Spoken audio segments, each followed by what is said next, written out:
Peoples Day?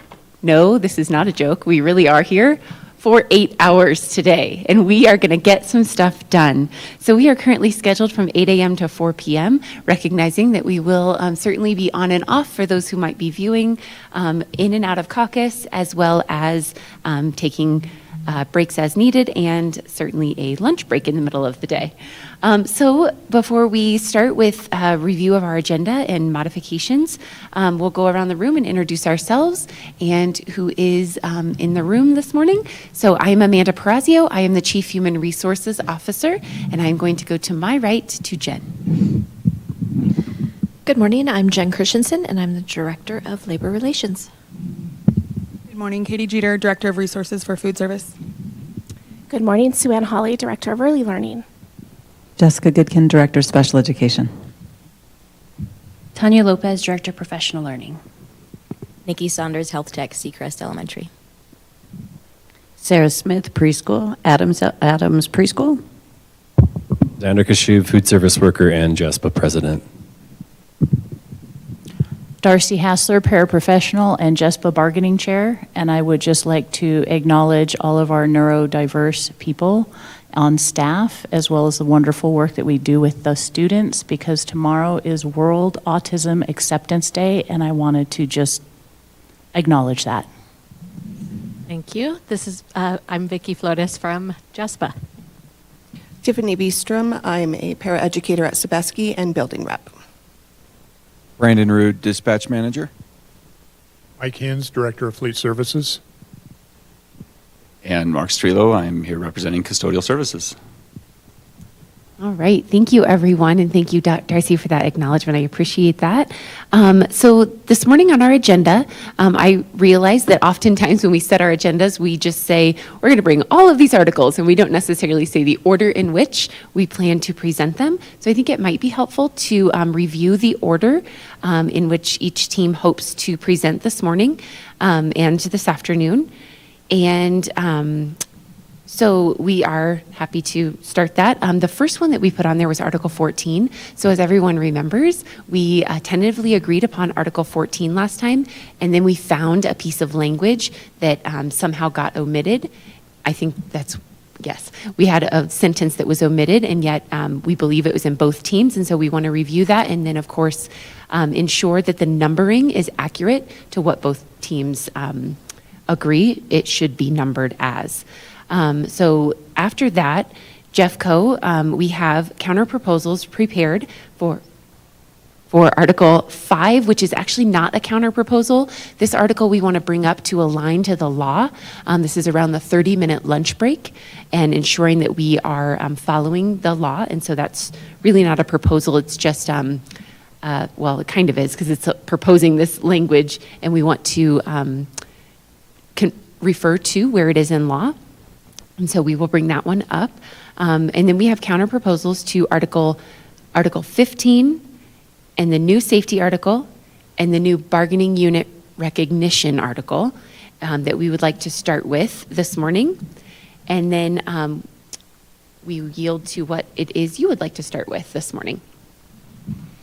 We'd like to start with 2 and 12, and then bring back 9 for after a caucus. Perfect. So JESPA will bring back, or will propose Articles 2 and 12, and then we will plan on a caucus, really no matter what, no matter where we're at in the morning, because that'll probably be quite a bit to, and we might need a little restroom break. If anyone needs a restroom break, don't hesitate to let us know.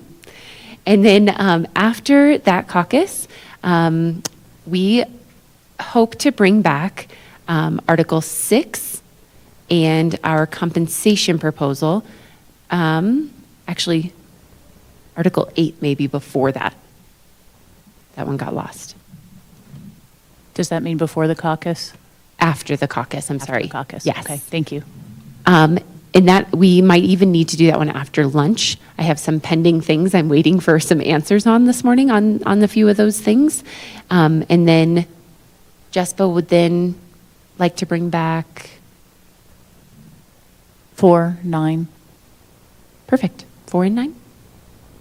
And then, of course, if there are any things within this language, we have 1, 2, 3, 4, 5, 6, 7, 8, 8 articles aside from compensation and leaves that we could go back and forth on today. And so certainly we can bring any of that language back in between and after caucuses. And then certainly toward the end of the day, we will set the agenda for April 8th and develop our joint communication. Are there any other things you'd like to modify, add, revise, or remove?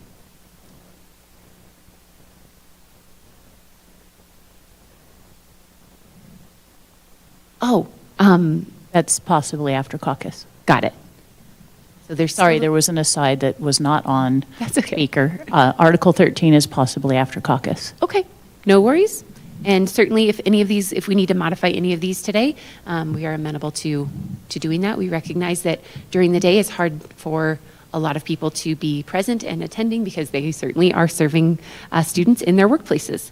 So if everyone's amenable to it, we will go ahead and get started with Article 14, review, to ensure that the language is accurate to our tentative agreement. So Jen is going to present. Do you want to refer to what it is that we had to? Maybe.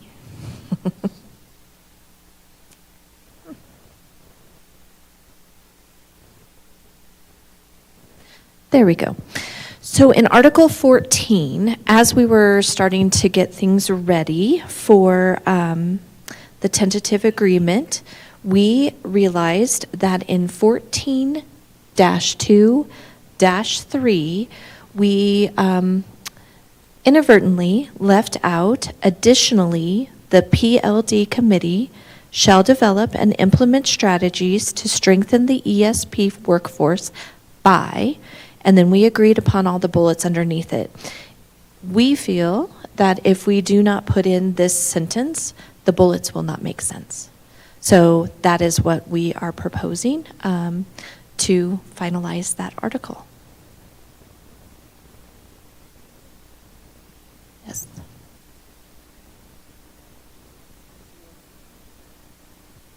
So the conversation we had last week around expanding the diversity of the workforce, I feel like this might have been like stuck in there, which is why it might not have made sense and needed to be a separate one, a separate sentence. So we went back and forth about strengthening the workforce, I feel like. Maybe I'm crazy. That was the teachers, educators conversation. Got it. And then it looks like the last part of the sentence was struck through. Oh, which that's was still not there. What was presented Okay, got it. as well. Is that the only change, or was there also a renumbering?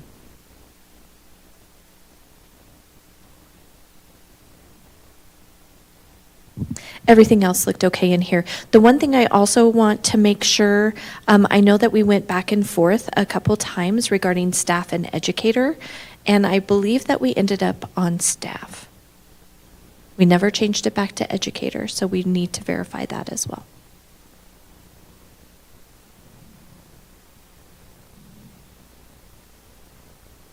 Okay, sounds, We'll have to discuss. okay, all right, Jen- we'll get that, Jen, can you make sure that it says PL, not PLD? yes. I don't know how you go. So everything else says PL committee, so the PLC, so we just changed that to PL committee. Okay? All right, so if we're ready for Article 5, are we good? Okay. Did we have any other questions on Article 14? No, thank you. Okay, so for Article 5, which is attendance, as we were previewing our CBA, we realized that in paid rest breaks and unpaid meals, which is 5-3, in our, well, where is it?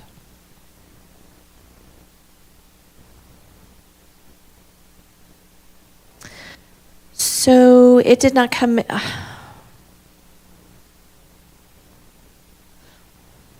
We'll have to hold on this. For some reason, the red lines did not come through. So let me see if we can get that, and then we'll bring that right back. Article 15, preschool. Sue Ann, do you want to go ahead and do this one, and I'll work on Article 5 as you're presenting.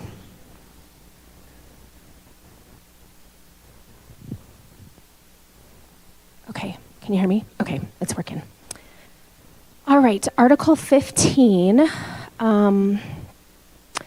We kept the language at the beginning, early childhood instructional partner, ECIP, the partner to the CDE licensed teacher.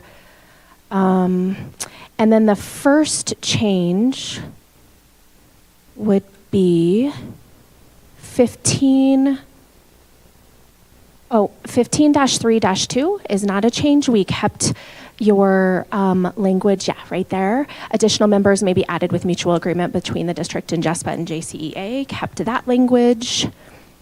And then you had added in 15-3-3 any meetings. So the ECIP may flex non-student contact hours to attend any meetings with the approval from the building administrator rather than just IEP meetings. So we kept that language. And then the next 15-4-1 and 15-4-2. So 15-4-1, ECIPs, instead of invited, you had changed that to encourage and attend all curriculum, professional learning and training, and we kept that language. We always value that learning for our ECIPs as well. And so that's language that we definitely agree with and would keep. 15-4-2, we did change language with that focus on like a regular updated list instead of all just trainings to professional learnings and trainings, because we're thinking about like some of the PDIS training specifically for preschool teachers or some of that required training for licensing might be training that they're taking, and currently new ECIPs, they come when they're hired, they come early and take that training before they start in the classroom as well. And so there's also professional learning like we offered this year with curriculum implementation. So we wanted to distinguish that there's both professional learning and training. So the change is a regularly updated list of all professional learning and trainings offered by the Early Learning Office will be communicated to ECIPs. Approval to attend non-required professional learning and training for a role must be requested by the ECIP and reviewed for approval by the school administrator. Sue Ann, I hate to interrupt. No. I'm having trouble following. Is I'm your sorry. new language what is red and underlined? Yes, red. It's our new language is red. So But the strike-throughs are also red? That is new?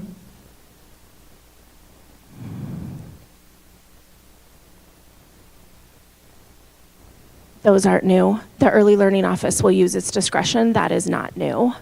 I don't know about The strike-throughs, like for instance, this all curriculum trainings are required trainings. It looks like that was strike-through language from February 25th. So it was prior. Okay, I'm used to looking at colors, so Yeah. red is not necessarily this version. I'm just trying to follow. Okay. Let me think of how I can help with that, with the color changes. As Jen said, the Early Learning Office will use its discretion. That was already strucken through. So the language change here is a regularly updated list of all professional learning. That's a change. And will be communicated to ECIPs. And then approval to attend non-required, just adding the word professional learning must be requested by the ECIP, changing the language to ECIP rather than ESP as you did earlier. And then reviewed for approval by the school administrator. 15-4-3, the only new addition, it is in red, Darcy, is professional learning, adding the words professional learning to training. Then 15-5-5, we did strike through again because that will be presented in Article 6. Then the last one that has changes is 15-5-2, which you had added. And we did strike through this. I wanted to provide some context too, and then if you have any additional questions. So the reason that we struck through this, and I'll just read what we struck through, the differential pay when there is a substitute CDE, that ECIP will receive differential compensation for the half-day or full-day contact hours at 50% the guest rate in addition to their regularly hourly rate. So the CDE should, the licensed educator should leave a detailed lesson plan for the substitute as teachers in all other grades are required to do. They should leave that along with any other details that a guest teacher would need. And then when the teacher is absent, quite frankly, it also is budgeting because we pay for the CDE licensed teacher because it's paid time off. We pay for the ECIP for coverage for lunch, planning and breaks, and then also for the guest teacher. So paying an additional 50% for all when there's a guest teacher is a substantial amount. And then the other thing is most of our ECIPs, they currently make more than the daily sub rate currently. So those are some reasons around why we had that strike through. And that is all. Are there any questions?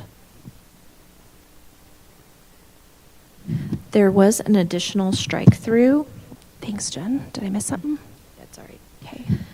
On this one, 15-4-4, all required professional development shall be relevant to working with populations of preschool students. We struck through that because we believe that all professional learning and trainings will already be relevant to working with those populations, but that you're also able to attend other trainings as well. So we struck through that. Thanks for catching that. Do we have any questions at this time?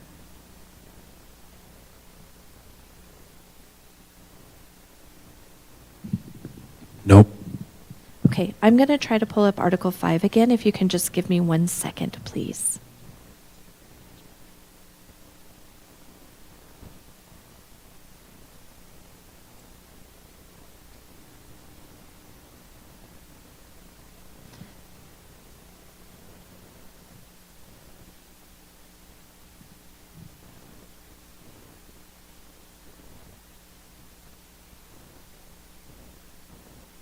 I'm going to pull it up in Google, and then we'll work on getting the Word version for you all, just so that we can get this rolled in here for us.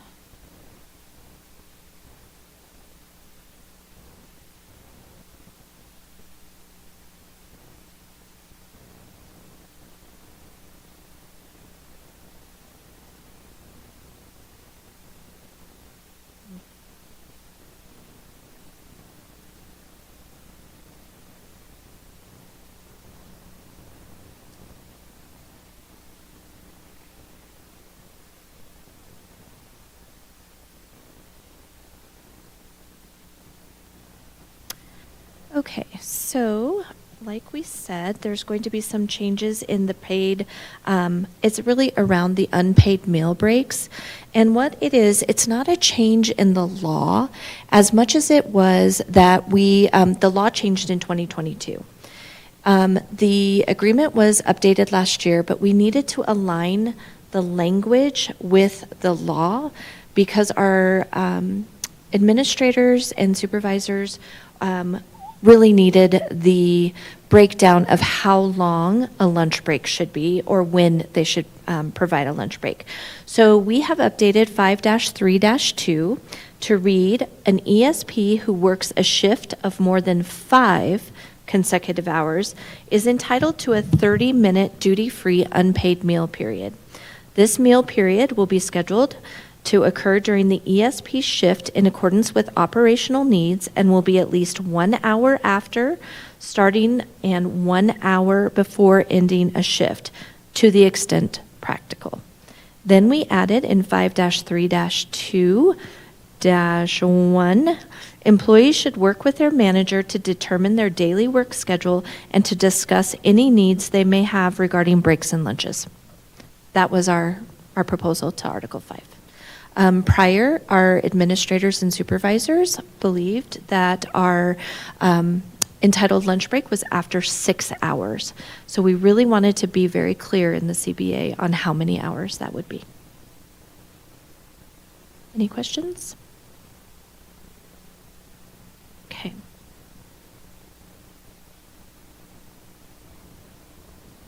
Okay, we're just going to move on. So we believe that we're pretty close to this article for recognition bargaining unit and outsourcing. So we would like to go through most of what we have here. In the X2-1, during the term of this agreement, any new positions, job titles, or classifications aligned to the definition of employee in Article 1 created by the district that fall within the general scope of duties and responsibilities similar to those performed by current bargaining unit members and have not been designated by the district as administrative, confidential, or part of the JCEA. Oh, this should be just... Oh, JCEA, yes, that's right. I was like, oh my gosh, we put JCEA in here. JCEA bargaining unit shall be considered bargaining unit work and covered under this agreement. What we did put in here is any position, let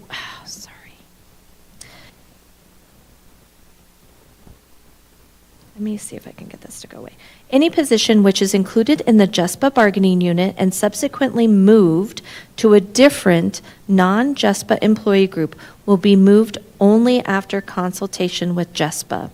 And we did redline through, we redlined through the parties, or struck through, the parties to this agreement recognize that the duties and work performed by the unit members in the bargaining unit shall be performed only by unit members and shall not be subcontracted or otherwise transferred out of the bargaining unit. So we changed it to going ahead and moving only after consultation with JESPA.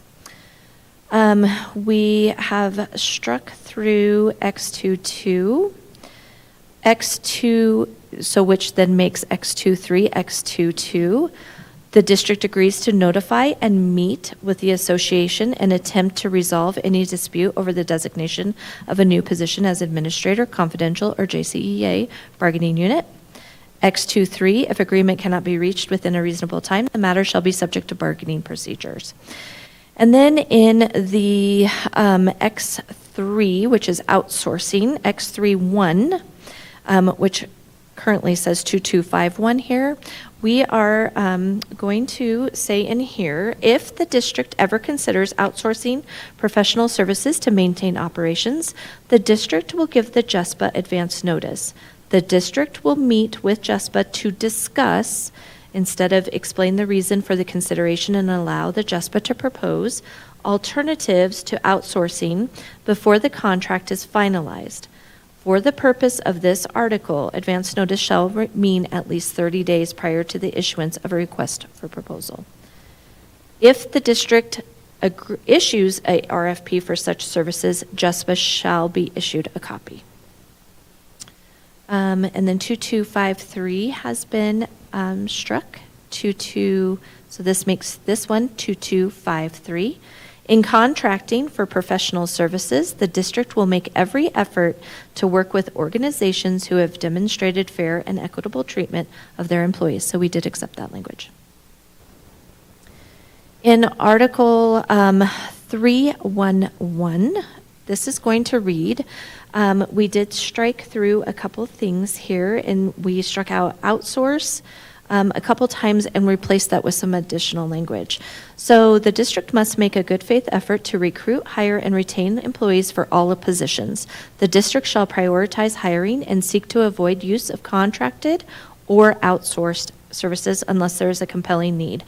to contract services to maintain the operations of the district. JESPA may request a meeting with the district during the first 2 weeks of each semester at which the parties may review current contracts for services or functions performed by employees in ESP positions. So that's where we added the services instead of having the outsourcing.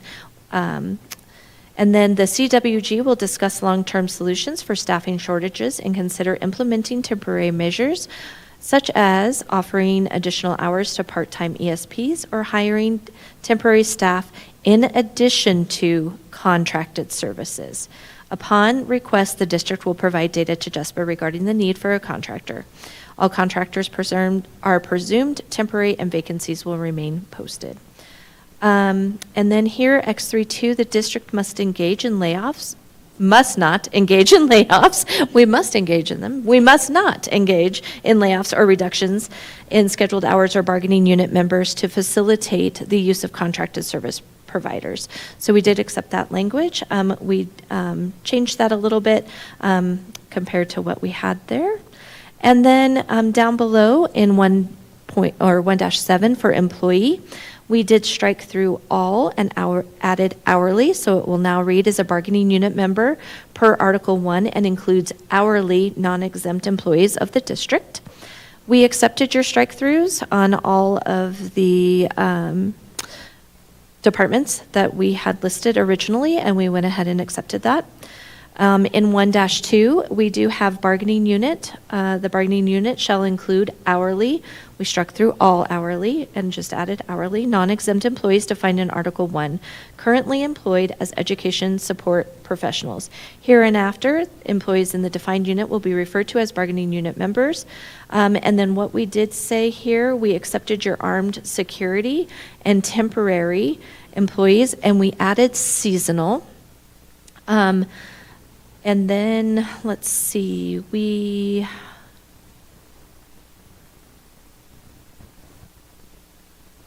dispatchers, yes, and dispatch.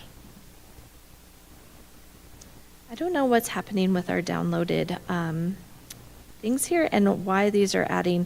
So when we're moving from Google to Word, there are some changes that are being made. So I'm going to change this right now to armed security and dispatch. Because they have the same confidential areas that our armed security do. And temporary / seasonal employees. Other classifications considered employees shall include mutually agreed upon classifications by the district and associations as outlined in Article 3. We just took out 1515 simply because every time that we change those, it's just easier to reference the article. Temporary employees, we went ahead and accepted your. Okay, so I guess this section is incorrect. So I am sorry. I do not know why that is.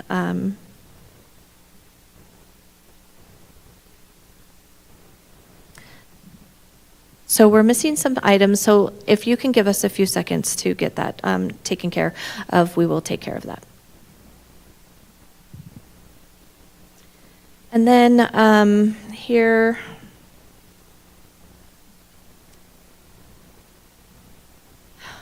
on 2X safety,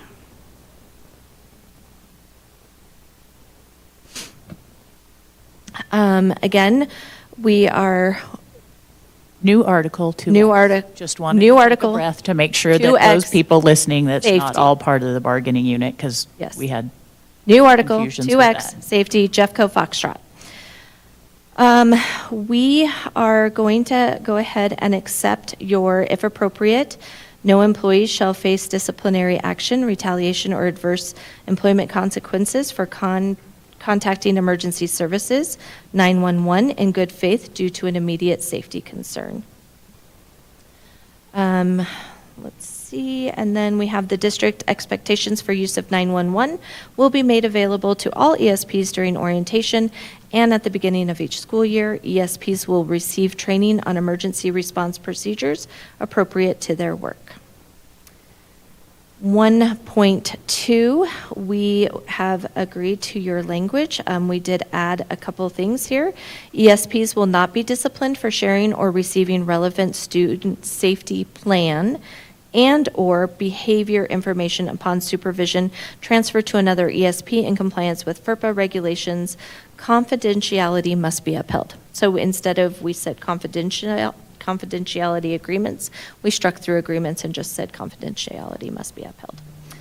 And then in 1.3, we were wondering if we know that we have already agreed to any school employee who has provided the information shall maintain its confidentiality and shall not communicate to any other person. We would like to also find out if you would be amenable to agreeing to changing that language to confidentiality must be upheld so that we keep consistency within the article. So we'll make that change, but we didn't want to see that as being regressive since we've already proposed this language and you accepted it. It's just something that we thought that we would mention, that we'd like to see some consistency. And then in transportation, each bus terminal will be provided powered equipment. I believe we went over that last time. Maintenance and operation responsibilities shall be assigned appropriately. 2.2, bus assistance shall be assigned based on documented student needs and route-specific requirements. We did strike through and at driver request because then we added drivers may make an official request for an assistant for the safe operation of the bus based on documented student incidents, and we added may be approved based on staffing availability and immediate student safety concerns. So we struck through will not be denied for arbitrary or capricious reasons. Emergency, ESP shall be notified of threats, weather, and other emergencies in alignment with district protocols. Notifications will be issued as it is practical and safe to do so. In training, we agree to 4-4.1, an annual overview and training of the district's site-specific and location-specific emergency response procedures will be provided to all ESPs and be posted where they work. Paid CPR first aid training will be provided every 2 years for ESPs whose roles require it. ESPs who request CPR training but for whom it is not a job requirement will be considered and not be denied if there is space available and disruption to school department operations is minimal. We did strike through for arbitrary or capricious reasons. Crisis prevention intervention, CPI, or de-escalation training will be provided to ESPs working with students at risk of crisis. Training and availability will be scheduled based on operational needs. Within 30 days of hiring and annually within 20 days of the first student contact day, student-facing ESPs will be provided with training on prevention, intervention, and disciplinary process from the district prevention and intervention manual selected at their specific site. Security, we struck through all 5.1. However, we will make 5.1 ESPs will be trained under proper reporting procedures to ensure their safety upon hire and annually each year prior to September 1st. We do have a question on this, however. We wanted to know what proper reporting procedures was. What were your thoughts on proper reporting? Were we thinking mandatory reporting? Were we thinking what type of reporting? Can you scroll up just a little bit so I can see the prior strike through? Okay.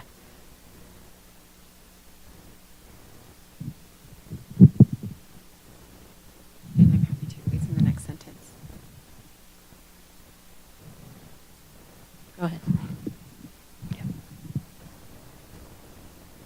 Yeah, no, it's not mandatory reporting. I'm just looking at our what we presented last time, and I believe this tied into reporting suspicious activity or persons. So how to report those things in order for them to be taken care of by the properly trained people. Thank you. And then also, we struck through 5.1, but we want to make sure you understand why. In 5.2, we believe that this will actually cover 5.1. ESPs may refuse requests or directives that may create a risk of injury or death.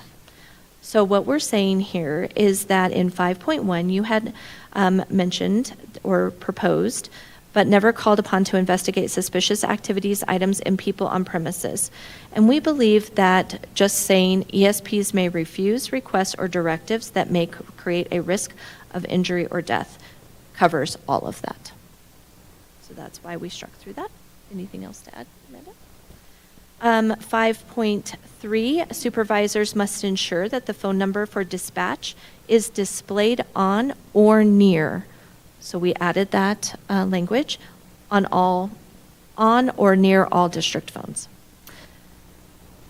We accepted additional patrol for mountain schools will be evaluated based on risk assessments and available resources. We have all schools shall have security camera coverage at all designated visitor entrances to the building. 5.4, before and after school hours, ESPs who are scheduled to work will have systems in place to ensure their safety when other staff are not present. We agree to that language. Site-specific, in 6.1, the district and JESPA recognize the importance.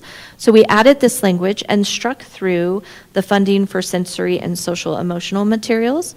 We have proposed instead, the district and JESPA recognize the importance of students having equitable access to sensory and social emotional resources necessary to support every student in their sites. The district will provide recommendations of non-consumable resources that schools may choose to fund based on student need.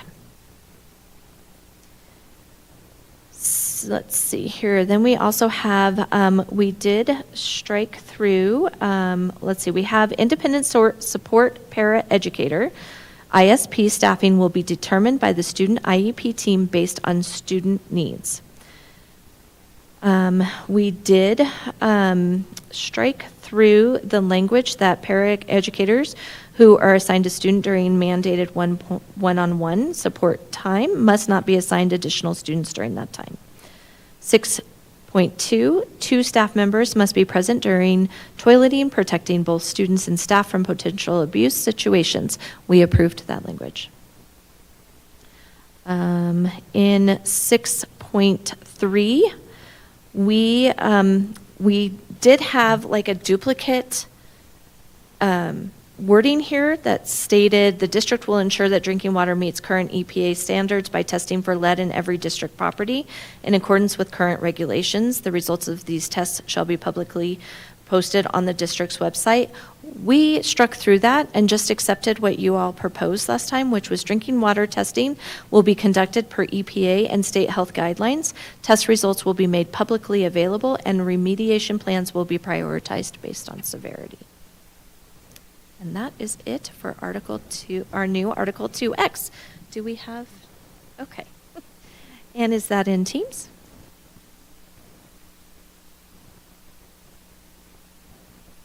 So let me stop sharing. I'll pull that back up. I do apologize for that. We had a sentence that was left out, and we wanted to make sure that we proposed the right information to you all.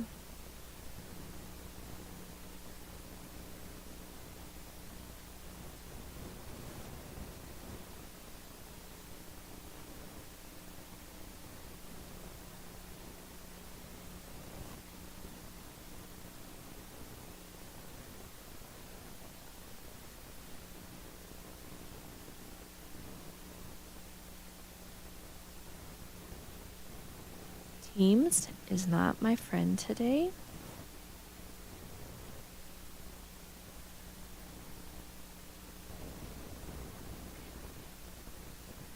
All right, let me share again here.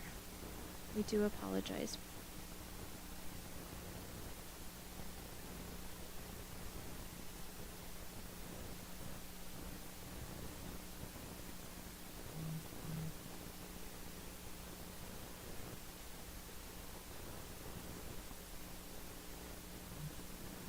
I'm trying to share my screen. Okay, here we go.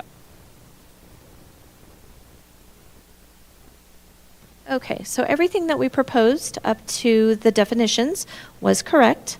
The one part that we need to update here, so again, 1-7 employee is a bargaining unit per Article 1 and includes hourly, non-exempt employees of the district. We did strike through all. We did accept all of the deletions of all of the departments, just like I had explained earlier. In 1-2 bargaining unit, the bargaining unit shall include hourly, non-exempt employees defined in Article 1, currently employed as education support professionals.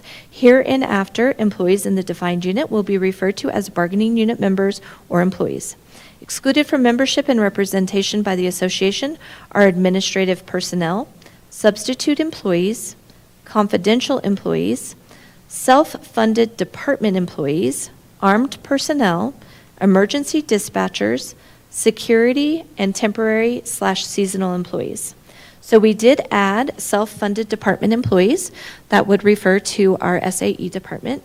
They are self-funded and therefore are not always able to meet the criteria of our JESPA agreement.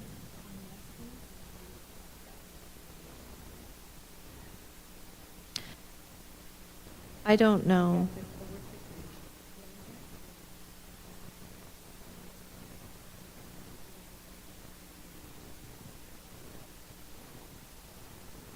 And just a clarifying piece on it, the reason we put, I don't know if this one's working, but the reason we put armed personnel is we do have, I think last time you guys put officers, security officers, and we just have a few employees that work in an armed capacity that are not officers that would have to be excluded. That was the only reason we changed it to armed personnel. I have struck through security. I do apologize. That is so weird. We do not know why ours are displaying differently.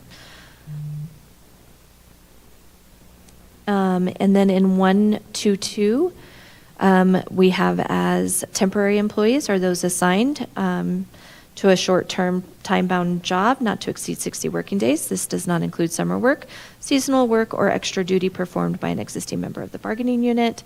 Confidential employee, we are accepting your proposed language. And 1-4, we would like to add seasonal employee are those assigned to jobs for a specific period, typically during peak seasons or times of increased demand, and whose employment ends with that when that period concludes. And that is it.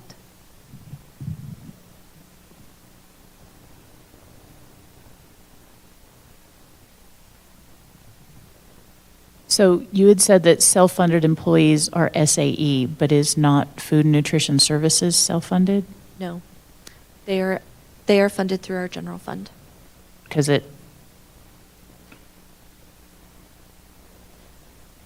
Because of the Healthy Schools Meals for All, that is now funded through general fund. So that is not a self-funded program. So the à la carte purchases go through the general fund?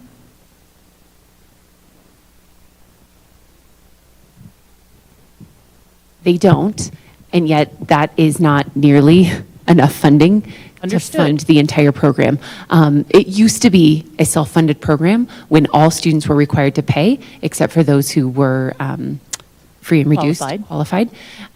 They were funded through some title funding that we received, but now that it's not a self-funding, it's not self-sustainable right now because they don't charge for anything except for the a la carte items. And even if that was used, they wouldn't be able to pay for their employees if that was the only thing they used to fund themselves. And so we do not consider that self-funded. Okay, because We get reimbursed for all those meals, right? Can you, sorry. Excuse me. Yeah.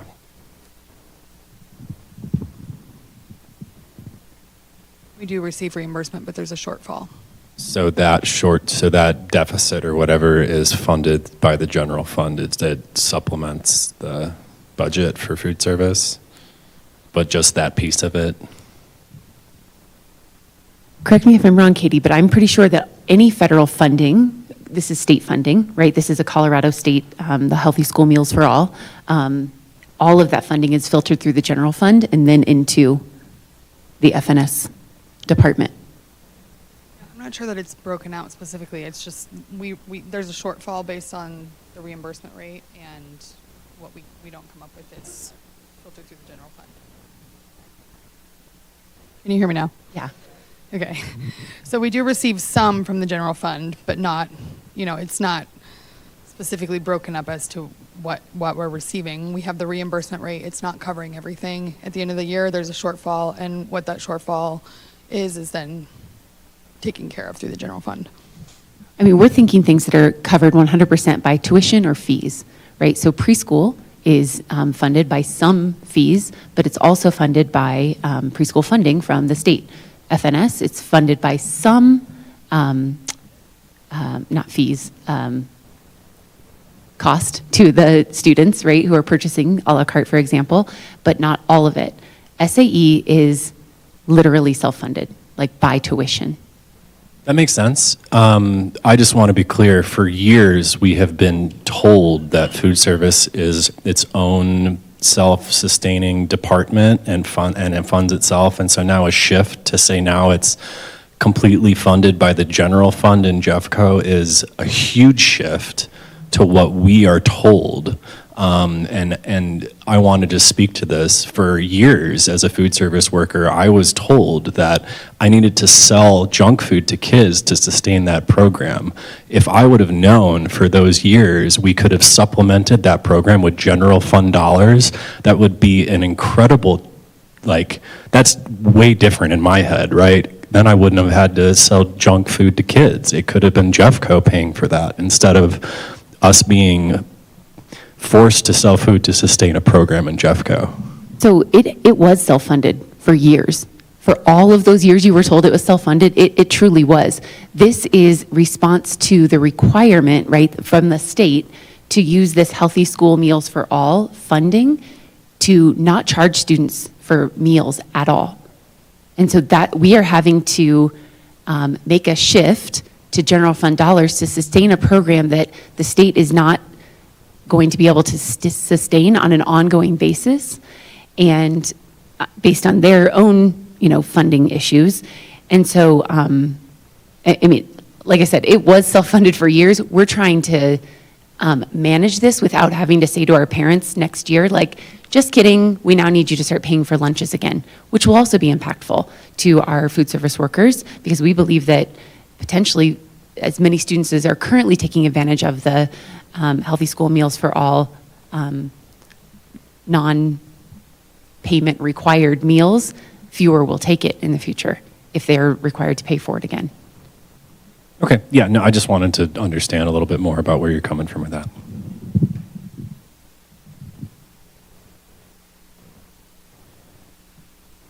Any other questions around any of those language articles? I think we can address things in our counters or describe it better.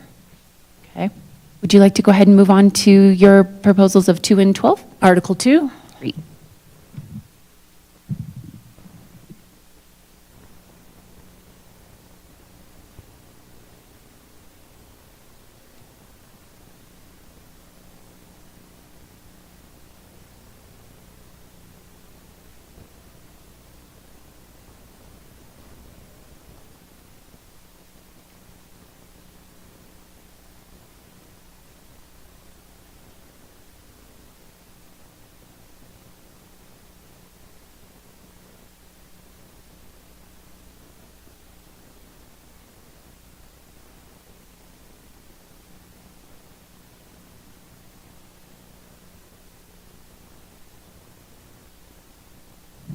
Can I ask a question while you're getting on Teams?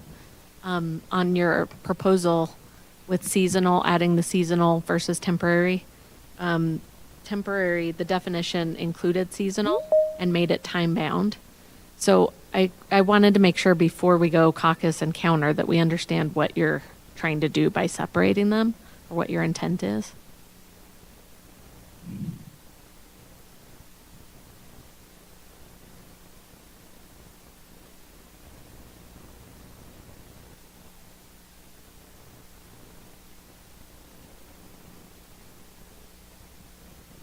I agree with you, Vicki. I think they're essentially saying the same thing. I think that we wondered if people would not understand what seasonal work means. And so we wanted to further describe that, which essentially says the exact same thing. If you don't feel that's necessary, I think you're right. It is covered in what is currently listed as 1-22, which I have no idea why it's 1-22. Oh, because it's right now in Article 1. Obviously 22 lines down.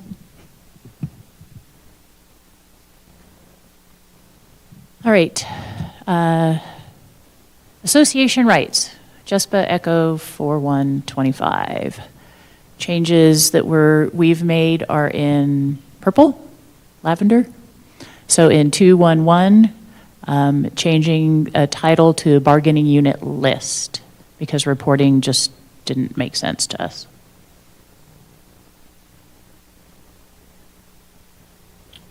Then scrolling down to 2132.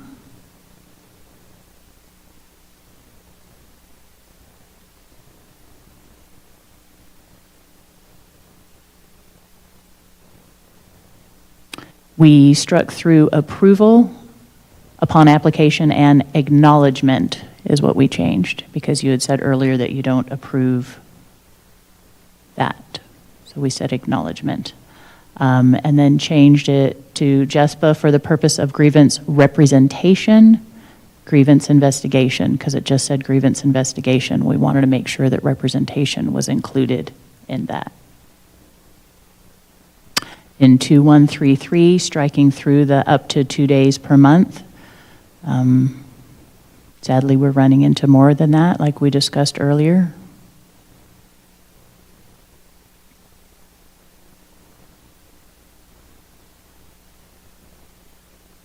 And then 2135, it looked like there was a strike through, that it just ended at a period after the word article. The district will cover time for grievance representatives outlined in article. I just put Article 12, or this article, whatever makes sense. It just seemed lacking, but willing for openness on that. And then 2136. It should be 214 for JESPA president. Housekeeping, but I know all that will get fixed as we go on.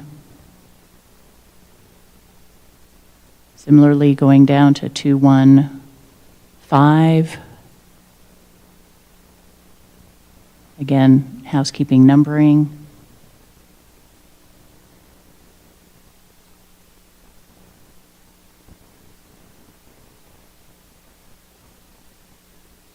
What was 2155-6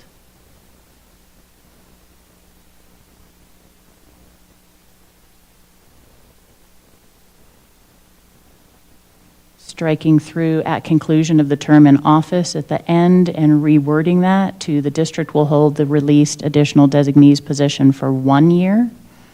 Some movement there. After 1 year, the district will collaborate with JESPA to find a mutually agreeable position at the end of the additional designee's term.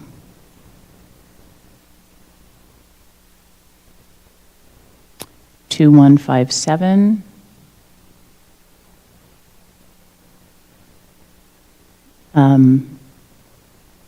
It was struck through with a comment that it was a repeat of 2145. We put it back in because we need some clarification on is vacation time a leave balance, or is it something completely separate? So that's why we put that back in.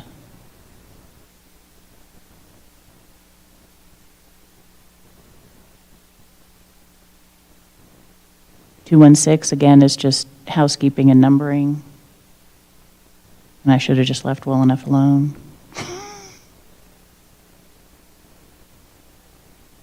And then scrolling down to 2231.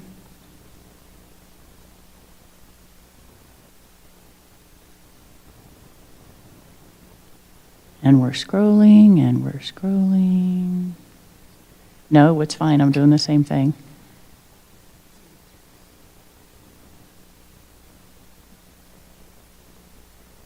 we changed salary status to wage changes because we're not salaried. And everything is wage schedule, not salary.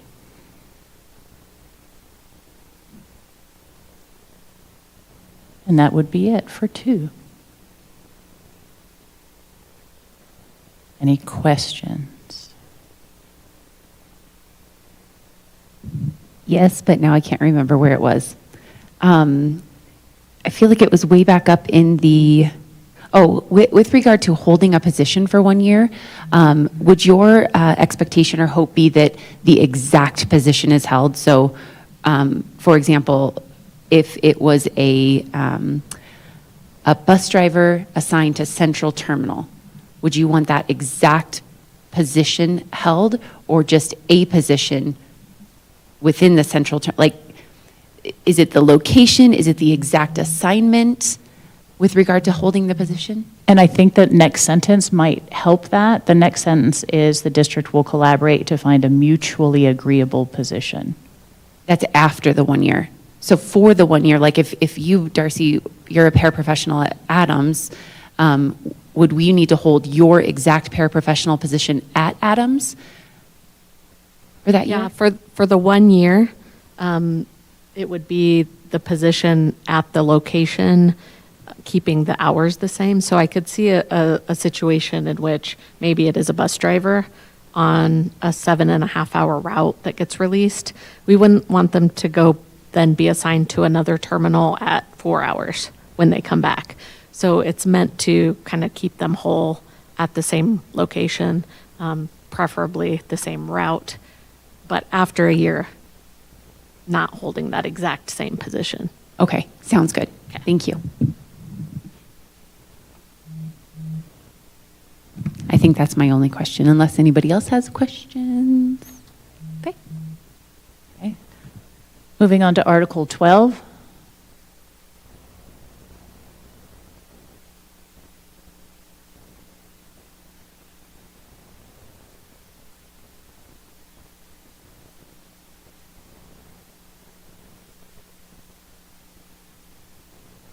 So JESPA Delta 4.1, our changes are now in aqua? Or is it green? Okay. In 12.1, very first sentence, adding the words, after contained in this agreement, adding the words, or violation of district or departmental policy or law. And then adding a sentence at the end, to ensure efficiency in the grievance process, Labor Relations shall review all grievances at all stages of the process to confirm consistent decision-making and prevent unnecessary escalation. And we put that up in the top, and it addresses a strike-through and a proposed strike-through of 2-3-2-1, and, I'm sorry, 12-3-2-1 and 12-3-3, but we'll get there. But I wanted to say why this new language came seemingly from out of the blue. It addresses other.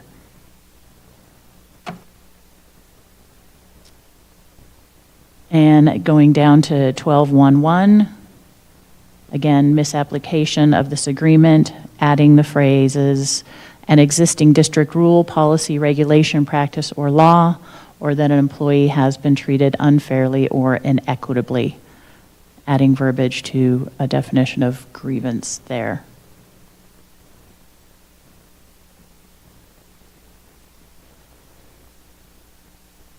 On 12.1.2, redefining class of employee. So refers to a group of bargaining unit members who are similarly affected by the same policy, practice, decision, or violation of the collective bargaining agreement. A class of employees may be defined by their shared experience of an alleged infraction, regardless of job classification or work location, and may file a class action grievance to seek appropriate remedies. Because it previously had job duties, common characteristics, and we just wanted to bring to light possibly, when the holiday pay was not met. And I think this encompasses that kind of, this rephrasing affected by the same policy, not necessarily the same job classification.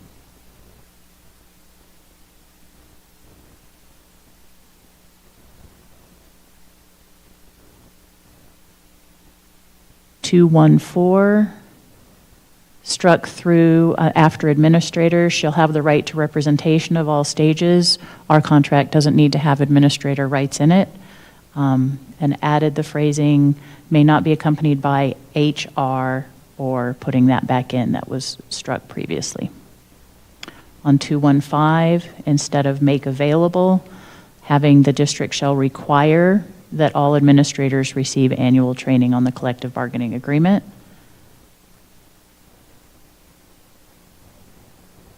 Adding more language, failure to comply with the CBA shall be subject to appropriate corrective action. JESPA shall provide the training materials in advance and may request additional topics be included to ensure full compliance with the agreement.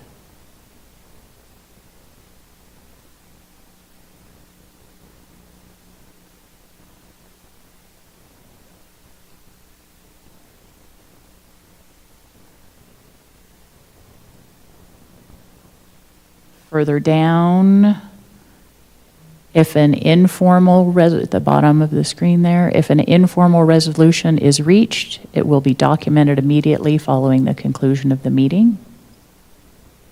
And, up above, the employee, new language, may have a representative accompanying them to the problem-solving meeting.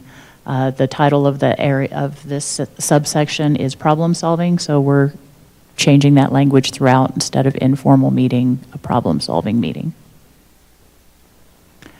Similarly with the next sentence, changing the 5 days to 10 days, and again changing it from informal meeting to problem-solving meeting.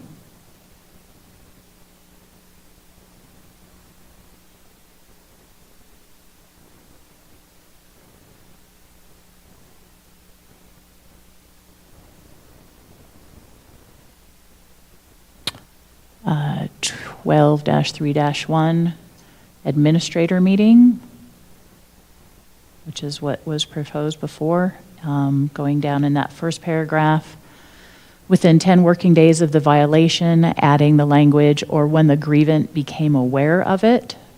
And again, changing the 5 days to 10 days, again, changing informal to problem solving, and then clarifying the last sentence that just says the step 1 meeting will occur within 10 work days. We were unclear of what that was, 10 work days of filing, just to keep that a little more clear. Striking through 12-3-1-1, the hiring folder, because that was addressed in Article 4, I believe. That language is now in Article 4.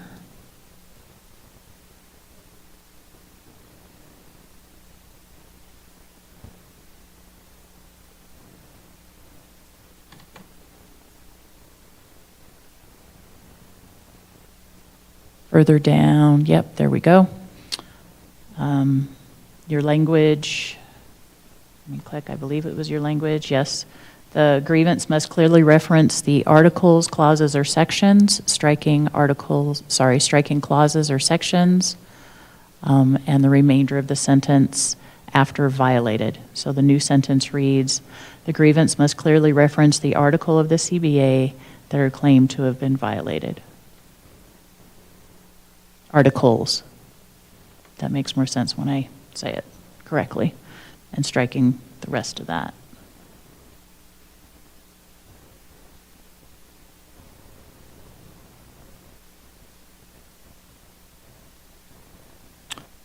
In step 2, 12-3-2, striking neutral administrator hearing and just calling it a step 2.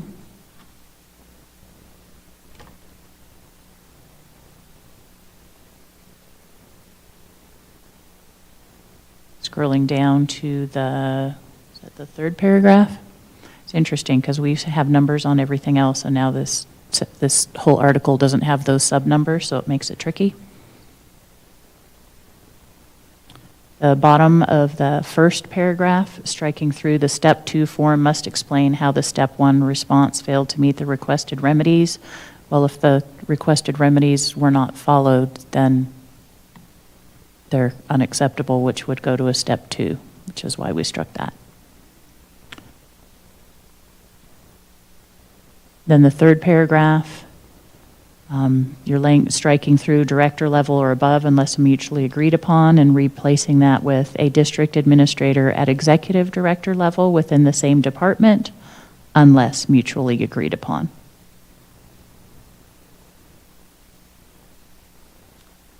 And again, further down in there, there was language that says that clearly defines what remains unsolved, striking through that portion of the sentence.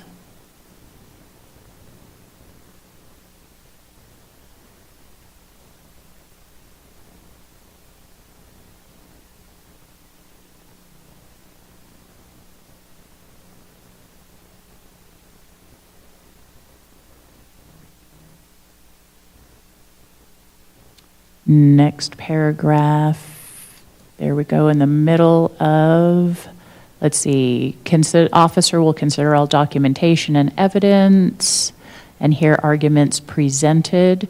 We're striking the representatives, just arguments presented by both parties.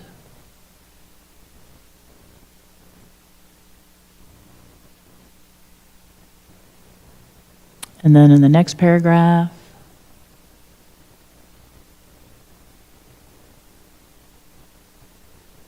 striking 12.3.2.1, which was discussed earlier, the new sentence that's at the top of the first paragraph of grievance.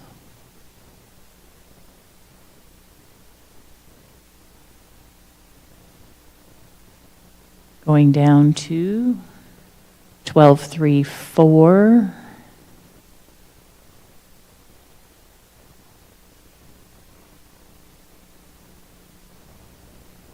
Where it discusses arbiters. Select an arbiter as follows. We're striking the within 2 days. Adding JESPA shall request a list of new language, 5 arbiters from the, striking JAG, JAMS, LAI, keeping American Arbitration Association, adding the phrase, or another mutually agreed upon agency.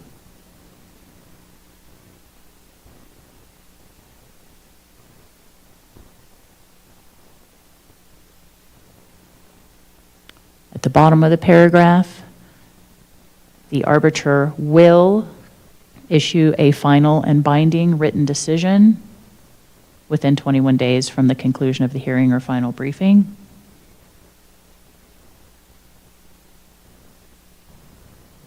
Striking the encouraged to, replacing it with will.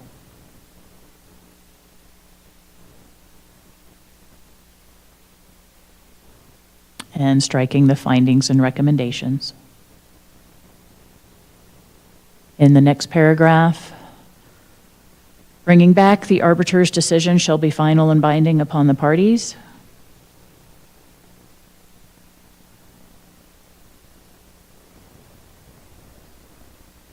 Leaving the board shall take official action on the decision within 30 days.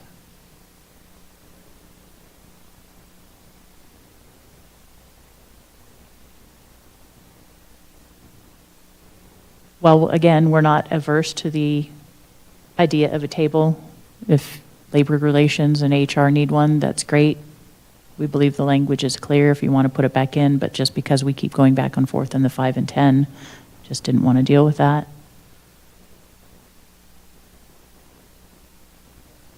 Down to 12.4.2.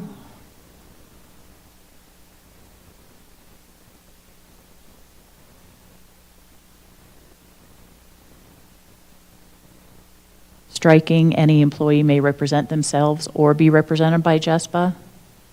Administration may be represented or accompanied by other representatives, and just replacing the whole thing as the exclusive representative. Only JESPA is authorized to file grievances. striking JESPA acknowledges the duty of fair representation to all members, whether they're dues paying or not. We believe that's already taken care of in definition, that JESPA represents all bargaining unit employees, whether they are direct dues paying members or not. And then 12.4.4, after upon written request, adding language, the parties will expeditiously make available to each other any data in their possession regarding the grieved act.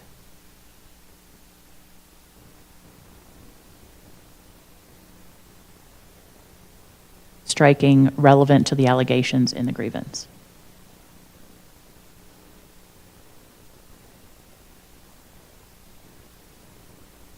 And that's all. I don't know why P is capitalized. I'd go in and do it, but it's under Xander.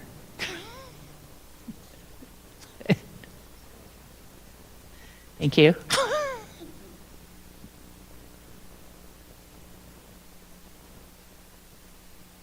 Just a quick question on the collective bargaining agreement training, the annual training. We're very amenable to that, and I wonder if you are interested in doing that collaboratively, or if you would like the district to take responsibility and ownership of that. And maybe I missed the language that talked about how we do it. Language just says JESPA shall be provided the training materials in advance and may request additional topics to be included to ensure full compliance. So that sounds collaborative. It sounds to me like we create it and then give it to you. And then you say yes or no, or please include this, but it's us, it's the district presenting it from our perspective. And so that's why I ask if you might be interested in, let me give you an example, right? You all know we do this with JCEA. We have for the last 3 years since I've been on the bargaining team. And we do this in collaboration with JCEA. We present together because it's really around like, this is the language in our agreement and this is what it means.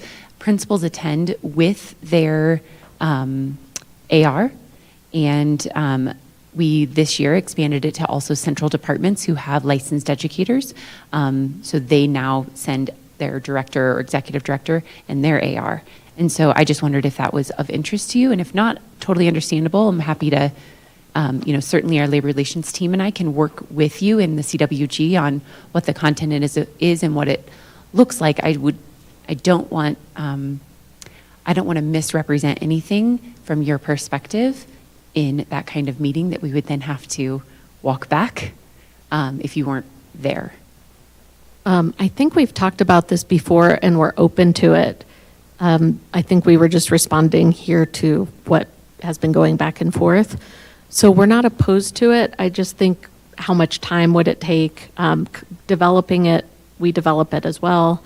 Does delivering the training in every department look the same for JCEA? It might just be one principals meeting. So worried about how much time it would take to get all administrators trained. Yeah, 100%. It will definitely, especially in a year like this when it's a full opener and we're rewriting all of the language. I think this is the right year to initiate this kind of training. And you're right. I mean, because JESPA employees are everywhere in all departments and in all schools, it will take more time. Right now, we actually started talking about this the other day, whether or not for principals specifically, it would need to be a JCEA, JESPA, CBA day of training.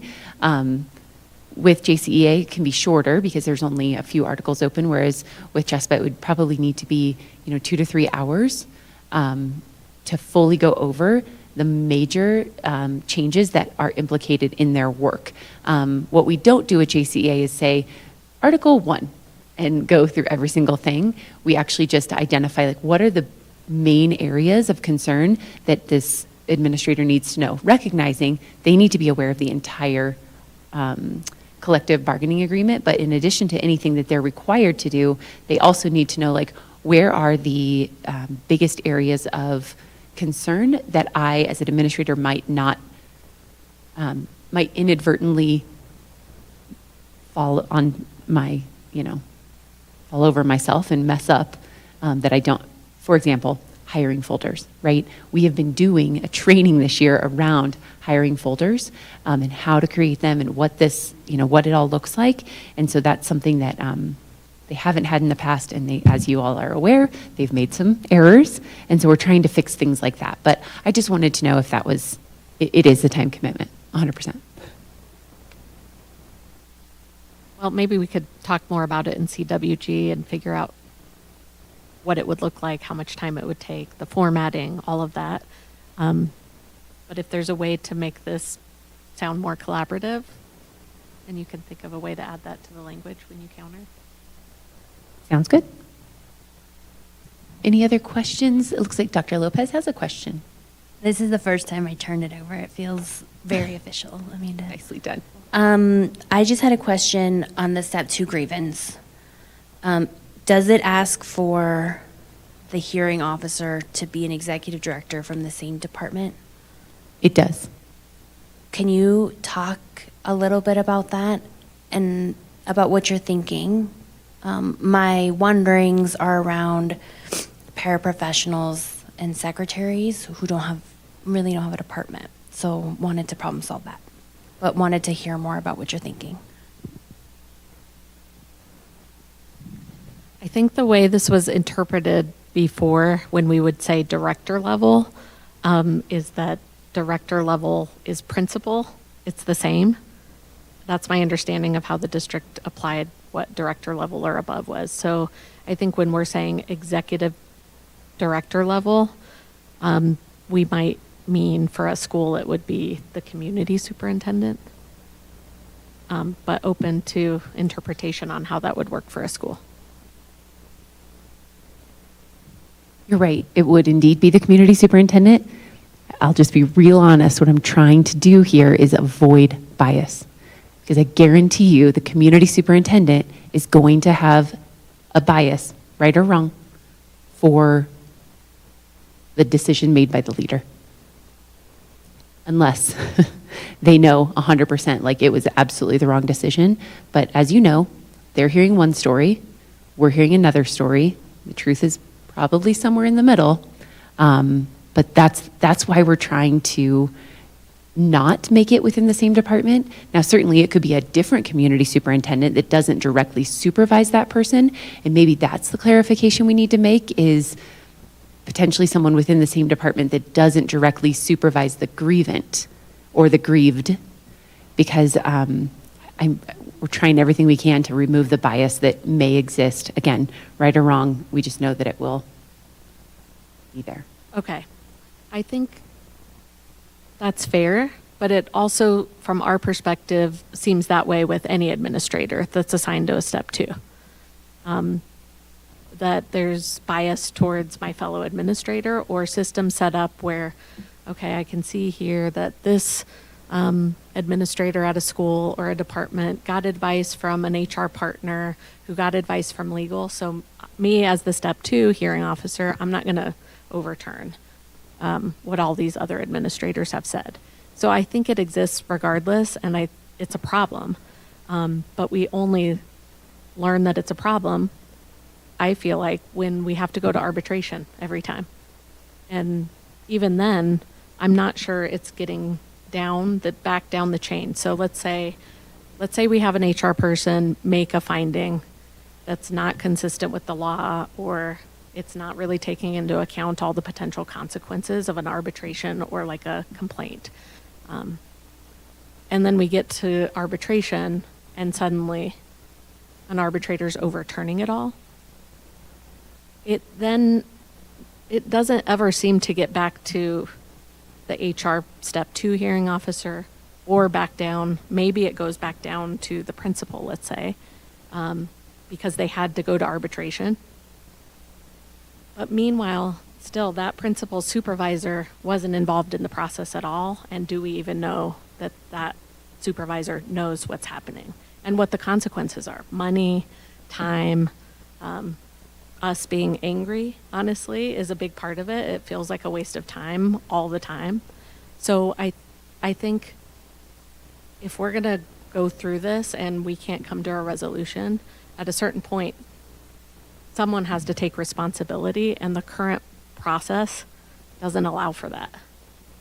And yeah, go ahead. Yeah, I hear you talking about like two things, a training issue with the hearing officer, which we're working on, right? Better training for what are you supposed to do and how do you remove bias.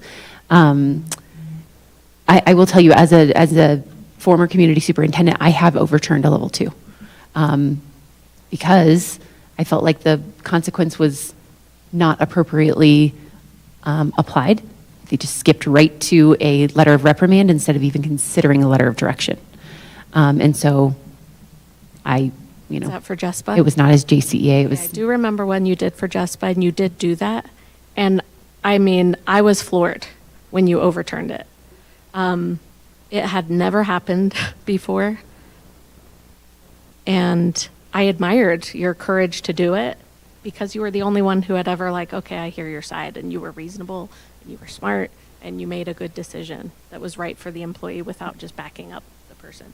So that's the kind of leadership we expect in the district. And when we're wrong, like, we had Phil Bedford was our executive director in labor relations. And sometimes we'd fight things out and sometimes we'd be wrong, and that's okay too. We can be wrong and we have to admit it. But when we're trying to push things forward, it's because something's missing and we need to talk with a reasonable person. And we're trying to find a process that gets to what you've done in the process that seemed fair and smart and comes from a place of experience sometimes. what if there's no executive director in that department? So would that be the mutually agreed upon piece? So for example, the Family, Community, and Partnership team, they don't have an executive director. They have multiple directors, like Jim McKinney is a director, and I know they have JESPA employees working in that department as well. Would it be executive director level or higher? So at that point, would it be the chief? Or because this is just executive director level, and so I just want to make sure that we're either like okay with the mutually agreed upon when they don't exist, or it's or above. And I'm racking my brain trying to think of other departments where executive directors don't exist. I think there are a couple, but I just can't name them off the top of my head. I think we'd accept probably an or higher, and keeping the unless mutually agreed upon if there's a different proposal that we can agree to.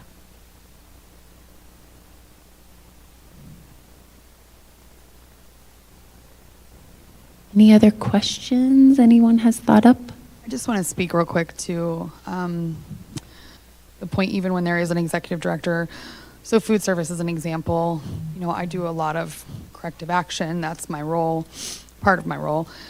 I work very closely with Beth in making those decisions as our executive director. And so I can't really see a step 2 where she would be the appropriate hearing officer, because she and I likely worked together to come to the resolution that we came to. So I just wanted to throw that out there. Yeah, I think in your department specifically, it does seem Beth is more involved at that lower level. So I feel like even when we file step 1s, it's with Beth. So at that point, potentially it'd be Jeff Gatlin. If Beth at the executive director level were involved at a lower level. So maybe that would make sense to say or above.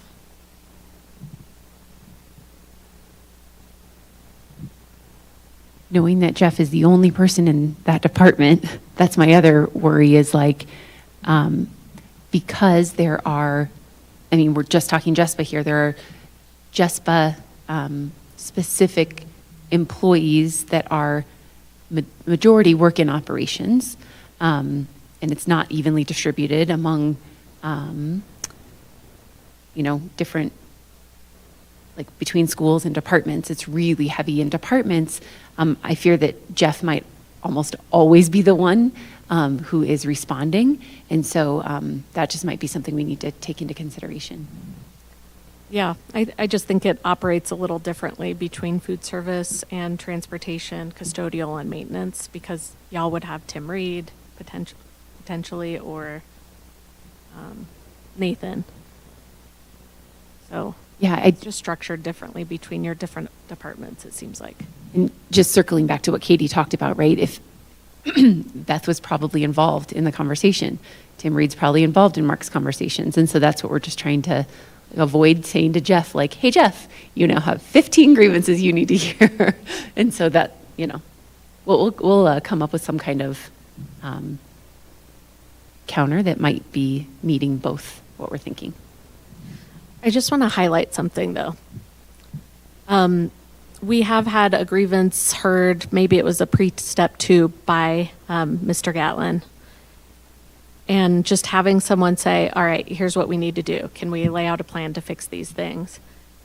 That has that high level of understanding and authority to make a decision is super helpful. It feels like, okay, now we're talking, we're getting things done, grievance is moving, we're resolving some things. So it is super helpful to avoid problems down the road when someone can just step in that can make decisions. And we're not wondering like, okay, what's happening with this grievance and why aren't we getting resolution? And is this a game that somebody's playing? Is this intentional? Is it not intentional? That kind of stuff is really frustrating. So that's another reason why I think it's good. And hopefully avoids grievances down the road.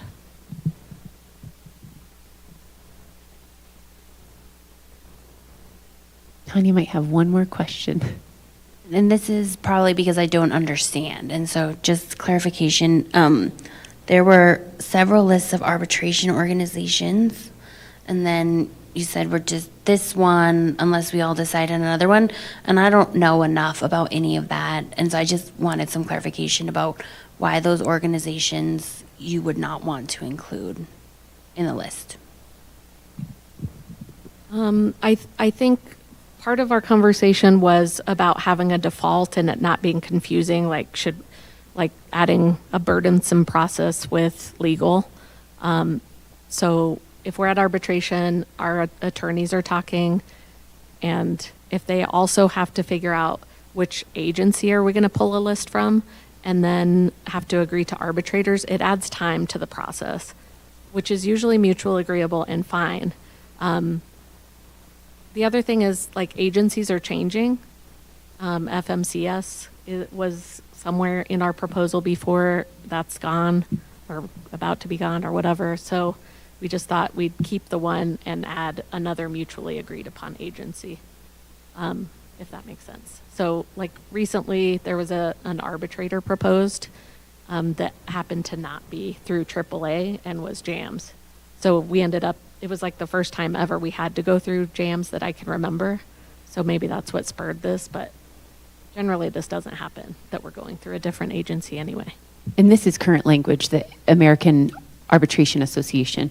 There's actually no others listed currently in language, except in impasse resolution, which is a completely different article around negotiation procedures, I think. And that one actually does have both AAA and maybe JAGS listed. But this is just Buzz. It's in 3, in Article 3. So that's listed as a mediator, either from AAA or JAG. But with regard to arbitration for a grievance, only AAA is currently listed. And I too am unclear. Is that who you would typically use? Is the AAA? Is that in your past experience? Yes, that's who's generally used. I know going through JAG was much more costly upfront, or maybe it was JAMS, I can't remember. So without knowing all of the costs, I don't want it to, before we get into that, just be, we can use any of these.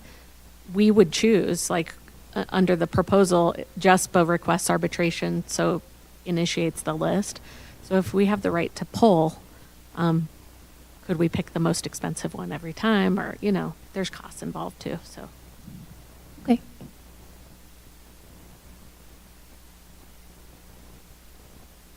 I think those are all of the questions at the moment. And that was all we had before caucus. Sounds good. So we have now exchanged lots of language this morning. Article 14, 5, 15, safety, bargaining unit recognition, 2 and 12. So we've got 7 sitting out there right now, just to, and I'm not sure what you guys feel like you might be able to work on. We will certainly figure out what we can work on. And then, so during caucus, I think that we'll have time both to prepare for our next presentations and then also review what we have presented this morning so that we can potentially bring back some counters later on today. For caucus, I'm thinking at least an hour, if not a little longer. Do you have a proposal on how much time you'd like? I was thinking hour and a half. Yeah, 90 Again, with minutes. that east, at least hour, yeah. Yeah, so should we plan to come back at 11 at the earliest? And if we need to, we can text back and forth. That's an hour and 25. Is that okay? Okay. So, so thank you again for those of you who are joining us, both in audience and online. We will be back in approximately 90 minutes. But Vicki has something before we exit. Just a quick question, sorry. Getting a few texts that people are on break and trying to tune in and see where we are. And it seems like maybe YouTube is blocked on district Wi-Fi, so they can't tune in to the district's YouTube. That's weird. So if you, It's just blocked. I mean, I can access it right now. Okay, I tried it. Maybe we can troubleshoot, but Yeah. for anyone if- listening, Yeah, so if you're listening and you are on the YouTube feed, you may have to log in with your @jeffcoschools.us credentials in order to access it. I'm always logged in, so I don't know if that is, if I can't access it otherwise, but that, yeah, well, it should we'll work. have to figure it out. I'm trying to get on and I can't either. Oh. Blocked in here. So weird. Okay. We will try to put something out if that is not working. Thank you, Brandon. We will see everyone back at approximately 11.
All right, welcome back, everyone, and thank you for the patience as we engaged in a caucus this morning. We are prepared to bring back a counterproposal to Article 2, and we think that we're pretty close, and so we would love to be able to present that. Did you work on something specifically? Yes, we have a minor counter on 14. Okay. That we discussed at the table and it just didn't show up. And then bringing 13, 9, and 4, and some more discussion on 5 before or after the caucus, depending. Are you ready already with 13, 9, and 4? Yes. Oh, okay, great. So I want you to know, we are also really close on 8. We have one sticking point that we're just like trying to figure out. Please know that it is a cost. And so that's why I'm trying to figure out like what we can do. And then 6, we also need just a little bit more time to iron out some language around the differential pay that we've previously had in, and we just want to make sure that we're including all of the appropriate groups. So as soon as we can get those 2 last sticking points, we'll be able to return those as well. So would you like us to start with our counterproposal to 2, or would you like to start with 14? Either way. All right. Do you want to do 2? All right, Jen's going to present 2, and then we'll move on to 14, and if you want to go on to the other 3, we'll let you choose the order.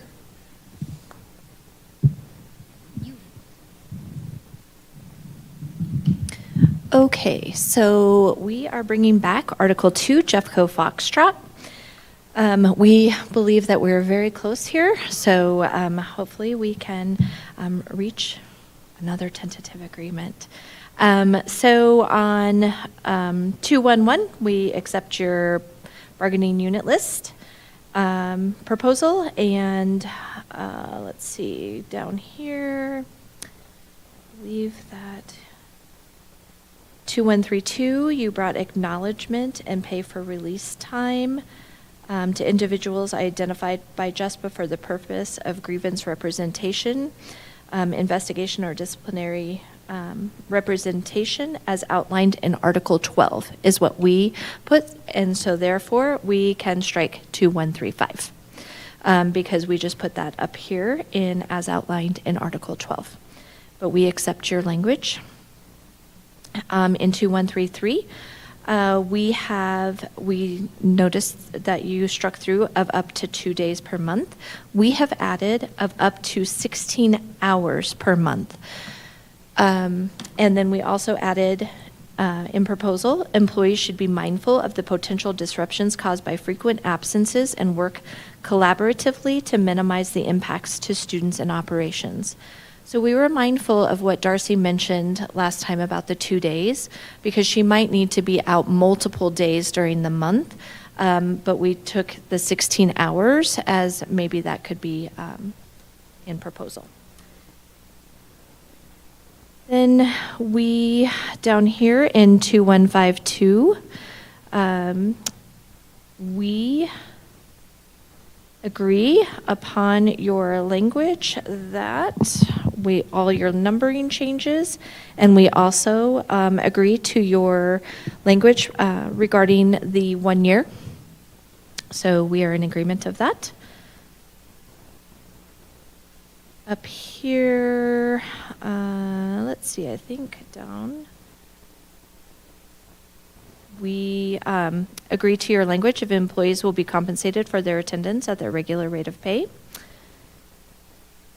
We also agree to your language in 2155, no employee shall be singled out, retaliated against, or discriminated against. And we agree with the employee must give written permission under the right to review an employee's official. I'm looking for all the purple, the lilac, and then our green. In article, sorry, that was a lot of strike through. Waiver. Here in 2231, the district and JESPA agree to develop mutually agreed upon procedures concerning staffing changes And wage changes or changes to working conditions, we agree to that language. And I believe, and down here in 2253, handbooks must comply with this agreement. District policy and the law, electronic copies will be provided to JESPA when changes are made. We agree to that language. And I think that was all that was made. So we just added a few new things in there. Hooray. Do you want to go ahead and move to Article 14? 14, please. So again, just to remind everyone, this is the article we came to tentative agreement upon, but we recognized that there was a missing phrase and potentially some misnumbering, and so we wanted to bring something back to you, but please let us know.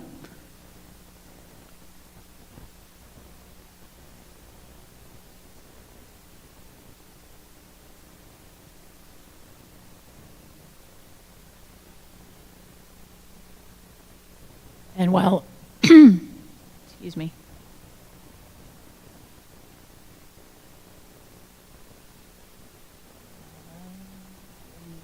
Changes.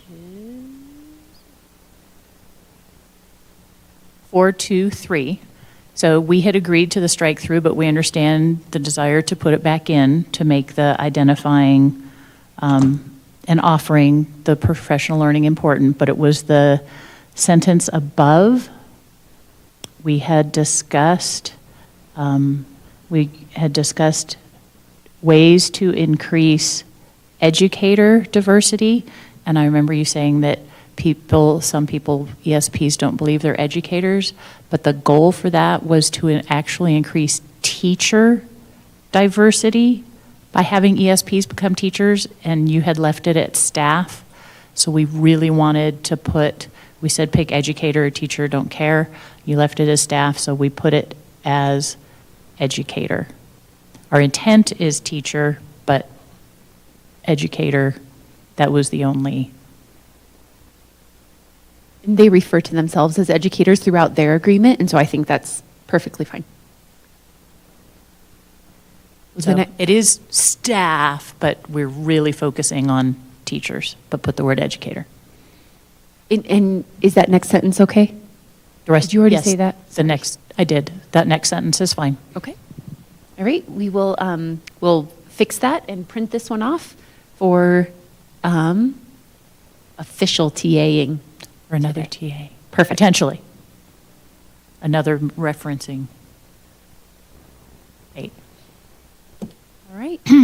Moving on to 13.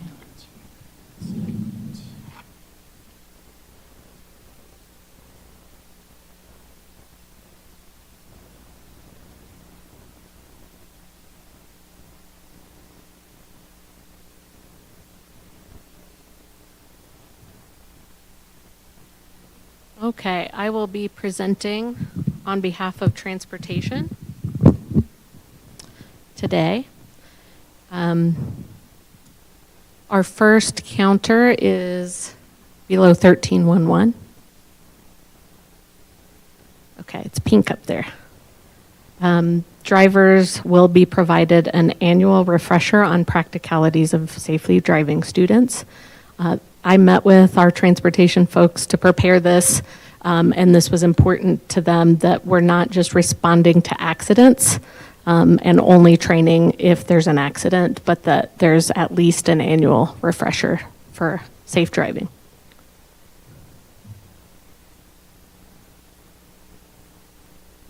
Going down to 13.3.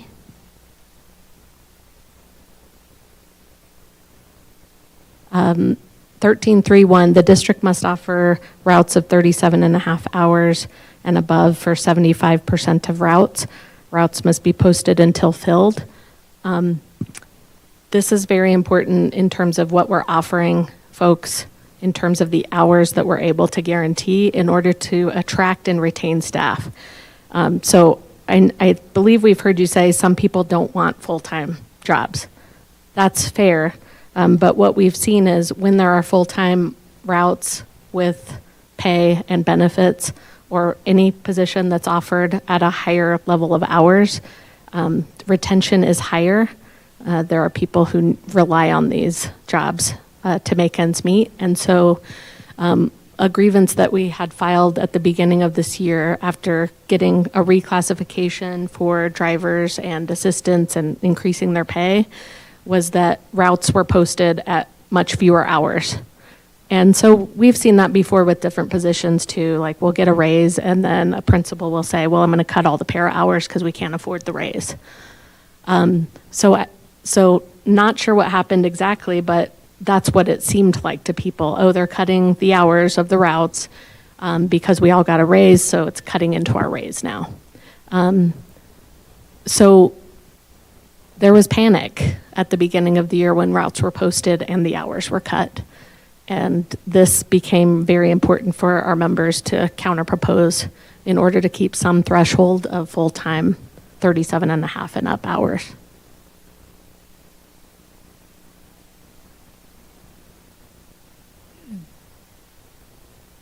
Going down to the Transportation Safety Committee, 13.4.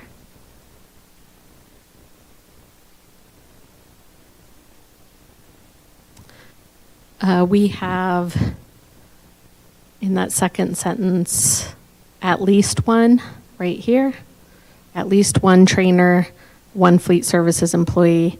We struck the terminal director and moved it down, and one co-chair. We're trying to get at what the current committee makeup as agreed to now is, so that we don't end up losing people who have already joined this committee and are dedicated to safety. And then we added that the executive director will serve as the other co-chair so that the executive director and a JESPA JCTA elected person can chair, and then the executive director may select a terminal director to attend, which has happened. Going down 13.4.2, the addition is JESPA co-chair. .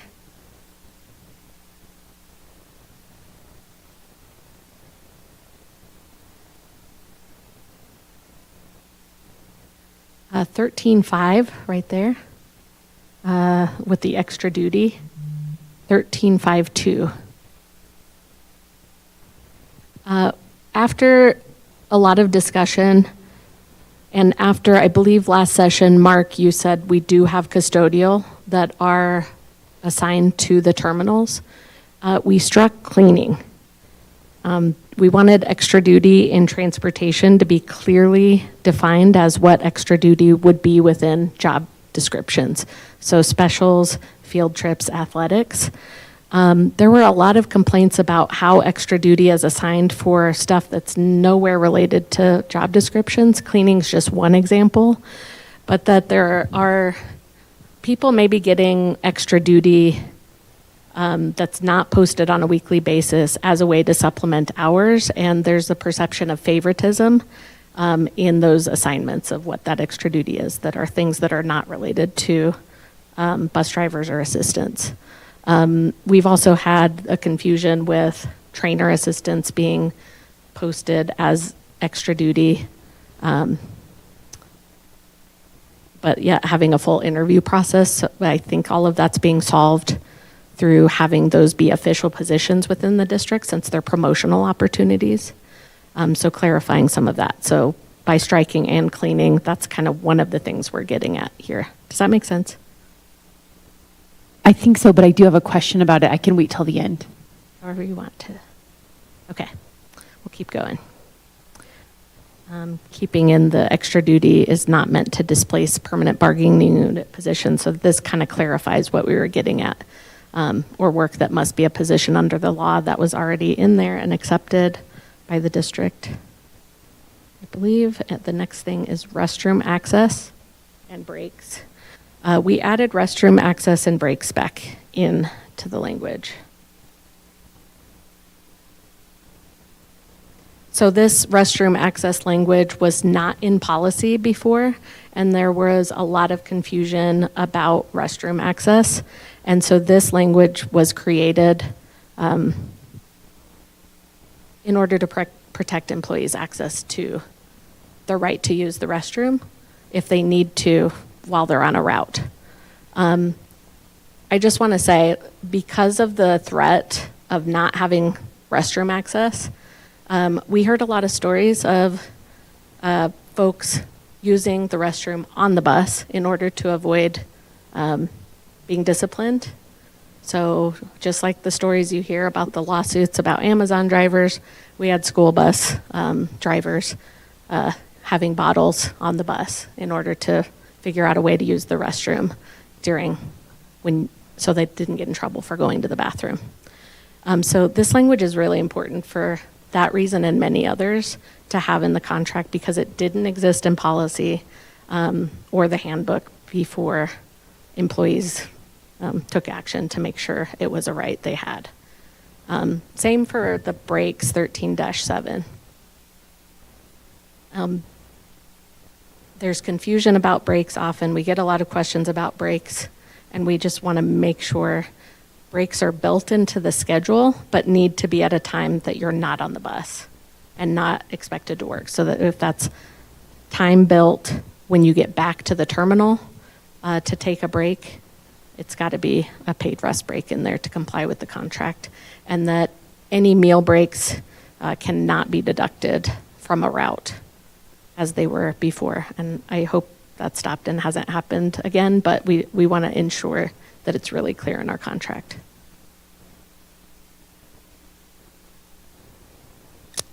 $13.7. There might be two 13.7s now, but the next 13.7, which should be 13.8, we struck the 1,500 here. We want to figure out a way for drivers and assistants who work for the district over the summer to have 40 hours of vacation added, as they have, but the 228 and the 1,500 hours don't work for everybody. So depending on how you're assigned and how many days you work, you can fall a few hours short of that and then get denied. So we want to look for a better way to have that language read so that people that are working over the summer, whatever they're assigned, get the vacation.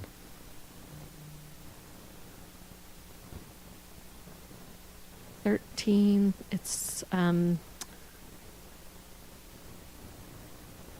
numbers are marked out and we didn't update the numbers, but it's the where it says vacant positions right there. Yep.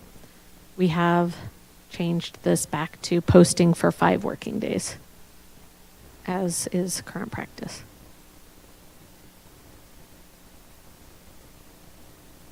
(13-8-3) minor change.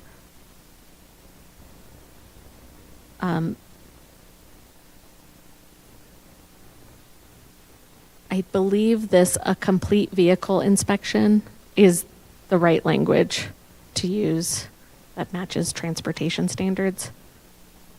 So this was the suggestion from our members instead of a pre-trip inspection.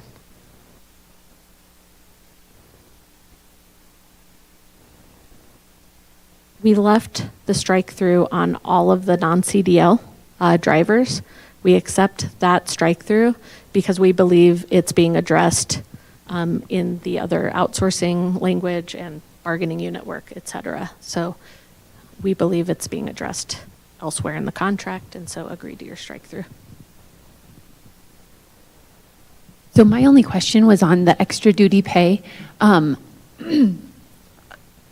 What I feel like I might have misheard what you said, Vicki.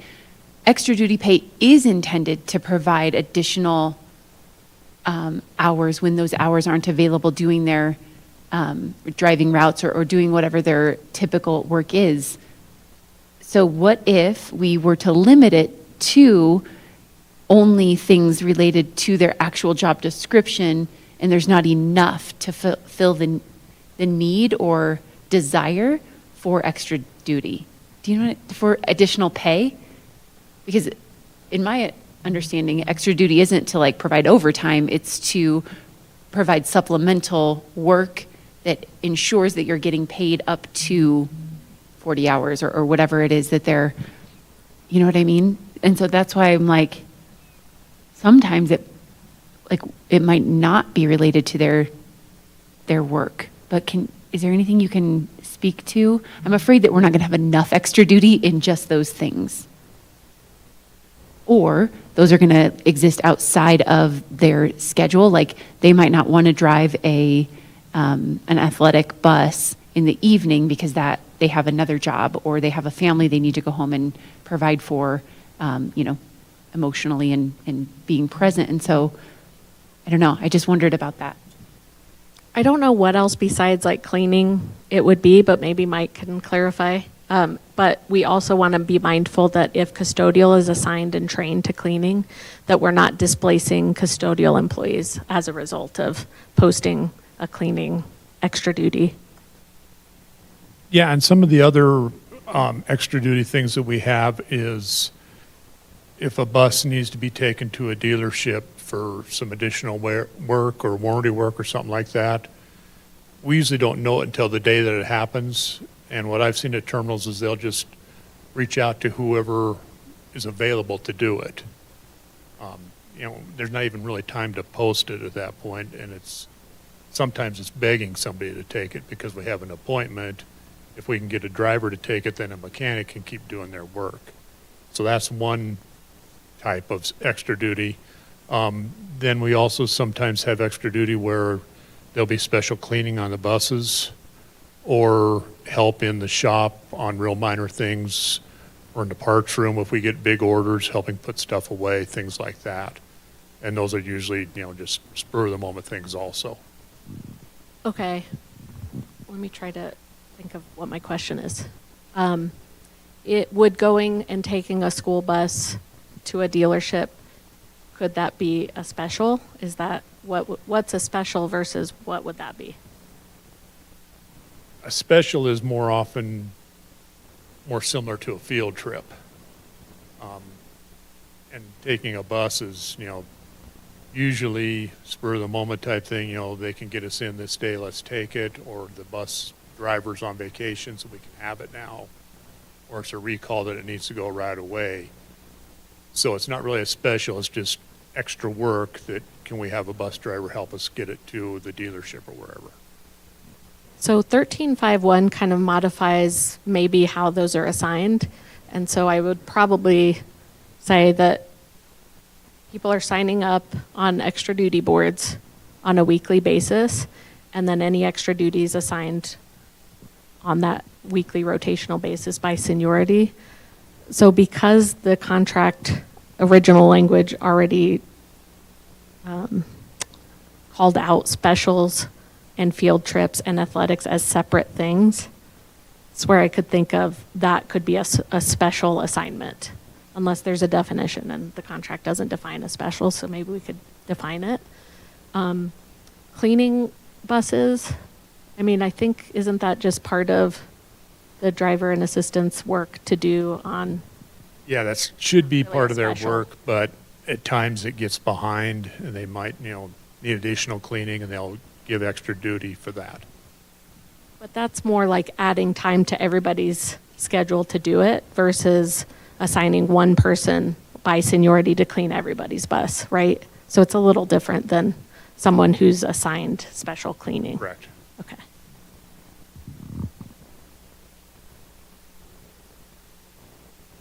That was my only question. Does anybody else have any other questions that came up for them? I did want to say one other thing. This crosses over into the safety article as well.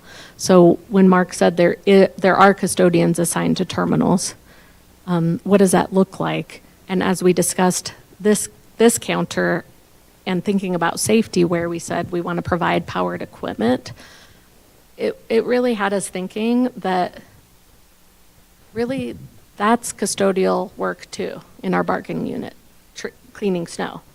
And are they just not being assigned that part of snow removal in their work when they're assigned to a terminal? And then we're leaving it to bus drivers and assistants. So that's our question, and I believe a lot of the discussion was around the number of slips and falls that happen when there's snow.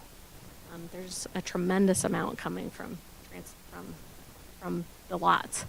And so from a safety perspective, we proposed that we give them powered equipment, but part of me is just like the reasonable thing to do is there are custodians and others paid to do that, that should have the equipment and training to do so. And they get premium pay when they're called in early. And so should a bus driver and assistant if they have to come in early to shovel the lot. But does that make sense? I don't think that makes sense for a bus driver or an assistant to have to use a shovel. It seems like we should address it through custodial in order to keep people safe. So I don't know, we kind of thought about if we need to discuss this further, perhaps we should pull risk management records on how many people get hurt and are pulled off of routes and have to be on workers' comp as a result. We look at the slip fall data quite frequently, and you're right, there's quite a bit of the transportation. Yeah. One thing that I think that we would have to be mindful of if we have a further conversation is, I think the biggest issue that we have is the space between the buses. Because custodial staff, by and large, are doing sidewalks leading up to the terminals and, their normal custodial snow removal duties. And so that falls into, is it the parking lot? Because that's a site maintenance issue. Site maintenance doesn't have equipment that will fit between the buses, kind of a thing. So I think there's definitely room for conversation.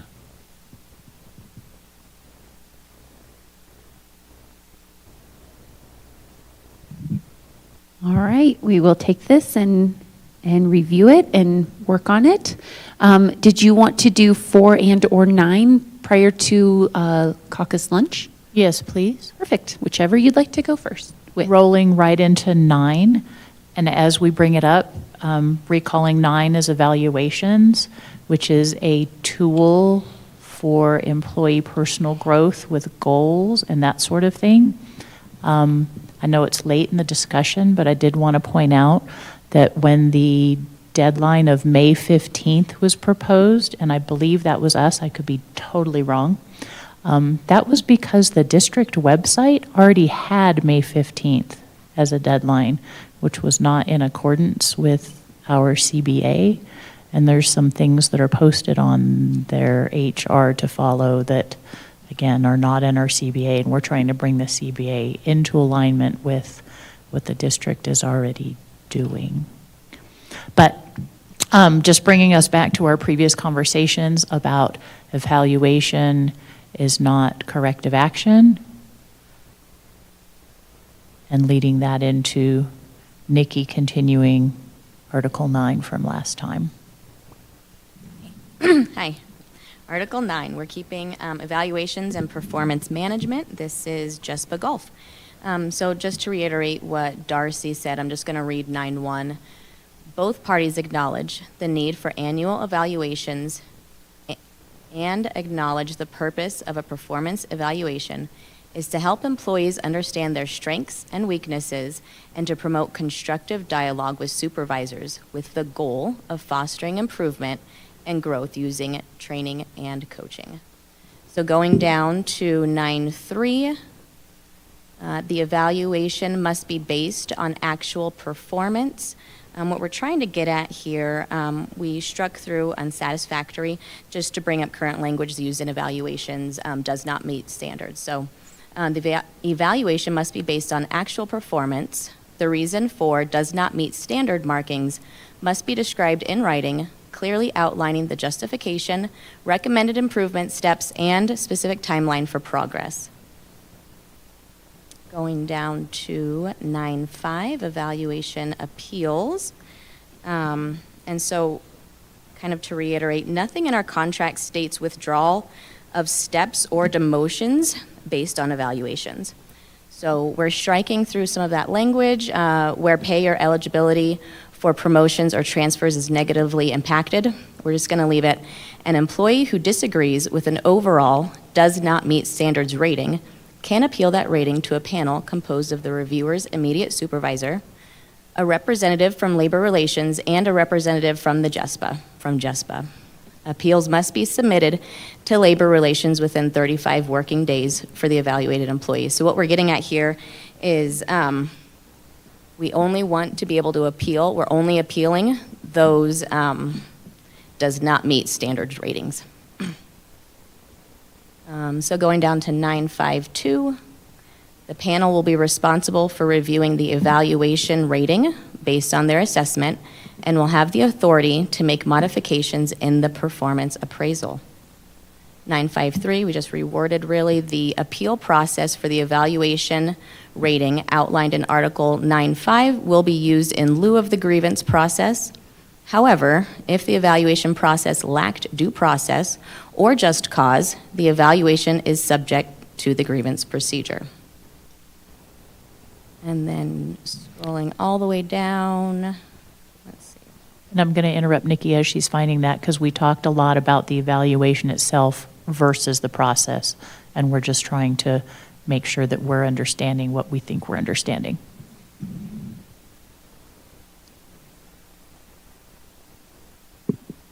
And then I think from there, we're just going to, we think it's very important, of course, to keep our due process and just cause.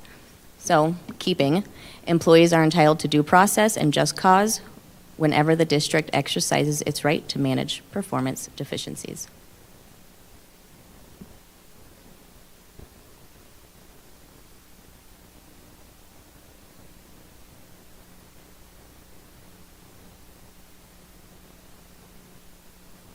That's all.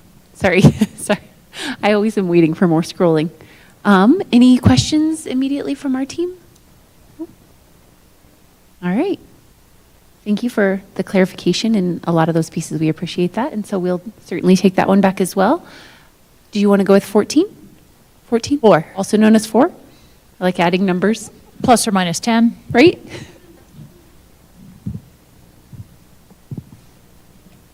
All right, so we have Article 4. The first thing, we changed it to JESPA Delta with today's date. And then the first change we have is under 4-2. We struck the 4-2-1-3. Considerations for staffing was struck. And then under 4-2-1-4, we wanted to replace the competitive hiring process outlined in this article will be followed, and we wanted to put back in the seniority shall be the determining factor. Under 4-2-1, we would like to add back the district must not make transfers for arbitrary or capricious reasons. Kind of been back and forth, but we would like to add that back in. Under 4-2-2-2, at the very end, we would like to add back human resources will also inform JESPA of the transfer.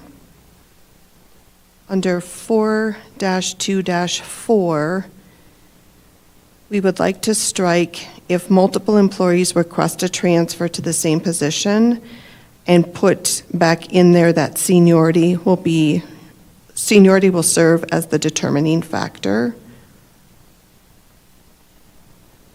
All right. And there was another comment on that as well, that this is an involuntary transfer. So it's not like the employee's requesting it, which is why we're striking that.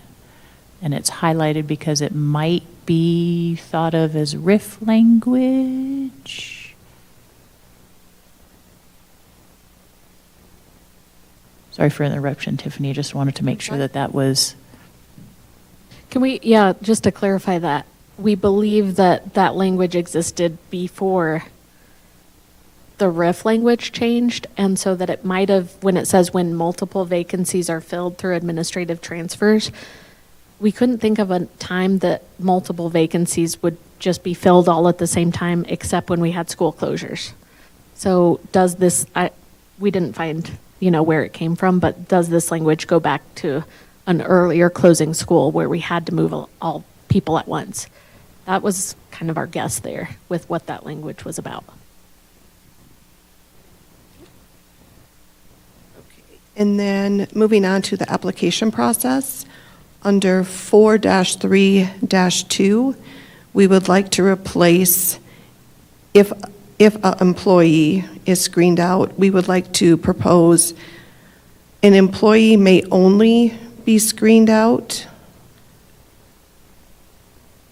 the words there, and then add, if an employee is screened out, the hiring manager will notify the employee. Under 4-4, we'd like to strike the word pre-screening and just have it be the selection process.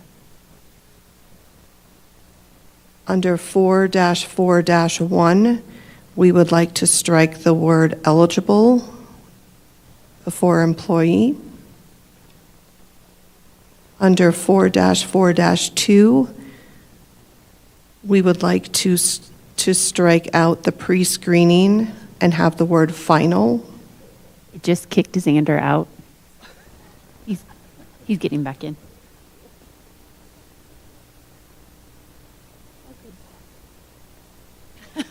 No, we are not. We're sharing in the wealth of the technical trouble. It's great when it works.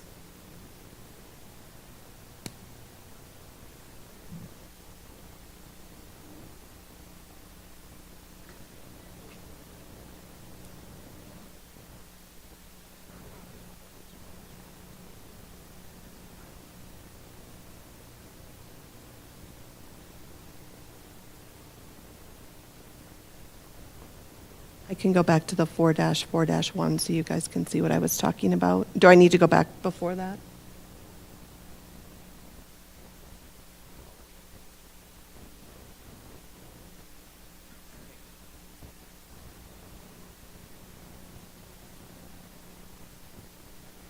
Are we ready? Okay.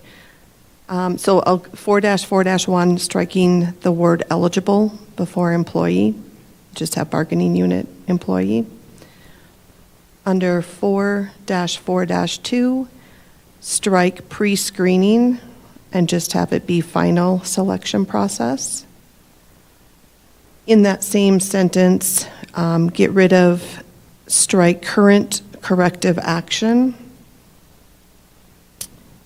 And then also strike the selection committee will predetermine the number of applicants to interview, and that whole sentence there. And then replace it with the agreed upon selection tools will be applied equally instead of equitably to all applicants. And then strike to identify the top candidates for interviews. We would like to add back 4-4-3-1. Employee evaluations and/or discipline are not to be used by the selection committee. And then strike 4-4-3. In all cases, the selection tools chosen will be applied uniformly and fairly to all candidates. We're proposing that for like coworker confidentiality. You know, the hiring manager can know, but, you know, coworkers don't need to know each other's evaluations. Yeah, and I think external employees aren't scrutinized at that level either, so it creates an unfairness when we're digging into somebody's evaluations or disciplinary, when we can't do the same with external. All right, moving on to 4-4-5. There's basically, we're striking the score equally and having it be assuming there are no compelling differences between two applicants. Internal candidates will be the preferred choice over an external candidate. And then we're striking where it would say where two existing employees, we propose assuming there is no compelling difference between current employees. And then striking the determined by the district through pre-screening and have it be seniority shall determine the final selection.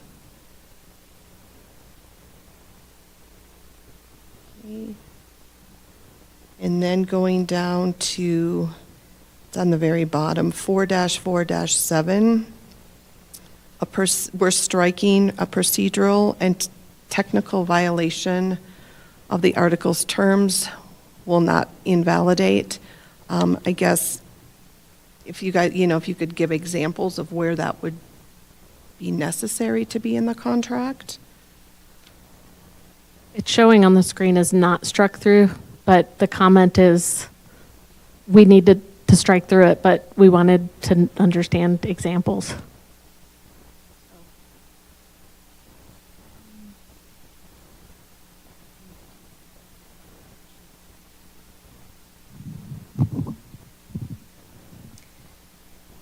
In this paragraph, what we're saying is that it will not reverse or undo the hiring process for, let's say, there is a candidate who you believe should have been awarded the position. And somebody else was. I think what we are stating is that that is not a viable option, is to put that grievant, so to speak, into that position and then displace another applicant. That's just not, it's not something that we want to do, nor is it something that is good for both employees. So it's not in their best interest.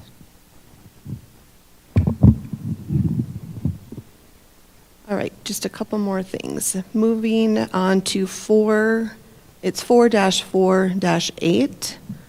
We would like to add a JESPA representative may request to review the hiring bid folder within 10 work days of becoming aware of a potential grievance, and reference Article 12. Under the probationary period, under 4-5-1-1, we'd like to strike through and those hired into a new position. And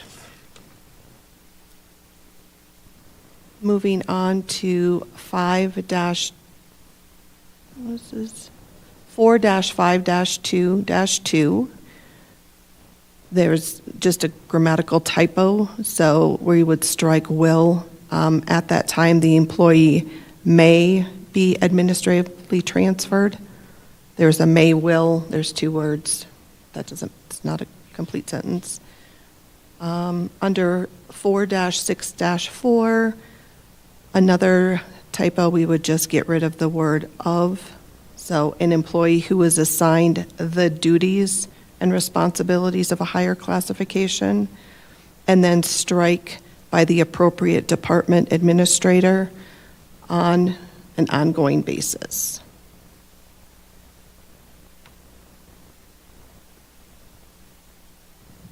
Vicky's going to finish up.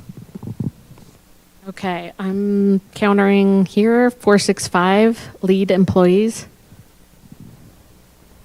We struck through some of this language that might just be redundant, just to try to make it more concise.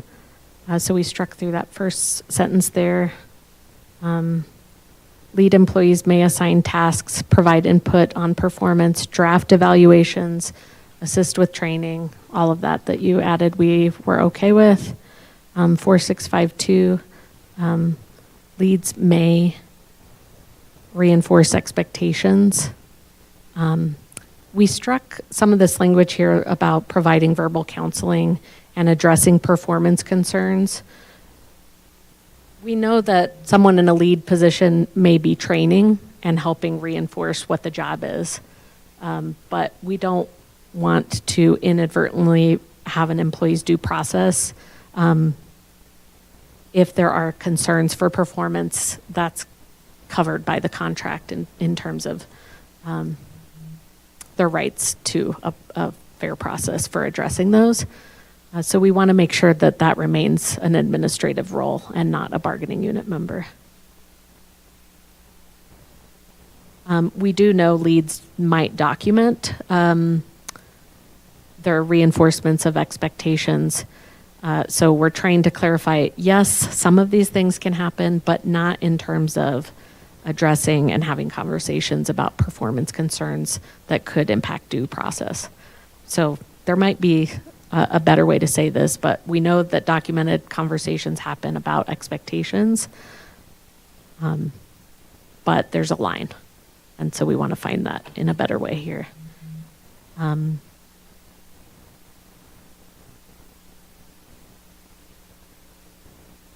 We wanted to clarify in 4653, while leads play an important role in supporting operational effectiveness, they do not have independent administrative decision-making authority.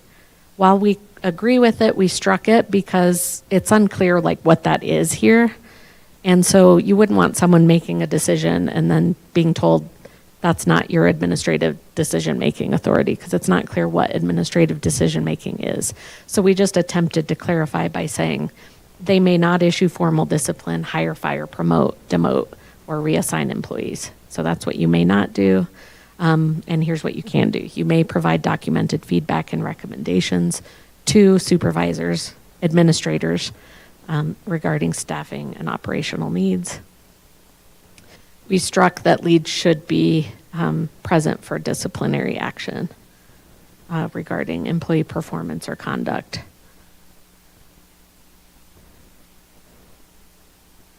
We left in 4654. Going down to 47, maintaining qualifications, we made a change to just I believe the structure of this article. So there were some definitions below about mandatory, required, and certificated training. So we added certificated here with a note to define the certificated training potentially in definitions, and it attempted to make this a little shorter. So training should be provided during the workday, and if you have to go to a training outside of your workday, you'll be compensated. We did make a change in the mandatory training on the definition, and it's just showing through as a strike through.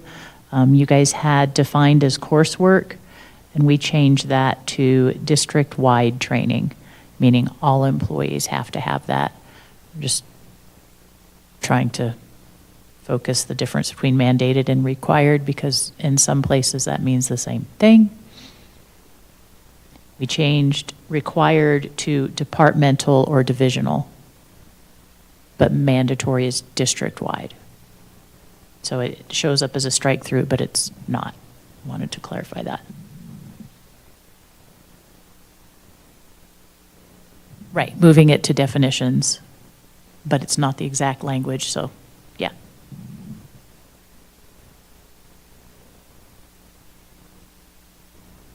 I feel like we need a lot of definitions about professional learning in general, because it's like, what's professional development versus learning? And we've talked a lot about that. So, versus training, yes. And then just going to the bottom, I think this is the last thing, maybe not. 473, we added employees will be compensated at their regular hourly rate to attend any medical appointment, to secure or maintain required qualifications. If the appointment occurs outside of regular working hours, such time shall be paid in accordance with the FLSA, including overtime pay when applicable, travel time, blah, blah, blah, in accordance with FLSA. An employee shall be reimbursed costs incurred by attending required learning, certificated training, and mandatory training and medical appointments.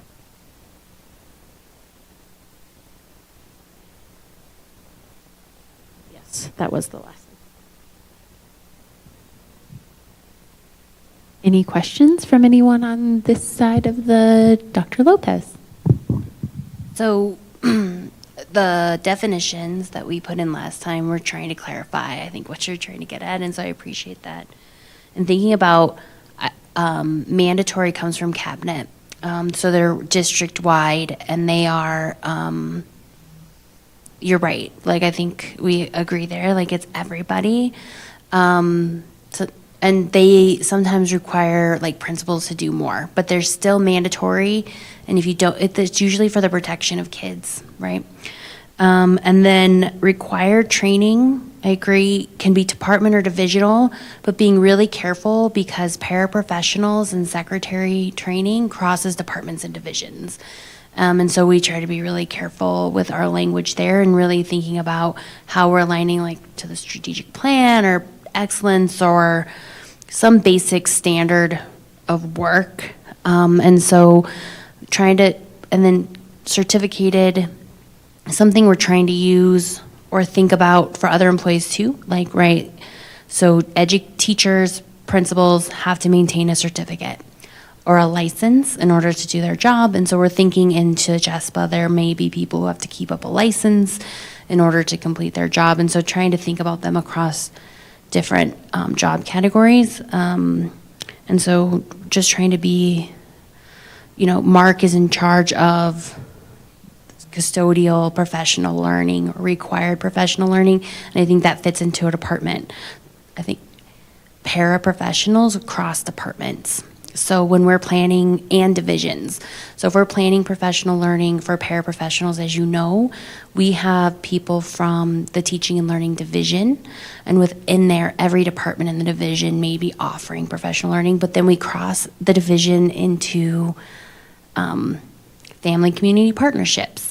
They provide learning for paraprofessionals. Special education so we are, it just crosses things, and so just trying to be really careful that we acknowledge that paras don't fit into a division or a department, and secretaries don't really either. They also cross departments and divisions. That's all I got. Good explanation. Super important, I think. I didn't know any of that. So just to be clear, we're not trying to strike and remove any of this. It's a question of whether it belongs in definitions or, I mean, I could also see a case that it could be better explained here in the section if it's more like an explanation and a process. Yeah, Vicki, I think when we put it there, we're like, this may probably not live here, but we wanted to make sure we were all clear on what we're meaning, because from 14 and across, we're seeing we don't use the word professional development, we use professional learning, and then we use training for like mandatory or certificate, right? And then there may be in professional learning like leadership things, or like they each have a different purpose, and when we bunch them together, I think it gets really confusing, and so we try to pull them apart into 3 different things. And maybe it's not clear, but as long as all of us are clear, maybe it helps to get, okay.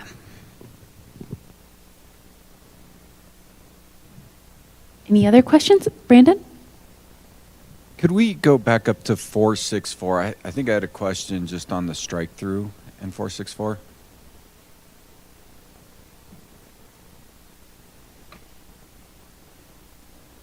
So you guys struck through the, like when you assume those duties of a higher classification and you struck out the by the appropriate administrator. I just wanted some thought around that one.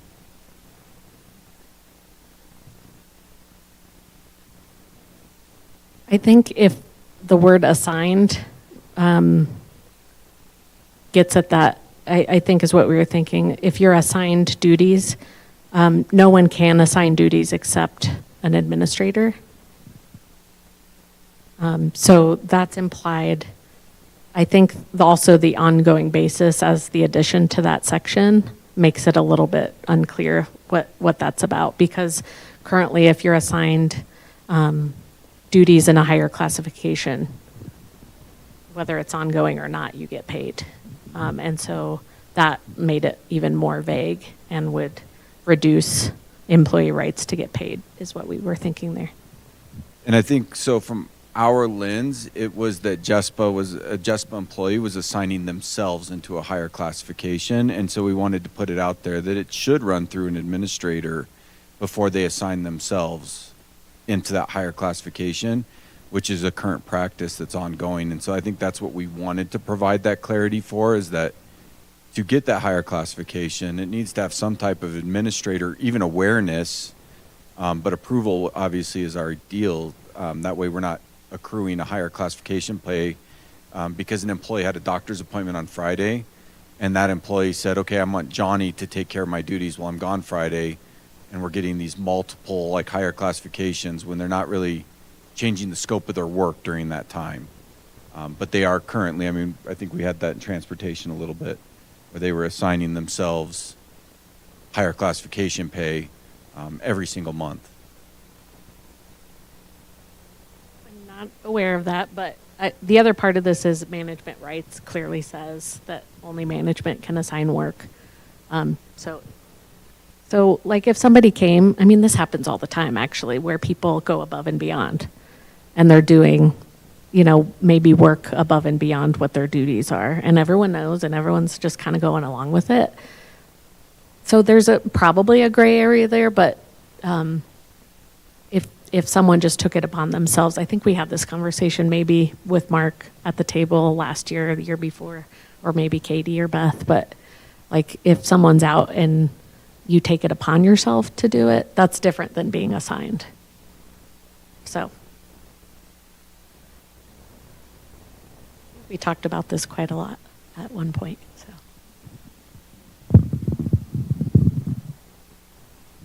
Any other questions? All right.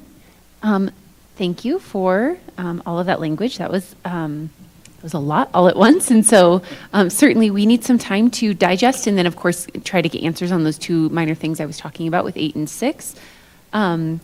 So I would propose that we move into a lunch/caucus time.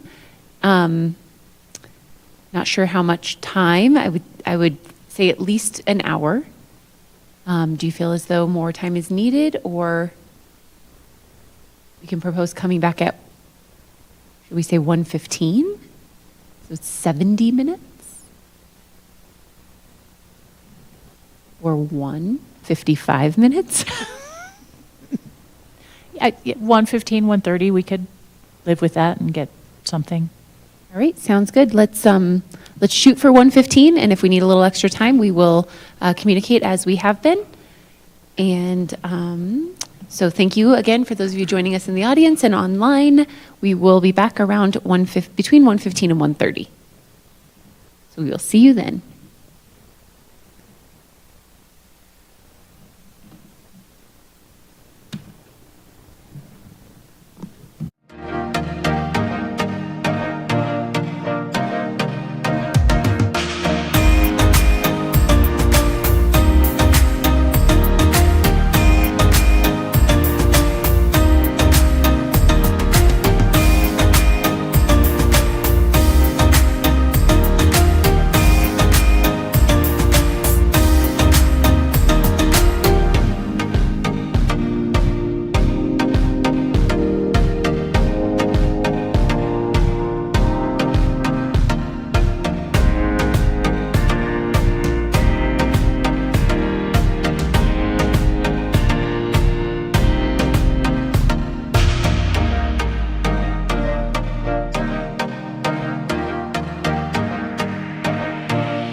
right, welcome back, everyone. Thank you for the patience.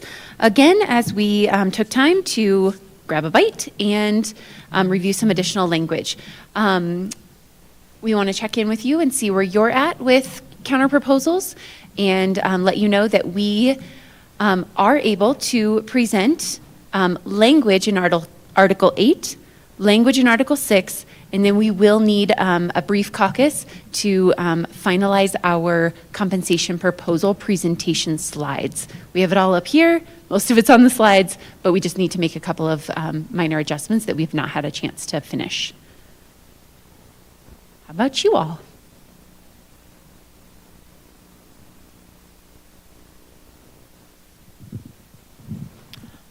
We have 2 and questions on 5. Do you want to start with questions or start with proposals?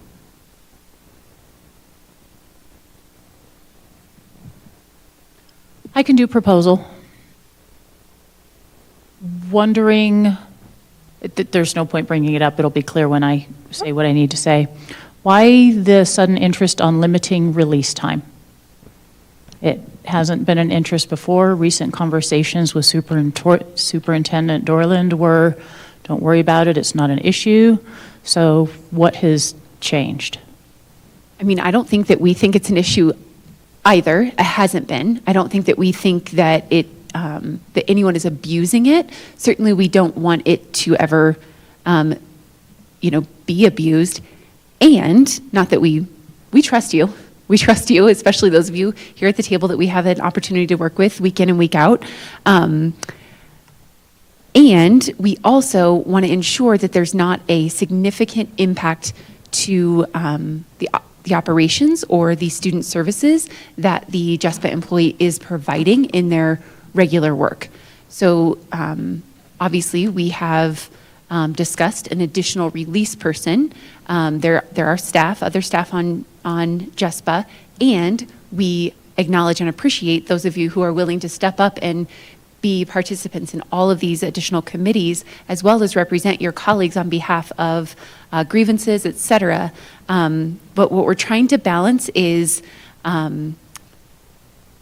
the impact that potentially could be the result of a weekly or a twice a week release of one individual person to the operations or student services that they are providing.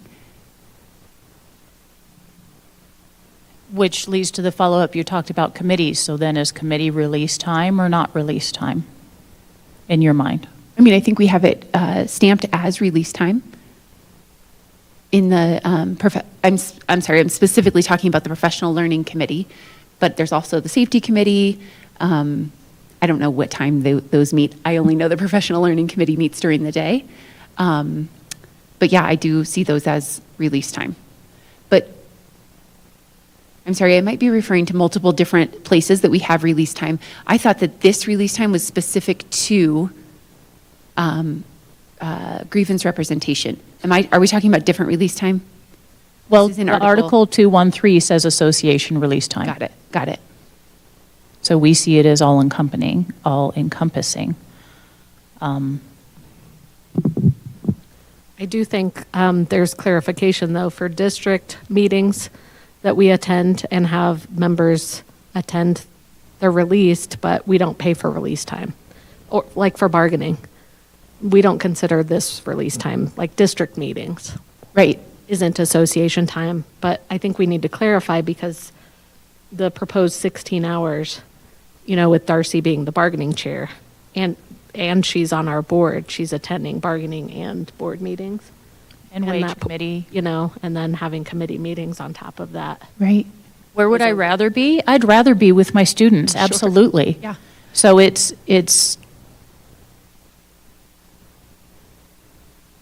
hard for me to look at this and say, I need to be mindful of my frequent absence to minimize the impact on students. Yeah.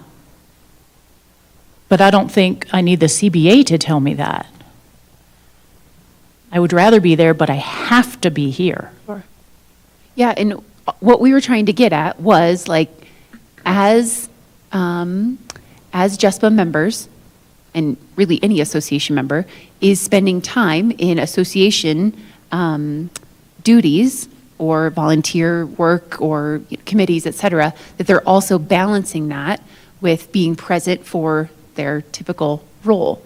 But we acknowledge that some of you, like, I don't think everybody has the same level of commitments to committee work, and like you do, Darcy. I think that you're out of the norm of the typical, which we appreciate, because we like that you're here with us, and we recognize that you would rather be there.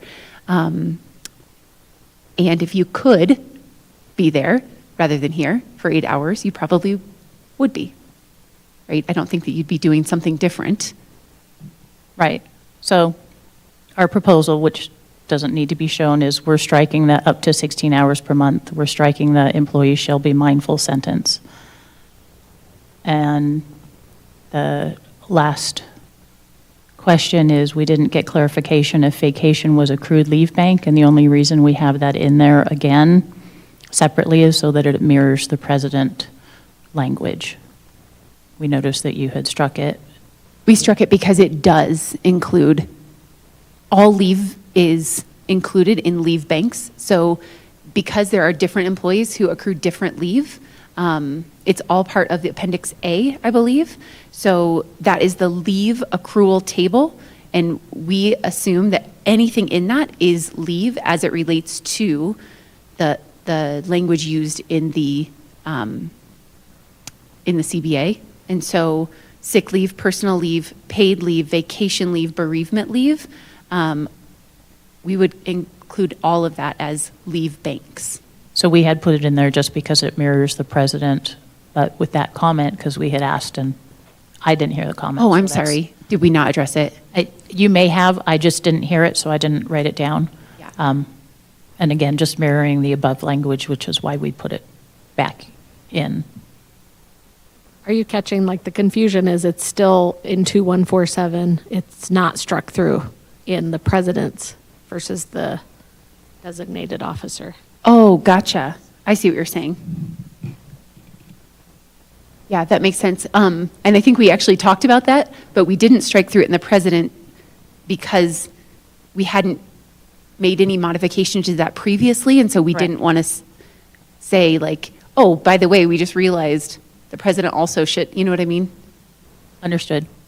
That clarification helps. Thank you.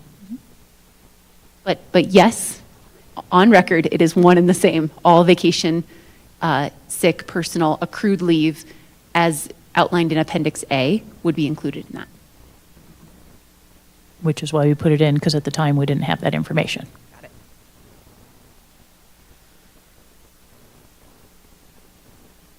Just those three things?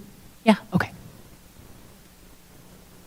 Yeah, and that's, I know you're not seeing it. I just wanted to say why. I know, I told you not to. Totally fine. I'm still just, Yeah, and still worked Darcy, up about the, Yeah. why are we limiting the time? I want to address that. I want to apologize if you felt as though that was offensive, that no, I don't want you to think that we don't think that JESPA employees want to be in their buildings, in their departments, providing the service that they were hired to provide. We just, oftentimes it's important to stamp that that is, right, your number one responsibility. And like, we appreciate and know that you too want to advocate on behalf of yourselves and your colleagues as part of your association. I do the same with JCAA. I am a board member, an executive board member, and so I get it. I do the same thing. I don't get release time, unfortunately. However, I am with you. Sometimes those events are fun, though, and I'd rather be at the events than. However, I don't want you to think that we intentionally were trying to make it seem like JESPA employees who are actively involved in their association don't prioritize the work they were hired to do. We fully believe that, and we think it's important to strike a balance. I just don't want it to be perceived that any release time that JESPA has is to go to events where they're having fun. I want to make sure that you all know that everybody works really hard when they're on release time for whatever it is.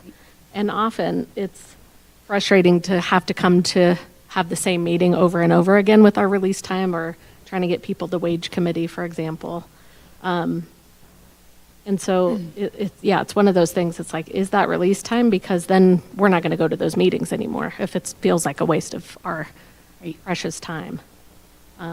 Anyway, I just want to make sure people don't think the release time is for purposes other than learning or work or advocacy. Absolutely. Do you want to see it? No. Okay. I could. Okay.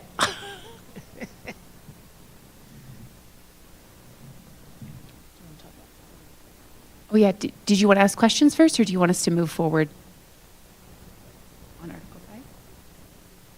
Oh, yeah, sure. I was just going to send this over to you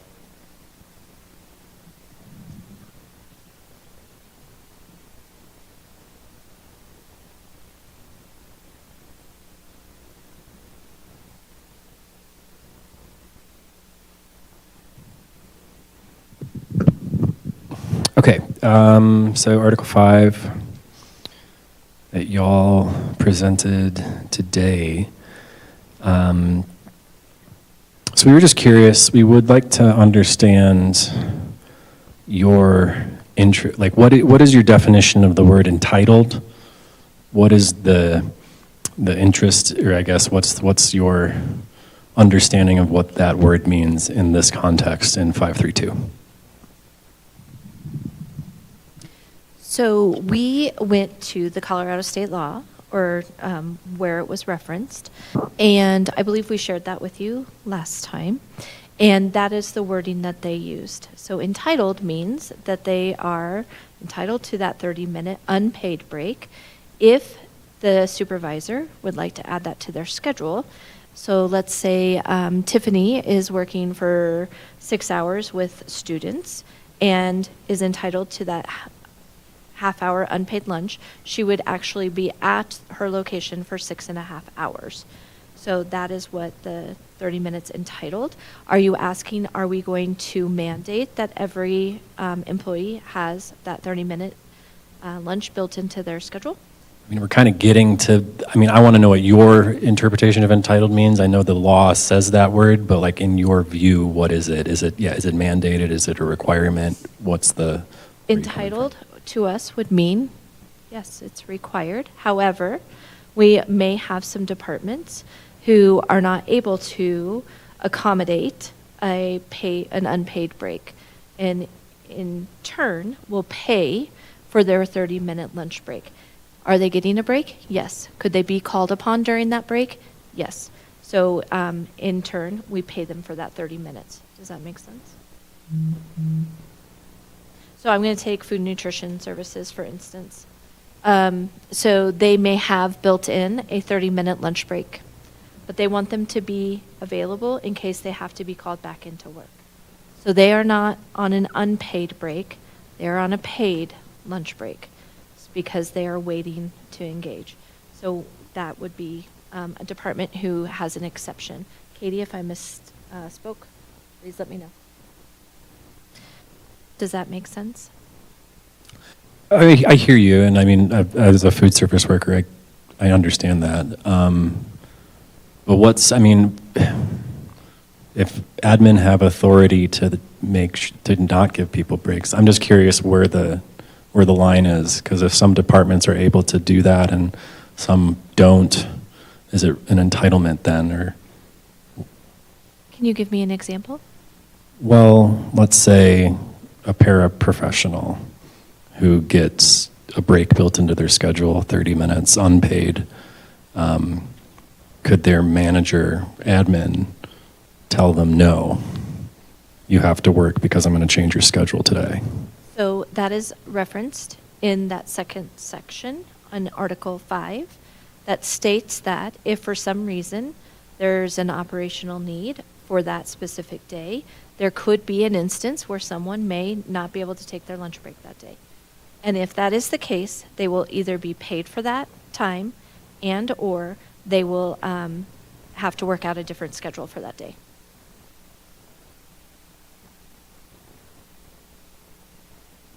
We feel that that's addressed in that second section. Okay. I think we need to have some more conversations amongst ourselves too, but thanks for some clarity. If I didn't answer at all, please let me know. No, I mean, what we wanted to hear, I guess, was we read the language in the law, and if it seems it was kind of like a copy and paste from that into the CBA. So I just want to understand where you're coming from and what your thoughts are, given that. Well, and that's why we wanted to be more clear in the CBA, because prior, it really didn't address our supervisors, putting those lunch breaks into the schedules.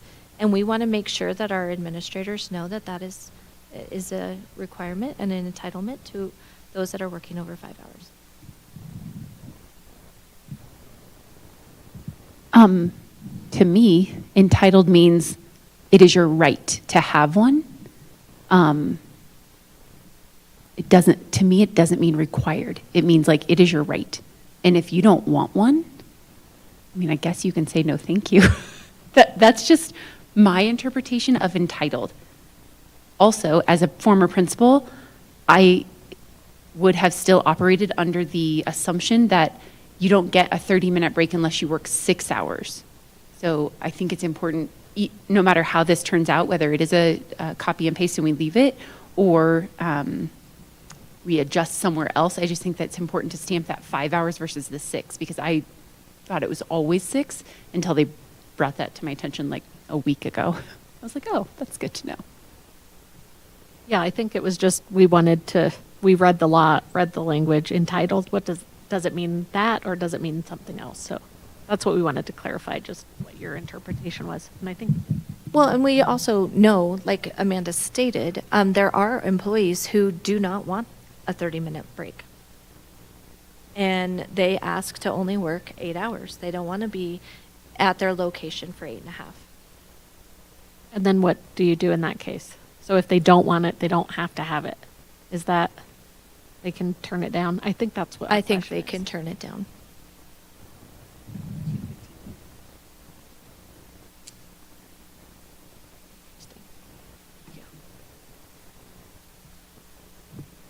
Yeah, that was our only question. All right. If you are all okay with it, then we will move to I'm going to start with Article 8, the leaves article. And I think this is the version. Can I use the Google version? 8. Sorry, I prefer the Google version because then I'm sure nothing's going to get messed up. I feel like things are going to get messed up in Microsoft Word.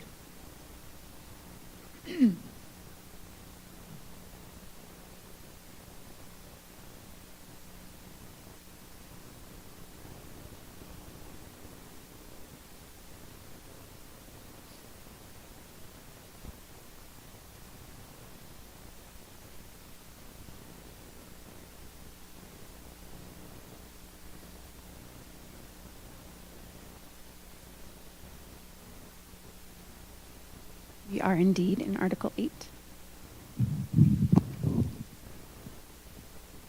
Maybe?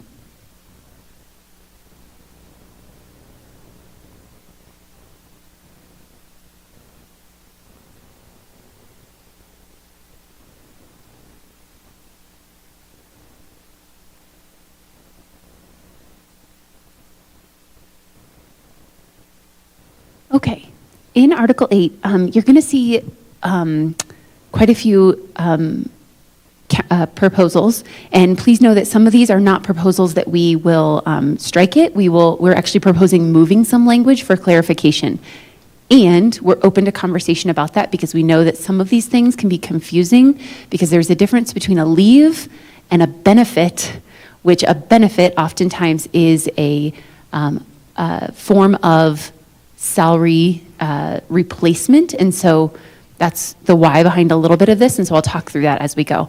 So first of all, we propose changing the title of this article to leaves of absence. And then, of course, we have the various leaves of absence outlined. That's the first title of the first section. So in 8.1, under statutory leaves, we have modified this slightly.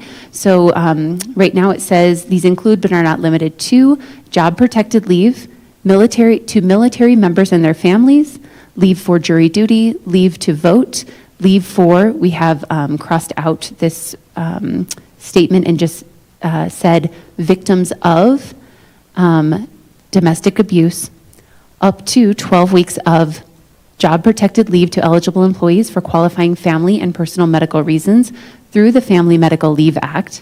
And we've added in leave as a form of accommodation and other protections under the Americans with Disabilities Act, or ADA, and leave in accordance with the Healthy Families and Workplaces Act, also known as HFWA, oftentimes, when a public health emergency is declared in Colorado. So we just added a few more of the statutory leaves that are required by law or that currently exist in practice.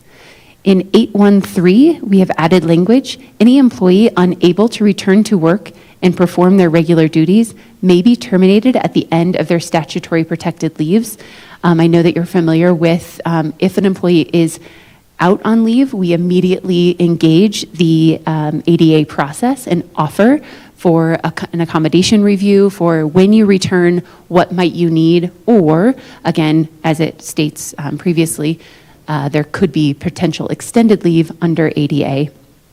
However, somebody who's unable to return to work can't continue to be employed. And so that's what that addresses. Under paid sick leave, you'll see this down below. We're trying to find some parity between all of the employee groups within JESPA. And so we have struck the language on excludes paraprofessionals and health technicians, and that'll be further outlined below. In 8.2.1, we've just stricken 8-2 and left it in this section. In 8.2.2.6, instead of the word deal with financial and legal matters in the event of a funeral service or memorial, we use the word handle instead. Minor change, and we felt like deal with sounded really negative. Under 8.2.3.2, we've just changed the title of our manager. This is her current title. We just adjusted it in language. So manager of HR, employee leaves of absence. Under 8.2.3.3, instead of saying sections 8.2 and 8.3, we have suggested stating in accordance with this article. Under 8.2.4, our suggested revision is upon termination of employment, accrued sick leave hours will be paid to eligible employees per Appendix B. I believe that was moved from a lower part, like down below all of this other language. We just moved it up. In 8.2.5, all of this, the disability benefits, we felt like this is a benefit to employees and not a leave. And so we suggest moving it to Article 7, which is the benefits article. And certainly we can explain more about that, but this is related to a short-term disability benefit. So just so everyone is really clear, the difference is if you are on a short-term disability, so a leave lasting longer than 7 consecutive calendar days, which is 5 work days plus, usually 5 work days plus 2 weekend days, for a personal illness, you will apply to our standard medical insurance company, and they will approve or deny the replacement of lost wages up to 60% of your pay. And then the remainder, the other 40%, can be supplemented with time that you have accrued in your leave banks. So STD is not the leave, it is the mechanism by which an employee's wages are paid back to them. FMLA, Family Medical and Medical Leave Act, is the actual leave. So one is a leave, one is a benefit, which is why we're proposing moving this. Same thing with regard to the long-term disability, and again, just recommending moving that to Article 7. We have not recommended any changes to that language yet in Article 7. We just recommend lifting and shifting and then doing any language modification proposals at that time. 8242?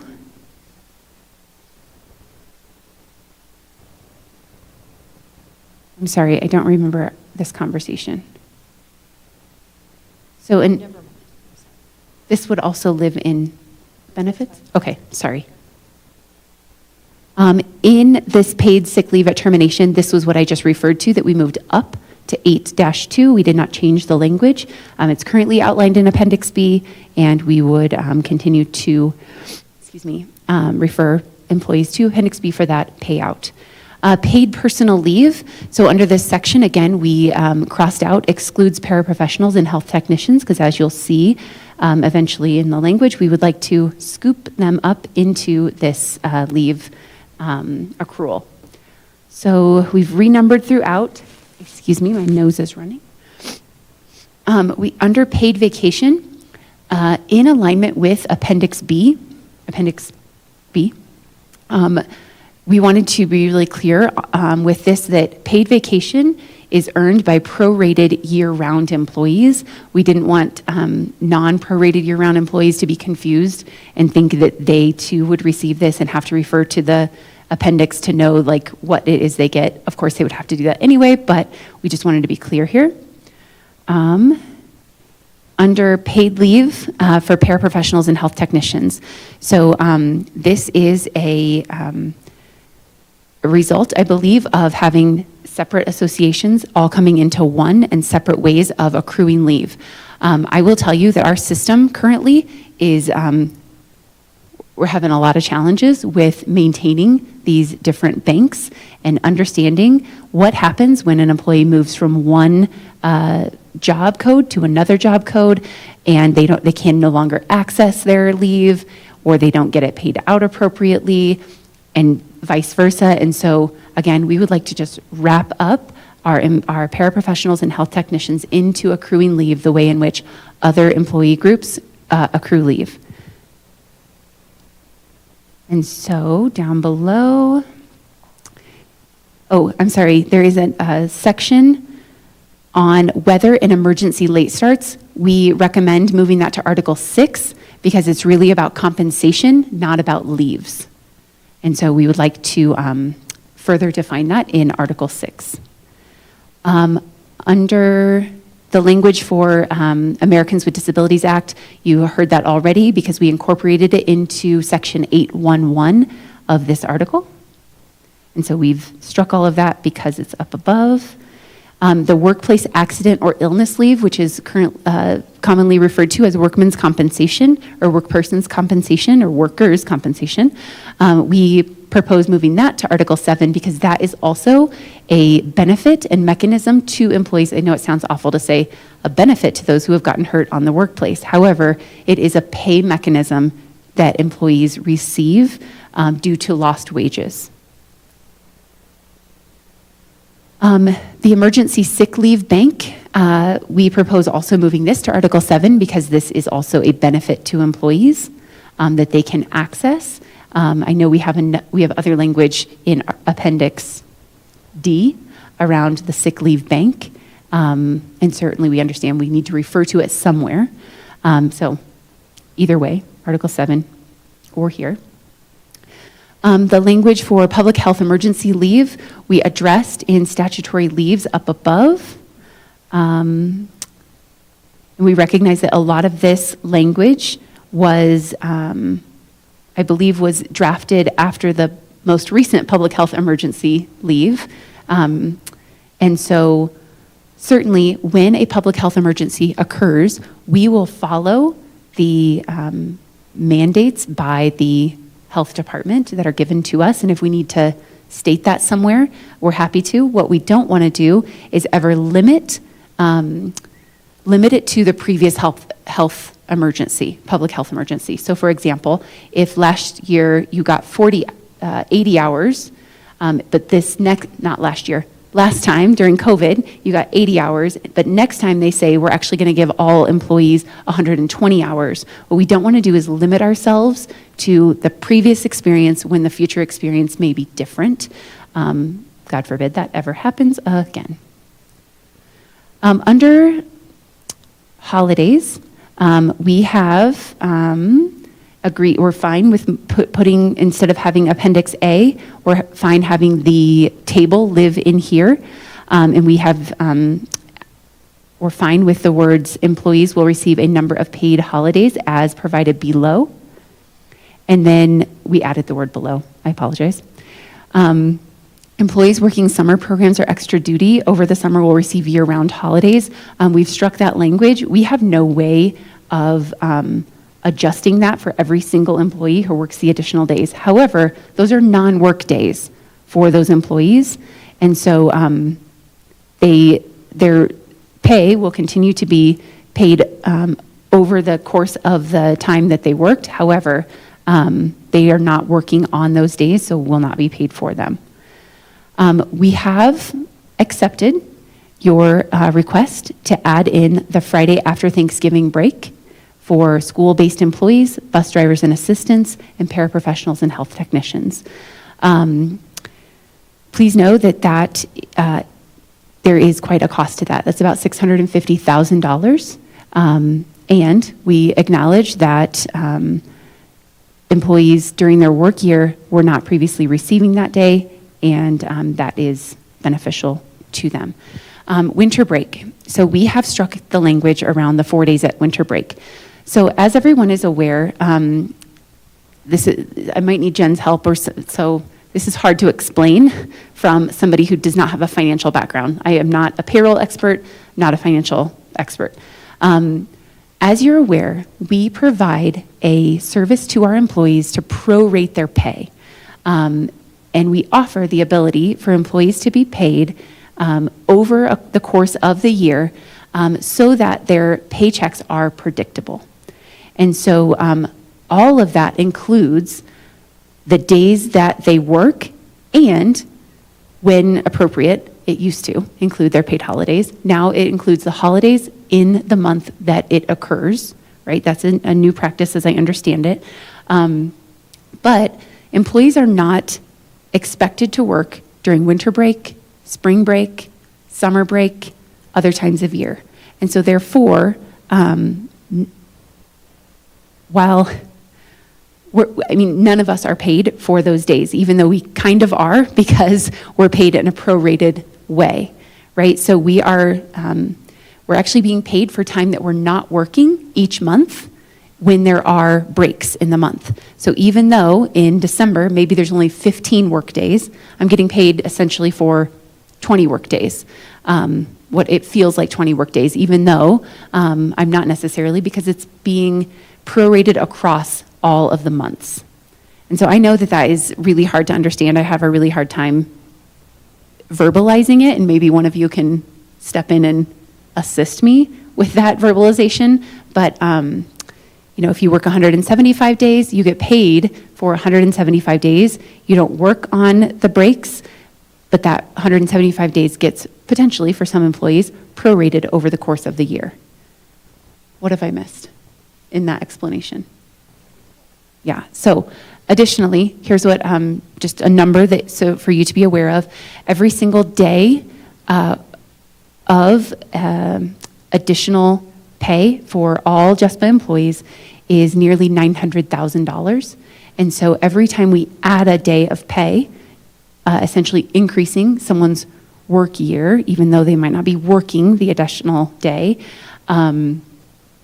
that is eating into anything else that we can potentially put into compensation without modifying the work year. And so we really want to ensure a balance between where it is that we are putting the funding that we do not have, but we're going to allocate anyway, because we're going to spend into reserves. So I think that is it, but we did put a note at the bottom that we may need to review Appendix A and adjust based on some of what we have proposed. I feel like I missed an entire section. No? Okay. So the reason that we would want to review Appendix A is because of the way in which we have modified paraprofessionals and health technicians. So as you know, paraprofessionals and health technicians have a different way in which to accrue leave. Currently, it's 1 hour for every 20 hours of service rendered under paid leave. Our suggestion is that it mirror hourly employees, so they would receive 1 hour for every 20 hours worked of sick leave, and they would receive 2 days per calendar year of personal leave. And then bereavement leave remains the same. And so it would just be taking that and copying it down, if you will.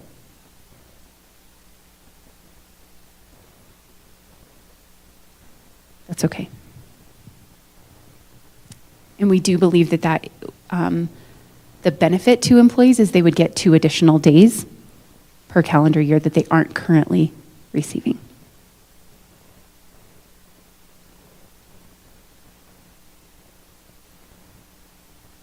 So this is what it would look like.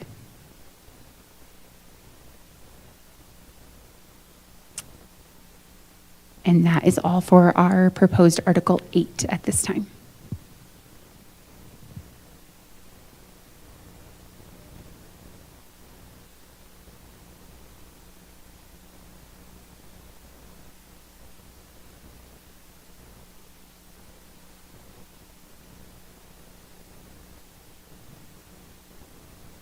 Can you show the article again and scroll up? Thank you.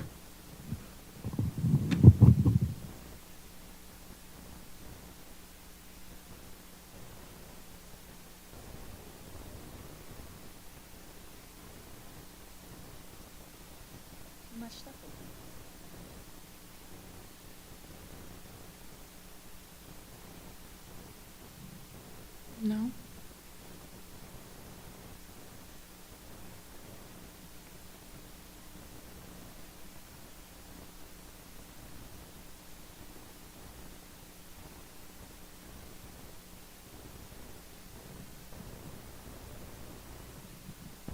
I think the top where you talked about the statutory leaves.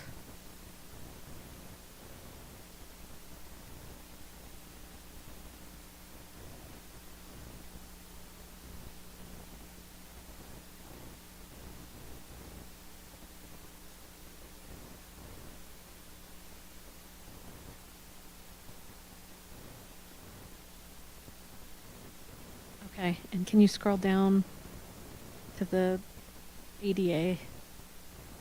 Maybe right there. The termination. Actually. 813, there it is.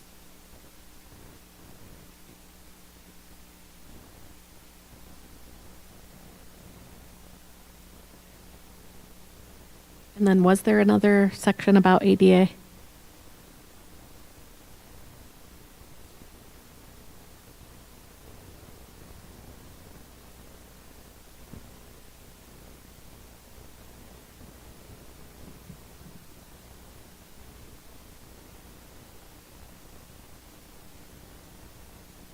Thought there was, but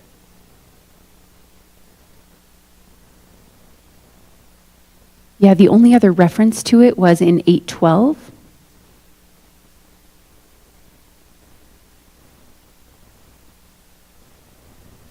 And so, there was an entire section about it. So if we need to revisit where that lives, we certainly can. And there are other components of ADA that may not be exhaustively listed in this current language. okay. I don't think I have a question. I thought I did. And then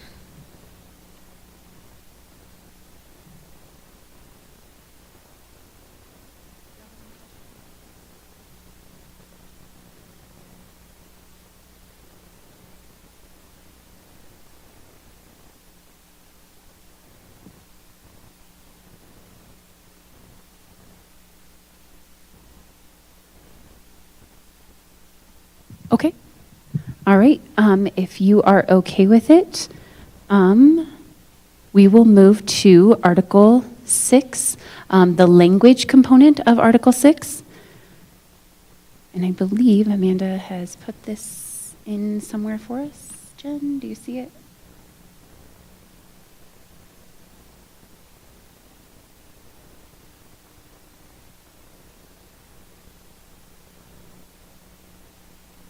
I want to make sure that got added.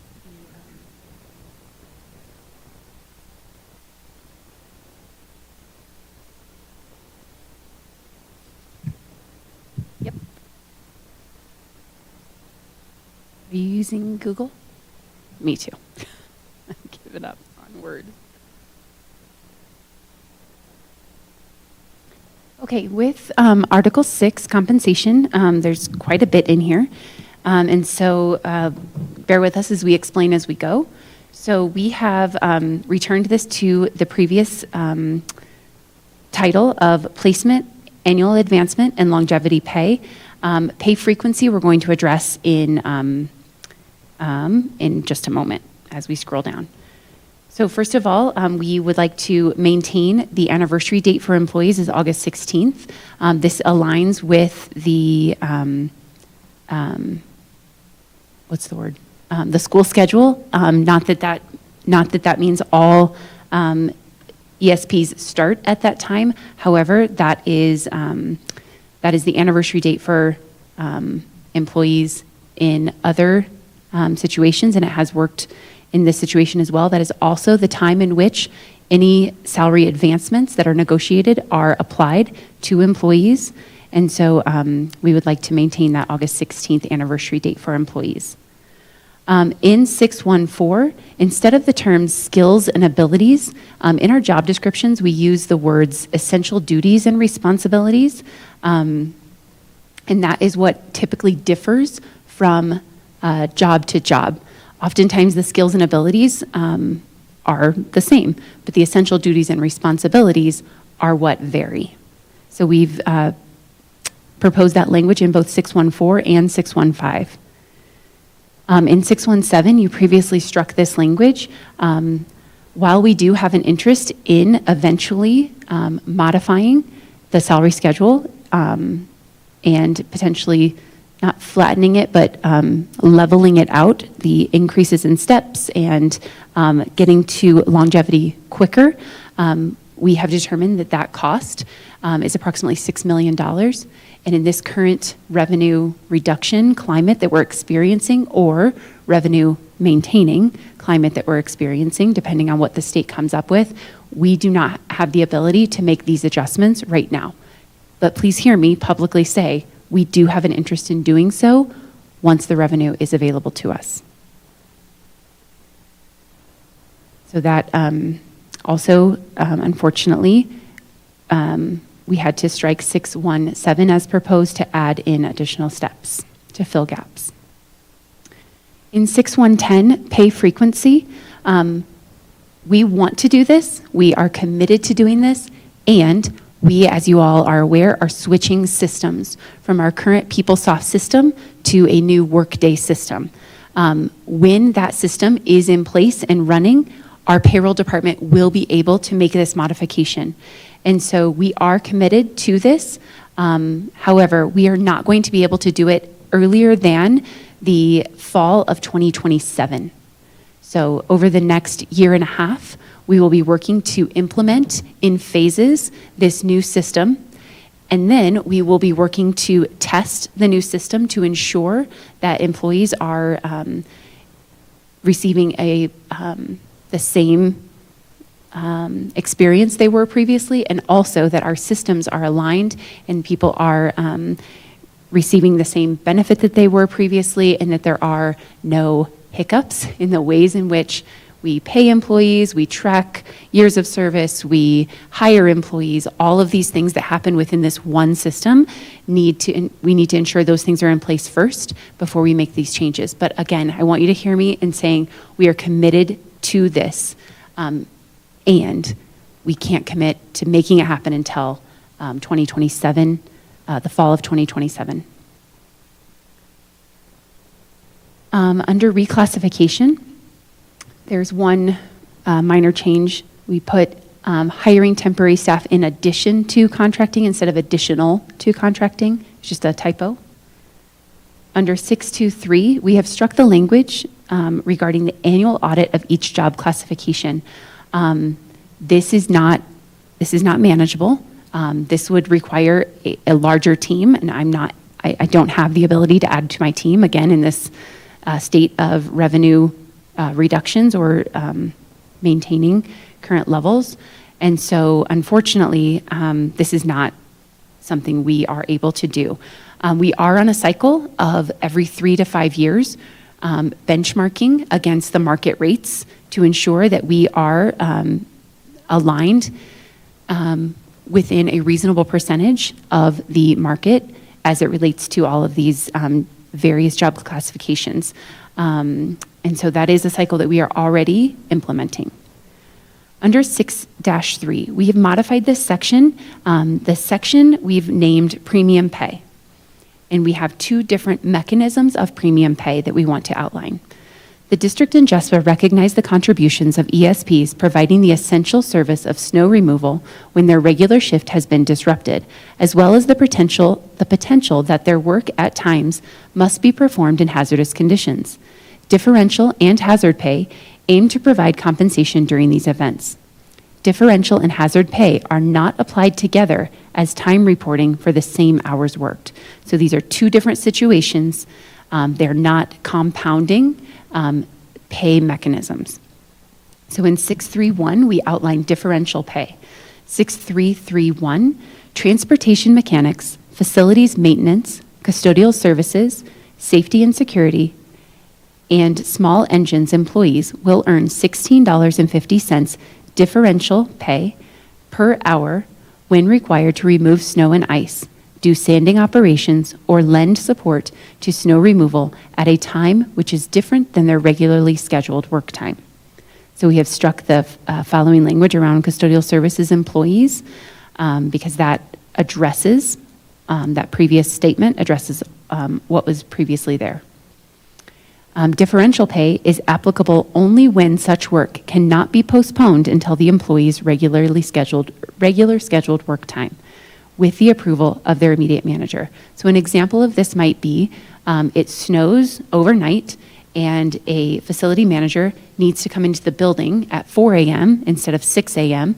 to do snow removal. That would result in differential pay. So that employee would be getting, let's say his or her time does start at 6. They would be getting 2 hours of regular pay plus differential pay, and if within that work week, they also worked 2 hours of those 2 hours resulted in overtime, they would receive time and a half. So they'd receive the overtime pay as well. Under 632, this is hazard pay. So 6321, this is all new language. ESPs working for custodial services, facilities maintenance, and the Department of School Safety are at times required to work in potentially dangerous conditions. Employees in these departments will earn an additional $16.50 per hour for time working in the following conditions during regularly scheduled work hours. So this is time where they are engaged in hazardous conditions during their actual work time, scheduled work time. So 1, outdoor work is required, outdoor work is required, cannot be postponed, and then that should say the temperature is below 0 degrees Fahrenheit. 2, schools are temporarily closed due to a public health emergency, which I think may have been your previously proposed language.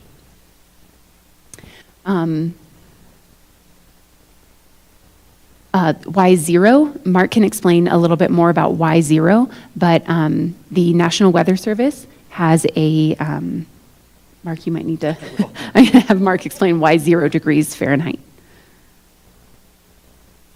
So I did a lot of looking into this and what other districts do and what's considered hazardous in terms of temperatures. As Amanda began to explain, the National Weather Service kind of defines what is considered hazardous by region.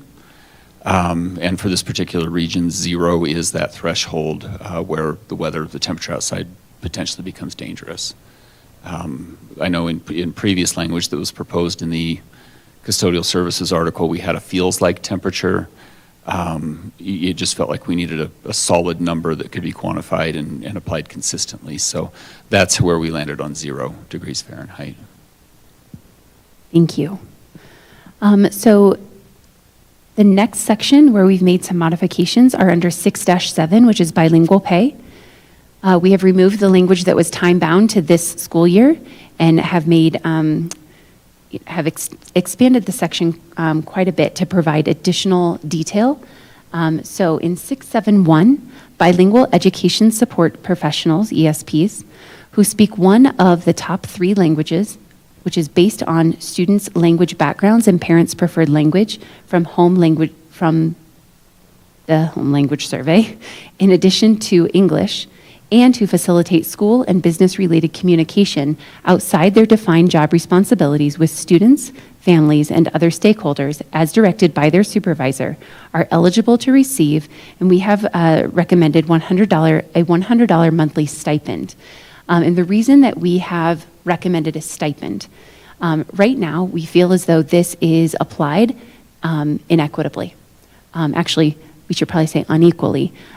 There are ESPs across the district right now who are receiving different pay for potentially the similar services offered with regard to interpretation in the moment or facilitating these school and business-related communications.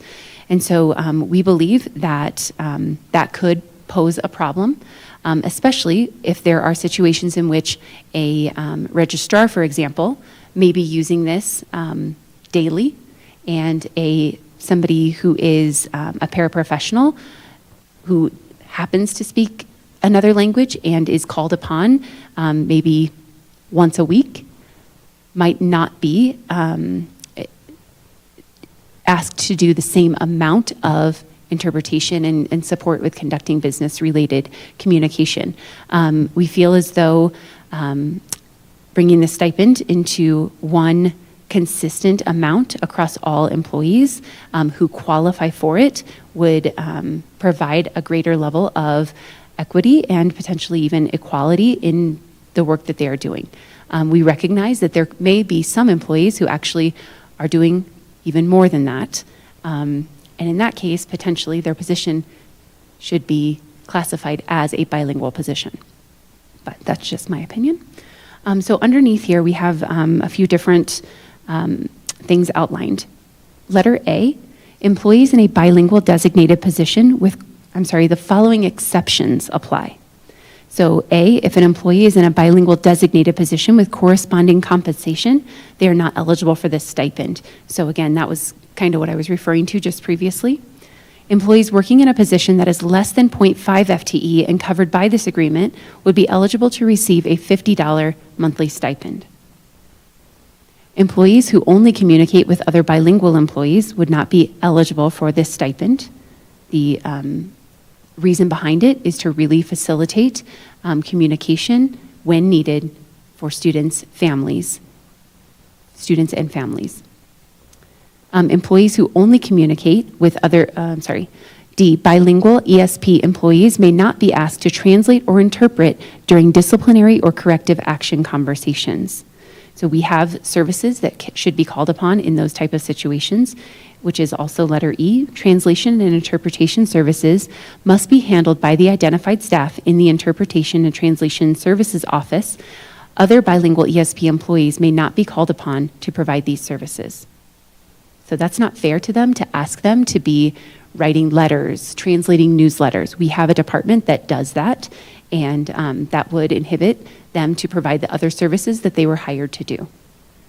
In 6711, to qualify for the stipend, an employee must be recommended by their supervisor via the designated form submitted to Human Resources and must pass the required language proficiency test.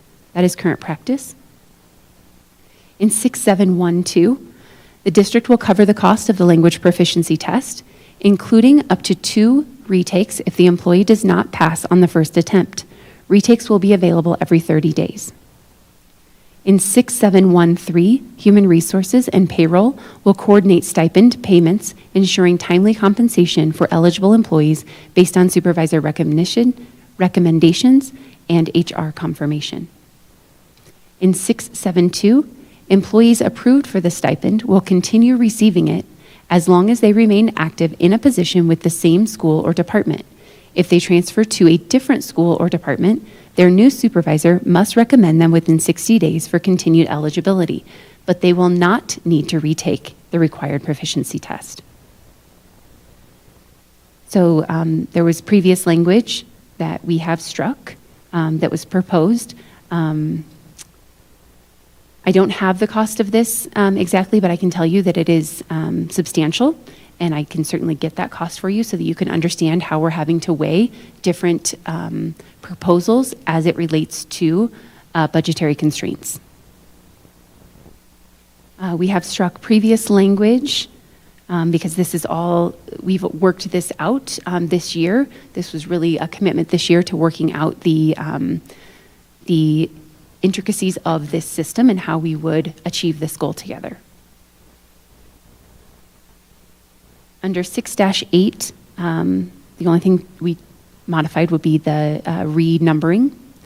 Under 6-9, we have struck the required items language. I don't even remember reading this language previously. Certainly, we still have that in the custodial services article and recognize that need. There is a cost to this, as you can imagine.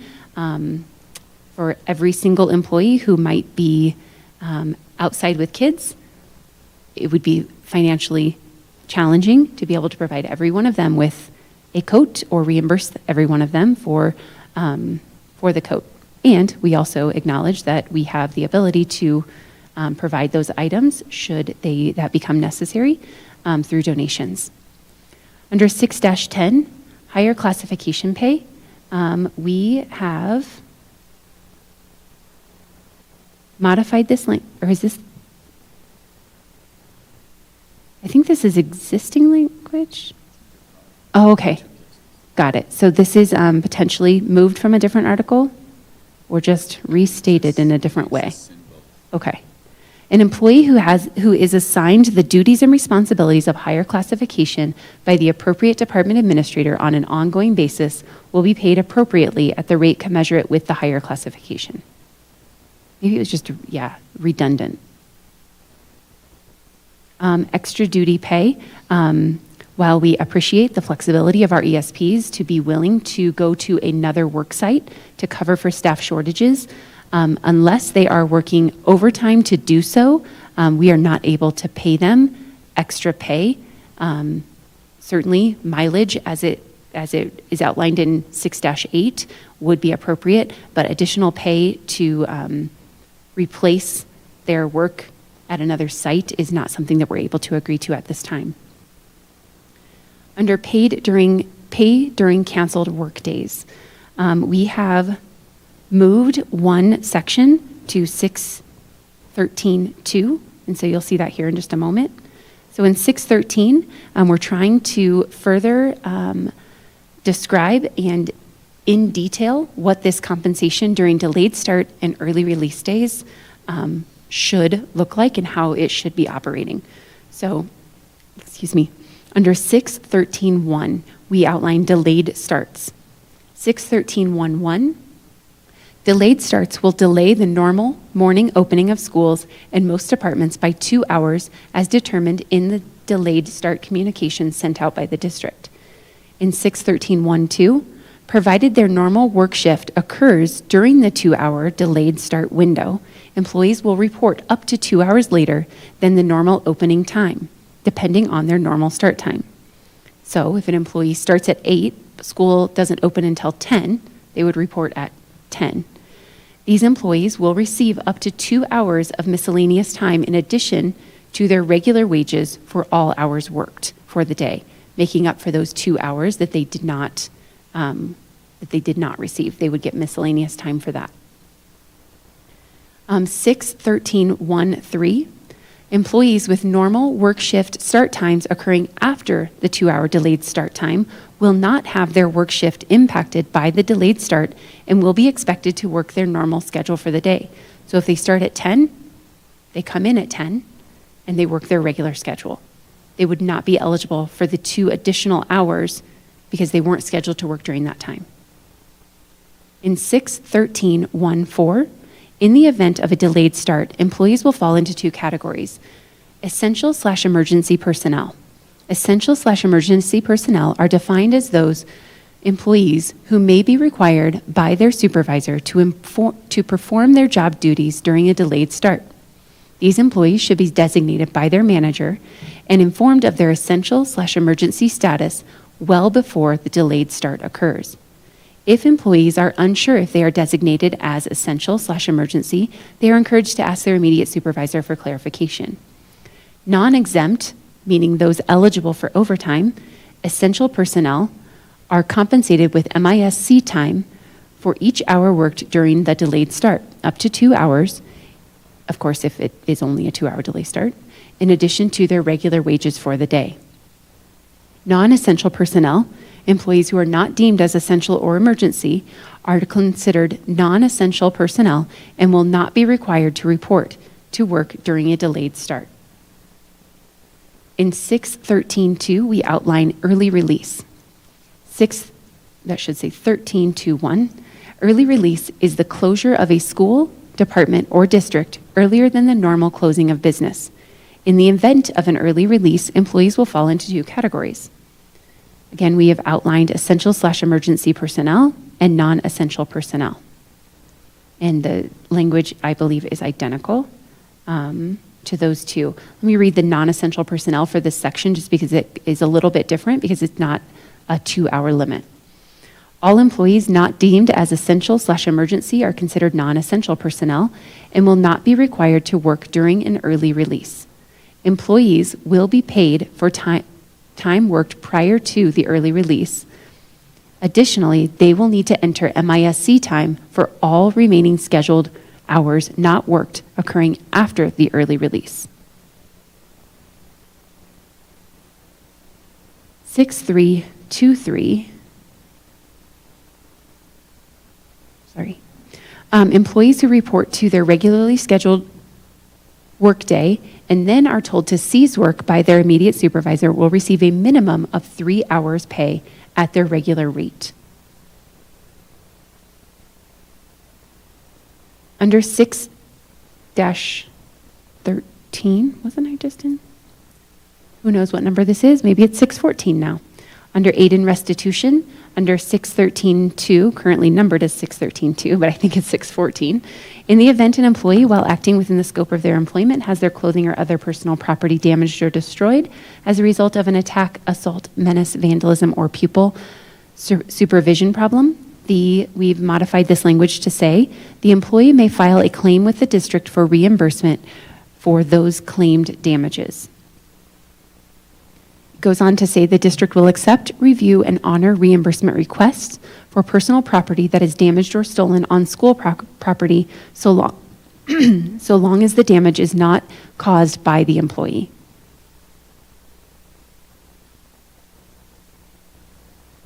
Under tool replacement, that is the same.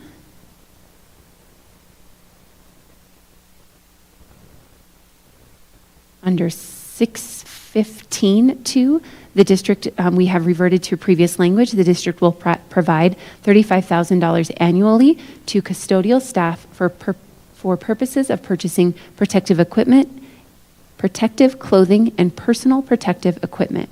Winter protective items shall be provided by September 30th. We are fine accepting that language. Under 615.3, the district will provide that's all previous language. Under 616, this is where we recommend referring to the early childhood or preschool wage schedule, and we recommend that it be worked into a JESPA wage schedule and either placed here or referred to in an appendix, whichever you prefer. Under 617, while I would be over the moon to be able to commit to a 3-year increase in salaries due to the revenue instability that we are currently experiencing with the state, as compounded by declining enrollment and a potential cliff for averaging and the way in which averaging is calculated in the state of Colorado. We are unable to commit to an annual increase in the agreement. This is really disappointing to me because I was hoping to be able to find a way to commit and be able to only revisit when needed at the table. So I recognize that this may result in continued bargaining annually, at least as it relates to salary and benefits or wages and benefits. And so potentially we may need to revisit that in Article 2, one of those articles. So I'm more than happy to also show or have Jen show, actually you might not have this. I have this document. So in our compensation committee. Can you hold there just for a second? Oh, I'm sorry. Bugger. I understand you talked about the cost of living over 3 years, and I understand where you're coming from. The first sentence says steps, if eligible, are guaranteed. Obviously, you meant to strike that as well. Unfortunately. Okay. I didn't hear that, so I just wanted to make sure. Yeah. At a minimum, I would love to guarantee that, and it's the instability that we're experiencing that I unfortunately, I don't think we're going to be able to get there. But please hear me say, I wish we could. So the preschool wage schedule, I believe some of you have seen, this is our proposal for the preschool wage schedule. Because non-licensed preschool educators, I'm going to call them educators because I believe that's what they are not required to have specific degrees. We acknowledge that they are required to have ongoing professional learning and specific training required by the state. We do not believe they should be held to only receiving, not only, but receiving increases based on continuing education. We believe that they should have the ability to, as other JESPA ESPs, receive increases based on years of service and longevity with Jeffco Public Schools. And so we have a proposed schedule that has been shared with the compensation committee. I'm sorry, I'm going to have to share this one because I didn't send it to Jen, and I apologize, Jen, for that. Let me just jump in here.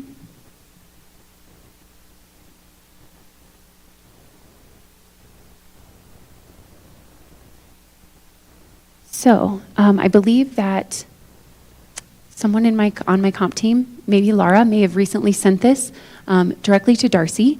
So I think you have access to this, but we're of course happy to send it again. So this is the proposed schedule. So you can see that this relates to ECE partners who are prorated, those who are hourly, program specialist, and the director on special assignment. So you can see the work days who are listed here, 185 or 194. They are 7 holidays per Appendix A. Appendix A? Yeah. And we propose the following. Beginning on step 1 is between, you can see here, starts at $19.81 per hour, depending on the role, $28 up to $32.02 per hour. I don't know why I would have shifted those two, but whatever. They have their own method for doing this. And so annually, they would receive an increase.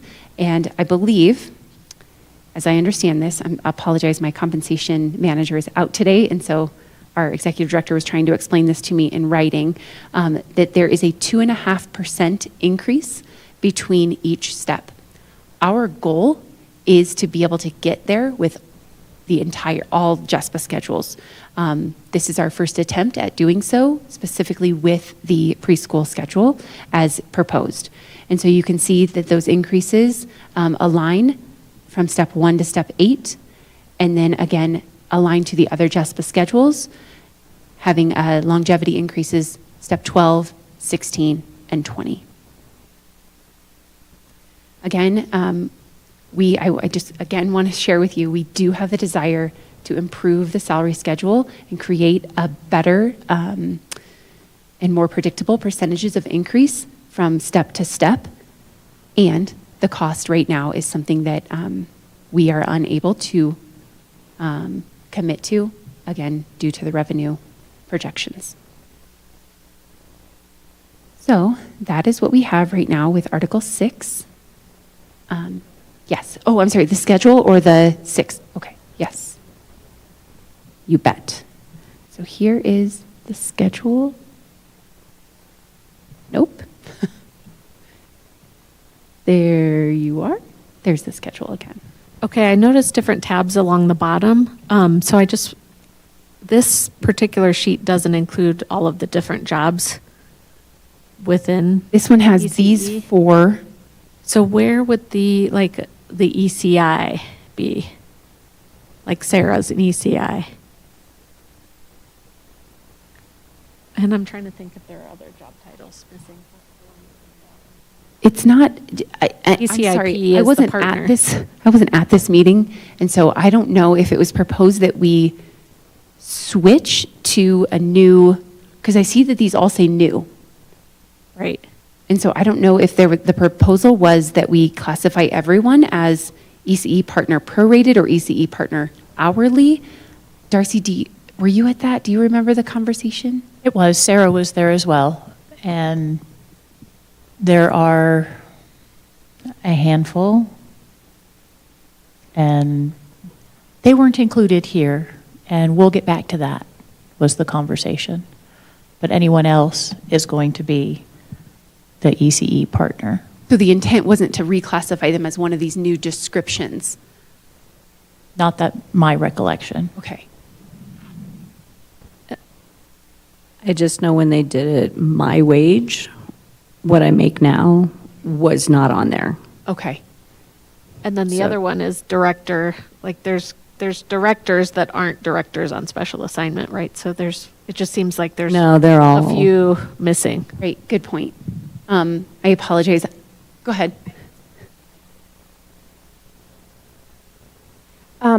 They're actually, the directors, we worked in partnership with directors. We no longer have directors that oversee preschool. All preschools are overseen by the building administrator, PK5.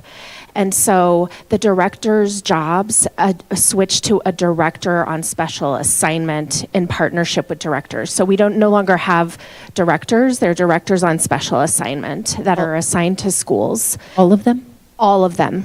There are, don't want to get my numbers wrong, I believe 6, maybe 5. I'll double check. The top, both of those are ECIP positions. These two? At the top. Some are prorated and some are hourly, depending on how many hours. Some are part-time and some are full-time. And I remember at the meeting, Laura talking about the ECI. I would need to go back and double check because I don't want to misinform. Sure. But I remember seeing, I believe, there's a small handful of ECIs, and I remember her talking about that. So I just need to double check and clarify. Okay. And I apologize for if they were inadvertently left off of this list.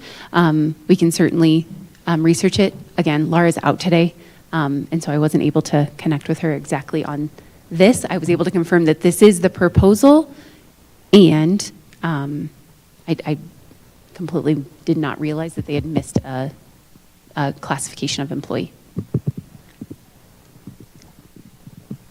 Sorry. The ECI is currently paid the same as the ECIP, so I think we just need to clarify. I just got a text from Lee. I asked her to also listen in to make sure we had our checks and balances. And Sarah, you probably know this from PAC, I don't know for sure, but the ECI and the ECIP are on the same salary. So we just need to possibly talk to Laura about, because it says ECE partner about saying ECIP, ECI. So we will get additional information and ensure that we share it with you. Vicki, would you like the language up as well?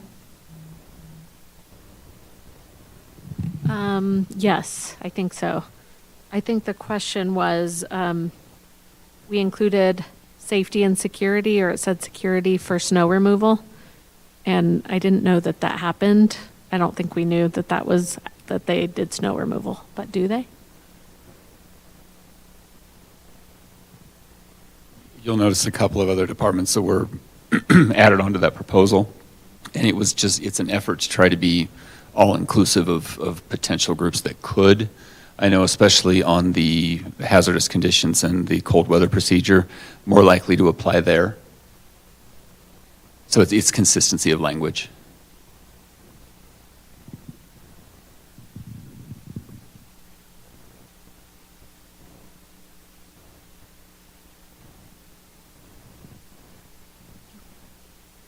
Unless Brandon wants to shovel snow.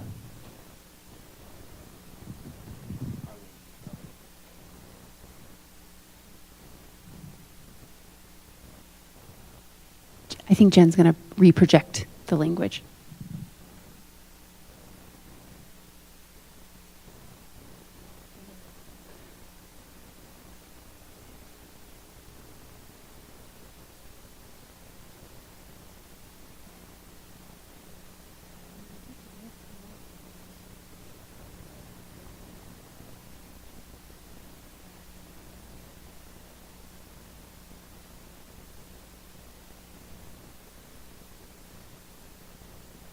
I'm not sure we need to see it again if we don't have other questions, but. Oh, I'm sorry. I Yeah, thought I'm you sorry. did. No, I think it was just the one that stuck out to us was the snow removal and the different jobs incorporated. But we'll look at it, of course, when we can.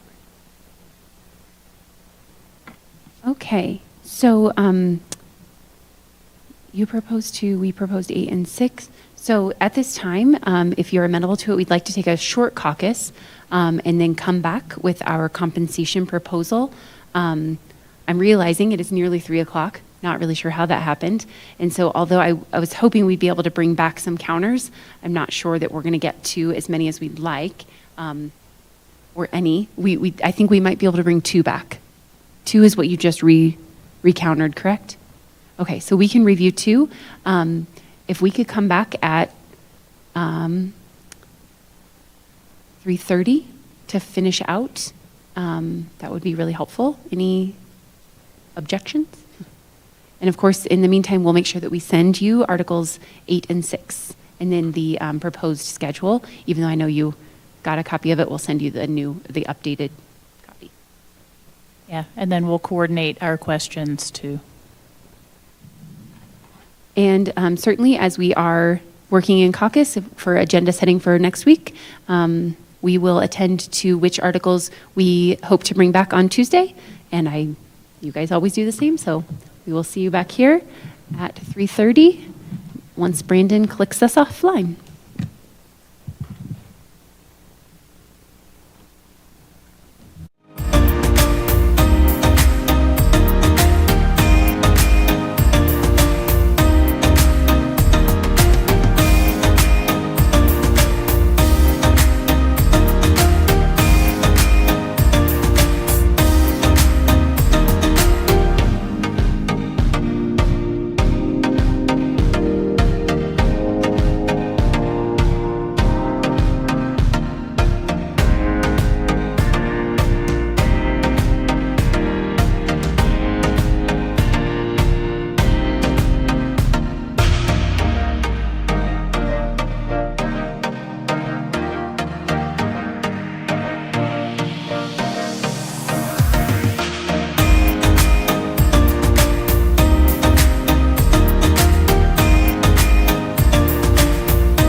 Welcome back, everyone, and thank you for joining us for our final sprint of the day on April 1st of our negotiation session. So with this final 20 minutes, I wanted to first ask you if you had any questions that you wanted us to respond to. Okay. In the interest of time, no. Perfect. And so with our final time here, we are planning to present our district compensation proposal for, whoops, I can't present without first sharing it with you. Where am I? I'm trying to get into Teams.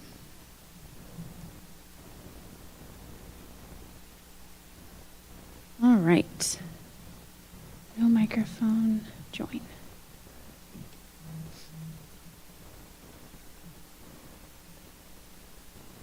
All right, who knows which screen it's actually going to share? Here we go. I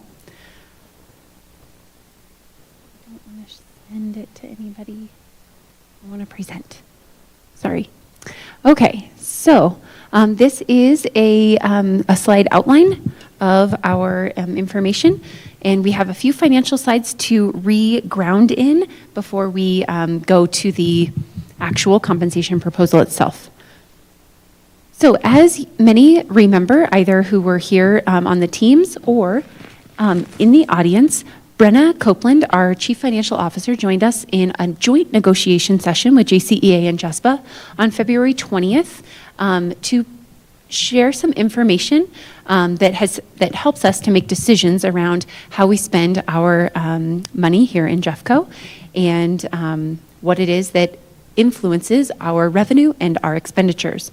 And so I'm going to have some slides that you've already seen and a few slides that are new. So first of all, this just kind of outlines what's in these slides, but it's just the revenue comparisons to other school districts, the use of fund balance, and then of course our information to support the negotiations process, which is really considerations that we have had to make as we arrive at our compensation proposal. So just a quick reminder around where Jeffco lands in regard to total program revenue per pupil. This is funding we receive from the state, and as you all likely remember, Jeffco ranks 6th in total program among nearby metro districts. Total program certainly is adjusted. Things like at-risk, English language learner or multilingual learners, and special education have an impact on the total program and the dollars we receive as compared to our neighboring school districts. If Jeffco received the same total program per pupil funding as Boulder Valley, a school district to our north that we are often compared against with regard to funding, we would have an additional $16 million in total program funding. Unfortunately, that is not the state that we are in. Additionally, we want to make sure that we emphasize that when taking into consideration mill levy overrides, which are approved by voters, Jeffco ranks 9th. So we drop 3 spots with regard to total program and mill levy override revenue.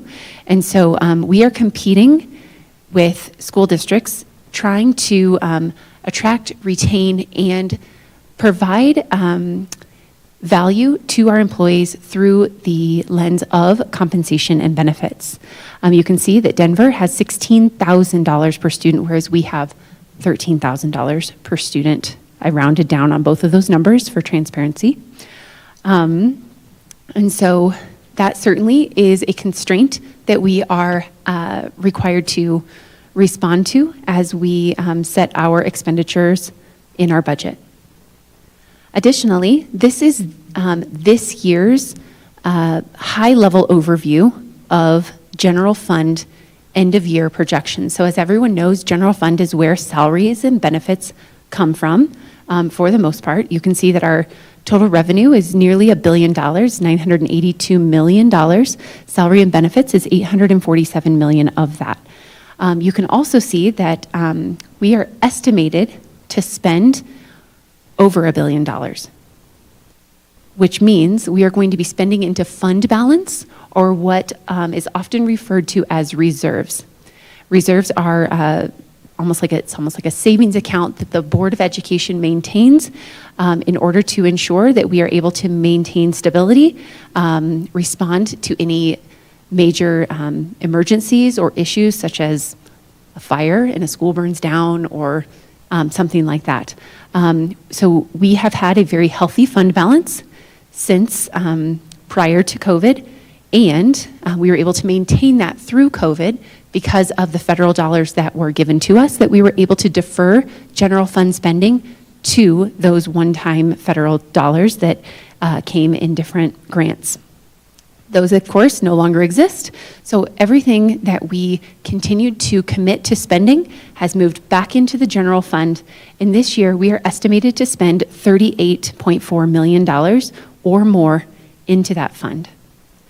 As you can imagine, that money, actually, as you know, that money is not replenished. We're not putting money into that every year because we don't have additional money to put into that. So once that money is gone, it's gone. So that's why we call it one-time funding.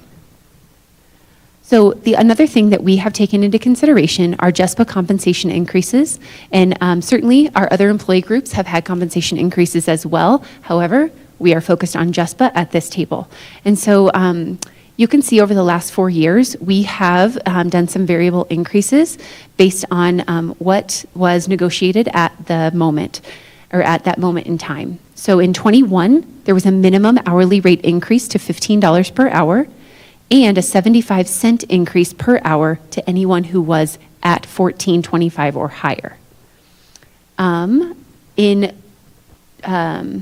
2022, we were able to provide steps to all JESPA employees on this wage schedule, plus a $2 per hour increase on every cell of every salary schedule, which was an average of 12.1% of increase. In 2023, again, we were able to commit to steps plus a $1.40 increase per hour increase on the first 7 cells, again, trying to get people to a higher rate quicker in their careers.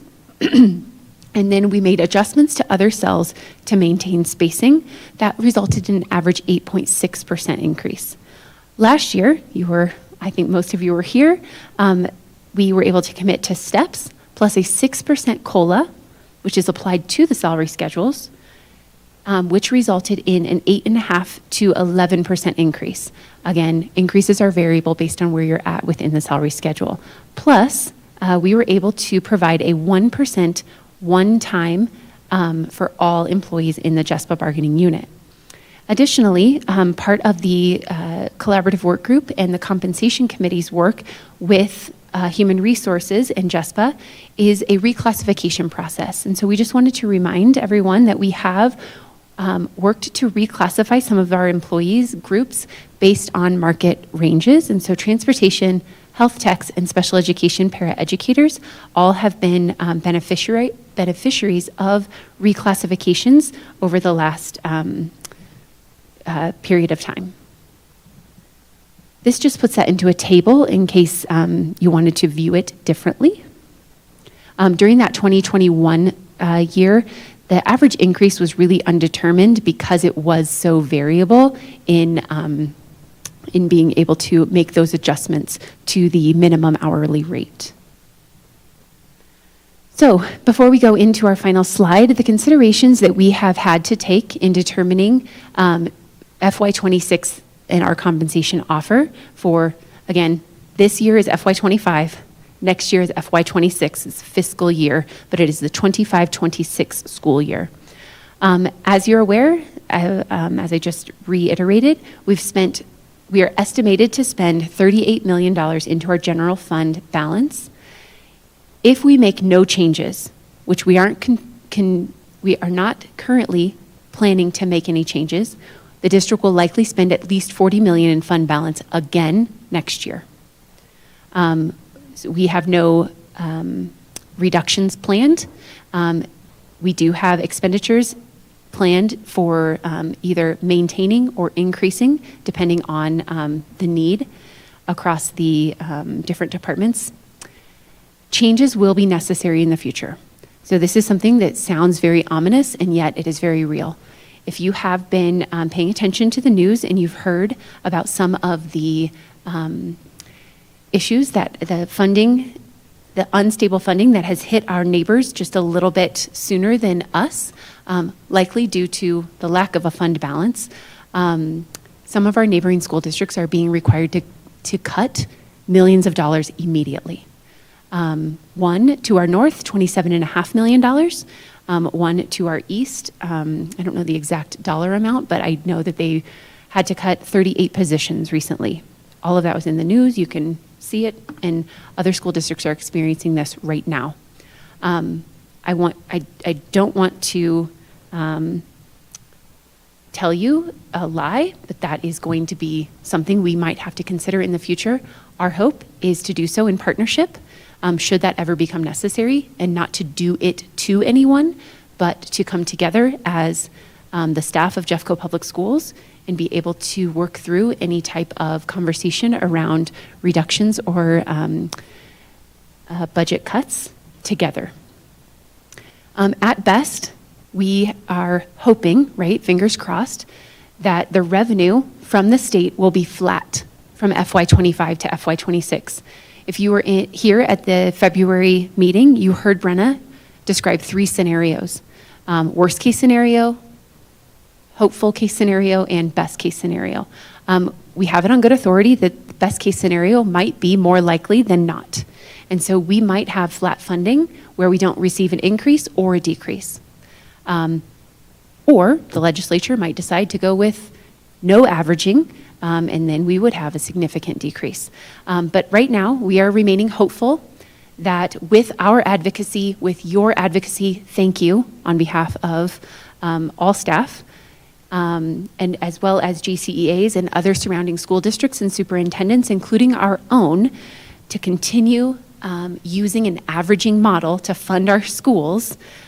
We believe that there may be the potential of a flat funding model for next year. And so I just wanted to put that appreciation out there to you and to anyone else who has had an opportunity to lean in on that. In calendar year 2024, one of the things we always take a look at is the inflation rate.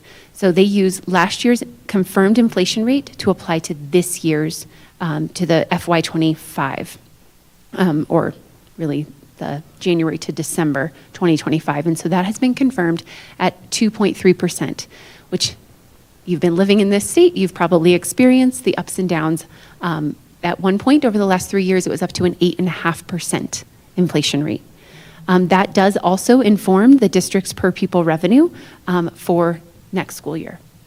In FY25, as we just referred to, there was a one-time 1% in the paychecks of all JESPA employees. And we hope to be able to convert that into ongoing money with our compensation proposal. And then, of course, we also have to take into consideration any additional asks and language that have a cost component. And so we have included some of those as well in our proposal. So our compensation offer is a total of $3.6 million of investment into our JESPA employees. So recognizing that as a district, we are anticipating a decrease in revenue, we are hopeful for maintaining revenue, while planning for expenditures to remain the same or even increase in some cases, we are able to commit to the following.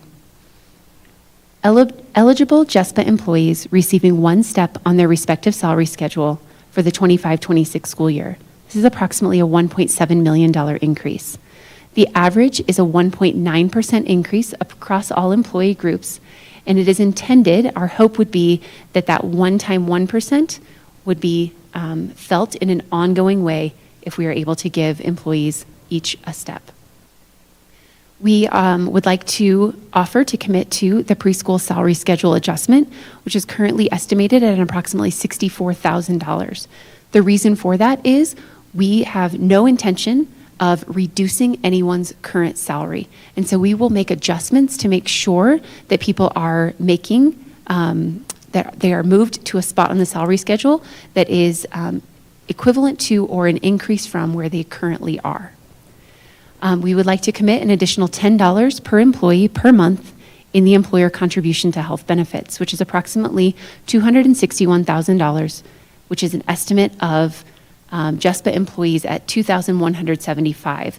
That includes an increase because of the next bullet. And please know that I have been committed to including the health benefit contribution and the compensation offer together, which is why I am including this today instead of on April 17th when we have an additional joint benefits bargaining session scheduled. We will present the same thing to JCEA with regard to the additional $10 per employee in employer contribution.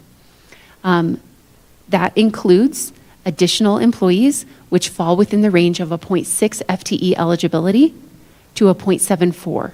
Right now it's 0.75 and above for JESPA. We heard you when you said we wanted this and didn't get it. We are committed to providing this to you if it is something you're still committed to, which I assume it is. Increasing the eligibility opportunity for employees who are at 0.6 or higher, which is approximately an $883,000 estimated cost, because we are assuming approximately 60% of employees will elect those benefits as 60% of JESPA employees currently elect benefits. Finally, we are able to commit to that one additional paid holiday, which we discussed in the leaves article today, the day after Thanksgiving for school-based employees, paraprofessionals, health techs, and bus drivers/assistants. And that is approximately a $672,000 cost. That does include both wages and the para contribution that is attached to a daily wage. So that estimated total cost in investment is $3.6 million. If you prefer to see that in a table, I almost said grid, we have that available here in the slideshow as well, which we will share with you. So that is, whoops, I lost my screen. Click escape. It would help if I was clicking the right button. So we will download and share that with you. If you have any questions now, we're happy to answer those. However, one other thing that I wanted to offer is as we move through the negotiations process, oftentimes we feel as though our employees may have questions that either they don't know how to find, or they don't take the time to seek out or request from either your team, our team, or the other teams that are involved in negotiations in other units. And so we have created a negotiations FAQ that we plan to post on our website, and we were trying very hard to be very matter of fact and not persuasive in any way. And so I want to share that with you really quickly, and we'll share this information with you should you have any feedback or questions about it. I don't know why. There we go. All right, so what this simply does, I apologize, you can't see this, is answers some questions about what's currently happening. So this first question is, what is the initial compensation and benefits offer to JESPA? And it would say that should anything change, this will be adjusted. So we literally copied and pasted everything we had on the slides we just showed you that we'd like to put on a Q&A or an FAQ. This one you might not care about this one, but we just wanted to put this on there. Sometimes JCAA employees don't understand how negotiations affect them, and so we just answered that question. What is the timeline for implementing changes? So we have, I should say respective, indicated that your negotiated agreement goes into effect on September 1st, but any compensation increases are effective August 16th. Sometimes people want to know about the timeline for negotiations. Our intent would be to link the schedule that's already posted on the website. When people ask, how does the proposed compensation package compare to that of neighboring school districts? Right now, we are working to monitor that. However, we don't have that compensation data for other school districts yet, but once we get it, we're more than happy to communicate that with our employees so that they have easy access and don't have to go seek that out on their own. Sometimes people want to know who's on the negotiating team. So we're happy to put that into an FAQ with both the JCEA team and the JESPA team. How can people ask questions or make suggestions? Our hope was to be able to direct them to you, to JCEA if that's who their bargaining unit is, or to our Labor Relations Department should they have questions. Why is the district not offering a percentage-based employer contribution to benefits? This is our district response. However, we recognize that, if we need to hold on that Q&A, we certainly can until after the April 17th session. Just so you're aware, the district response states total compensation includes both salary and employer-funded benefits. We want our contribution toward benefits to be as transparent, understandable, and fair as possible for employees. The current system of contributing a set dollar amount per employee per month is clear and transparent. It also aligns with how other school districts approach total compensation as a split between salary and a contribution towards employer-funded benefits. And then finally, how are athletic and activity sponsor stipends impacted? This is a question that we get often, and we would simply say that the stipend schedule is also negotiated annually through the collective bargaining process. Stipends are calculated as a percentage of base teacher pay, and base teacher pay increases, so too do the stipends for our athletics and activities coaches and sponsors. So these were some of the frequently asked questions we felt as though we wanted to address in a very proactive way for our employees. We wanted to very transparently share this with you so that you would know that our intention is to post it on our website. As of 5 o'clock this afternoon is our intention. So I know that was a lot, and I know that this conversation always brings up feelings and frustrations and questions and concerns. I also recognize that sometimes everyone just needs time to think about it. So looks like Vicki has a question. I was just going to ask about your costing, and on that FAQ, there were stars, asterisks. And I was wondering what the asterisks referred to. I missed it. I think that was the intent to make it bulleted. Okay, can you So, bring up? yeah, of course. Numbers again? I think they were the same as in your Oh, of course. presentation. Yeah, so the preschool, let's see. The preschool salary schedule, approximately $64,000. The additional Oh, I see. $10. Do you want me to go back and forth? No, that's fine. I just thought those must be referring to something else. What I was wondering about your numbers, for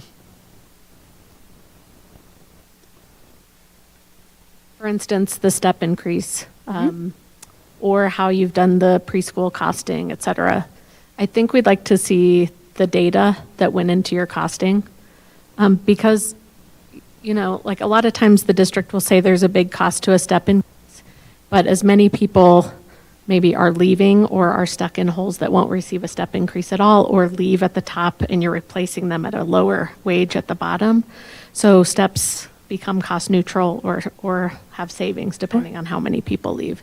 So I just wanted to make sure we talk about how the costing came about with that, as well as how did you cost the 0.6 FTE eligibility in terms of your expectations? That one I can answer immediately. The other two, I'm going to have to either have finances, who does the $1.7 million estimation, or Lara in our compensation. She did the cost estimating for the preschool salary schedule, and she knows the why of who she has to move on the schedule and what that looks like. So she can speak to that, and I'll make sure that I have them available to do so.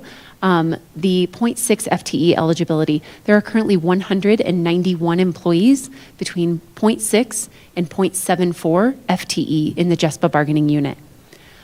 We applied the 60% to that 191, and the reason we use 60% is because currently there are 60% of JESPA employees who are eligible for benefits who elect benefits. So we're just making an assumption that at least 60% will take it. And so that's 115 employees. Then we multiplied that by the additional $10. We multiplied that actually by $640 per month for 12 months, because, and the reason we didn't multiply it by 650 is because we also included those employees in the additional $10. So we didn't want to count them twice. And so I was trying to make it separate just in case that's something that you don't want to accept, then we wouldn't, then we'd have the costs separated out. But I'm more than happy to have the subject matter experts be able to describe the cost of a step increase and the cost of the preschool salary schedule. And then just to clarify, I thought I heard you say that the one-time 1% that was paid out this year, you hope to make permanent. We would convert that by making it a step instead of just a one-time 1%. So we would say, replacing that one time, we are able to commit to all employees an approximate 1.9% increase through a step.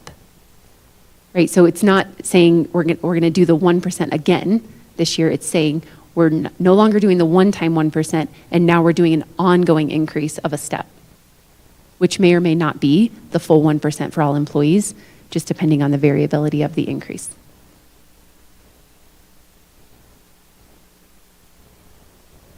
I'm trying to understand how that works out. So if you're costing a step increase, my assumption is you're costing a step increase. That's right. So I don't know, it just, maybe that sounds So- a tricky way to say something, maybe. My intent was to say, like, that 1% goes away after this year. Right. But this year, employees experienced it in their paychecks. Next year, our hope is that they experience a 1.9% on average increase so that they don't see less money in their paychecks because the 1% got removed, the one-time 1%. I know that you're about the fourth person who said to me that's confusing, and so maybe I shouldn't have presented it that way, but the one-time 1% versus the ongoing average of 1.9% is what I was hoping to. I know it's not comparable, it's not apples to apples. Yeah, I guess what I hear you saying is we're going to use that 1% to decrease the step, so the step, or you know what I'm saying? Like, Yeah, it just sounds tricky. We're just converting the cost this year to cost next year. Okay, yeah. I think we know that it's a one-time, we accepted a one-time. Of course. And then we would expect steps every year, so just to make it easier, it's so a step and no COLA. Because of all of the other commitments that we're making right now, I'm not able to work a COLA into this.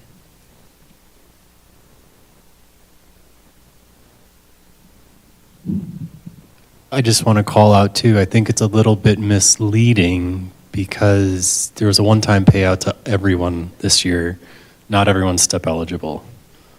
Right. So there is a little, I think we need to make clear that it's not an interest to give everybody a 1.9 like ongoing increase. It's only for step eligible people, which is a significantly lower number than everyone.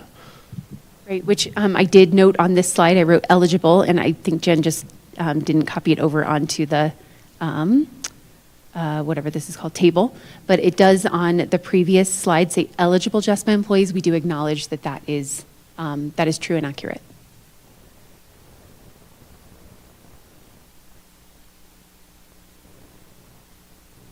So we will share this information with you so that you and your members can digest. And then I know that we are a little bit over time. If we could spend just 5 more minutes to set the agenda for next time, that would be really helpful. Jen has it started. I would show it, but I have no idea which tab I have it on. And I can't get out of this screen.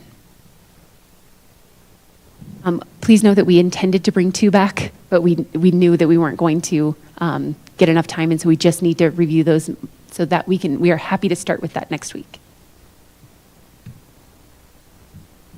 And we do believe it'll be a quick one.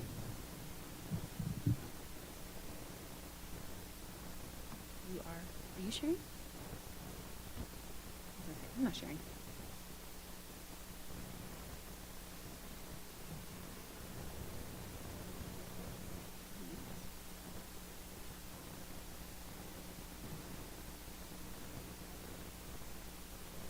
I'm happy to add what articles we're bringing counters on if you're at that point. The recognition article, Articles 5, 6, 15. And if we're feeling really ambitious, 7 or 8, but let's not put it on there. Let's let it be a happy surprise.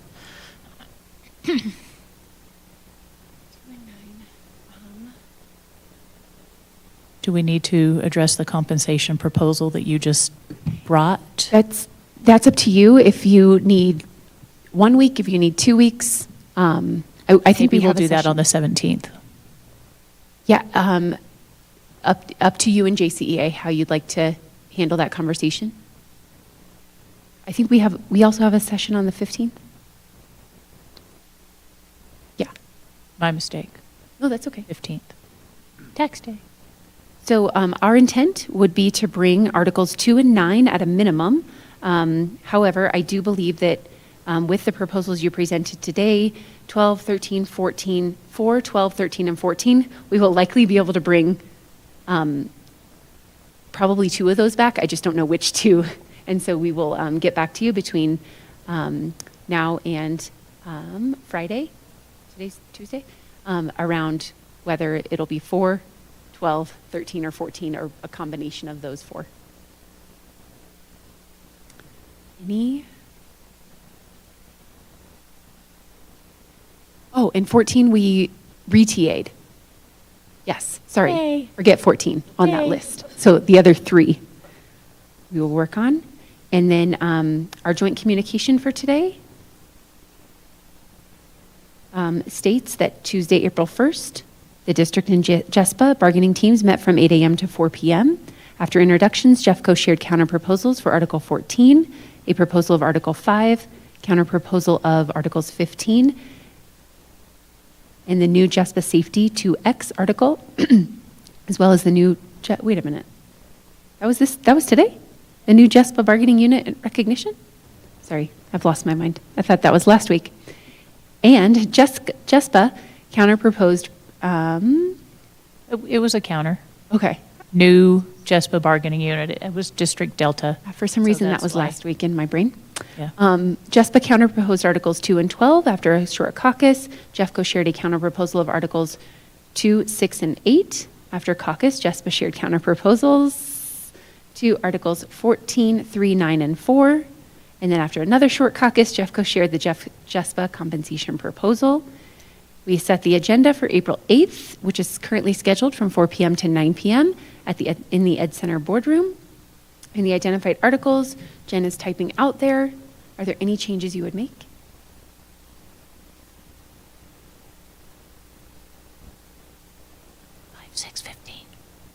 Nice. She has them memorized in order.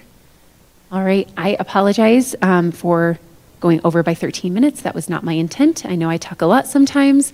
Thank you to our audience members for being here and present and in support of your colleagues, and here on behalf of your colleagues, thank you to those of you who are watching from another location. We will see you back here next week. And thank you, Brandon, for taking us back offline.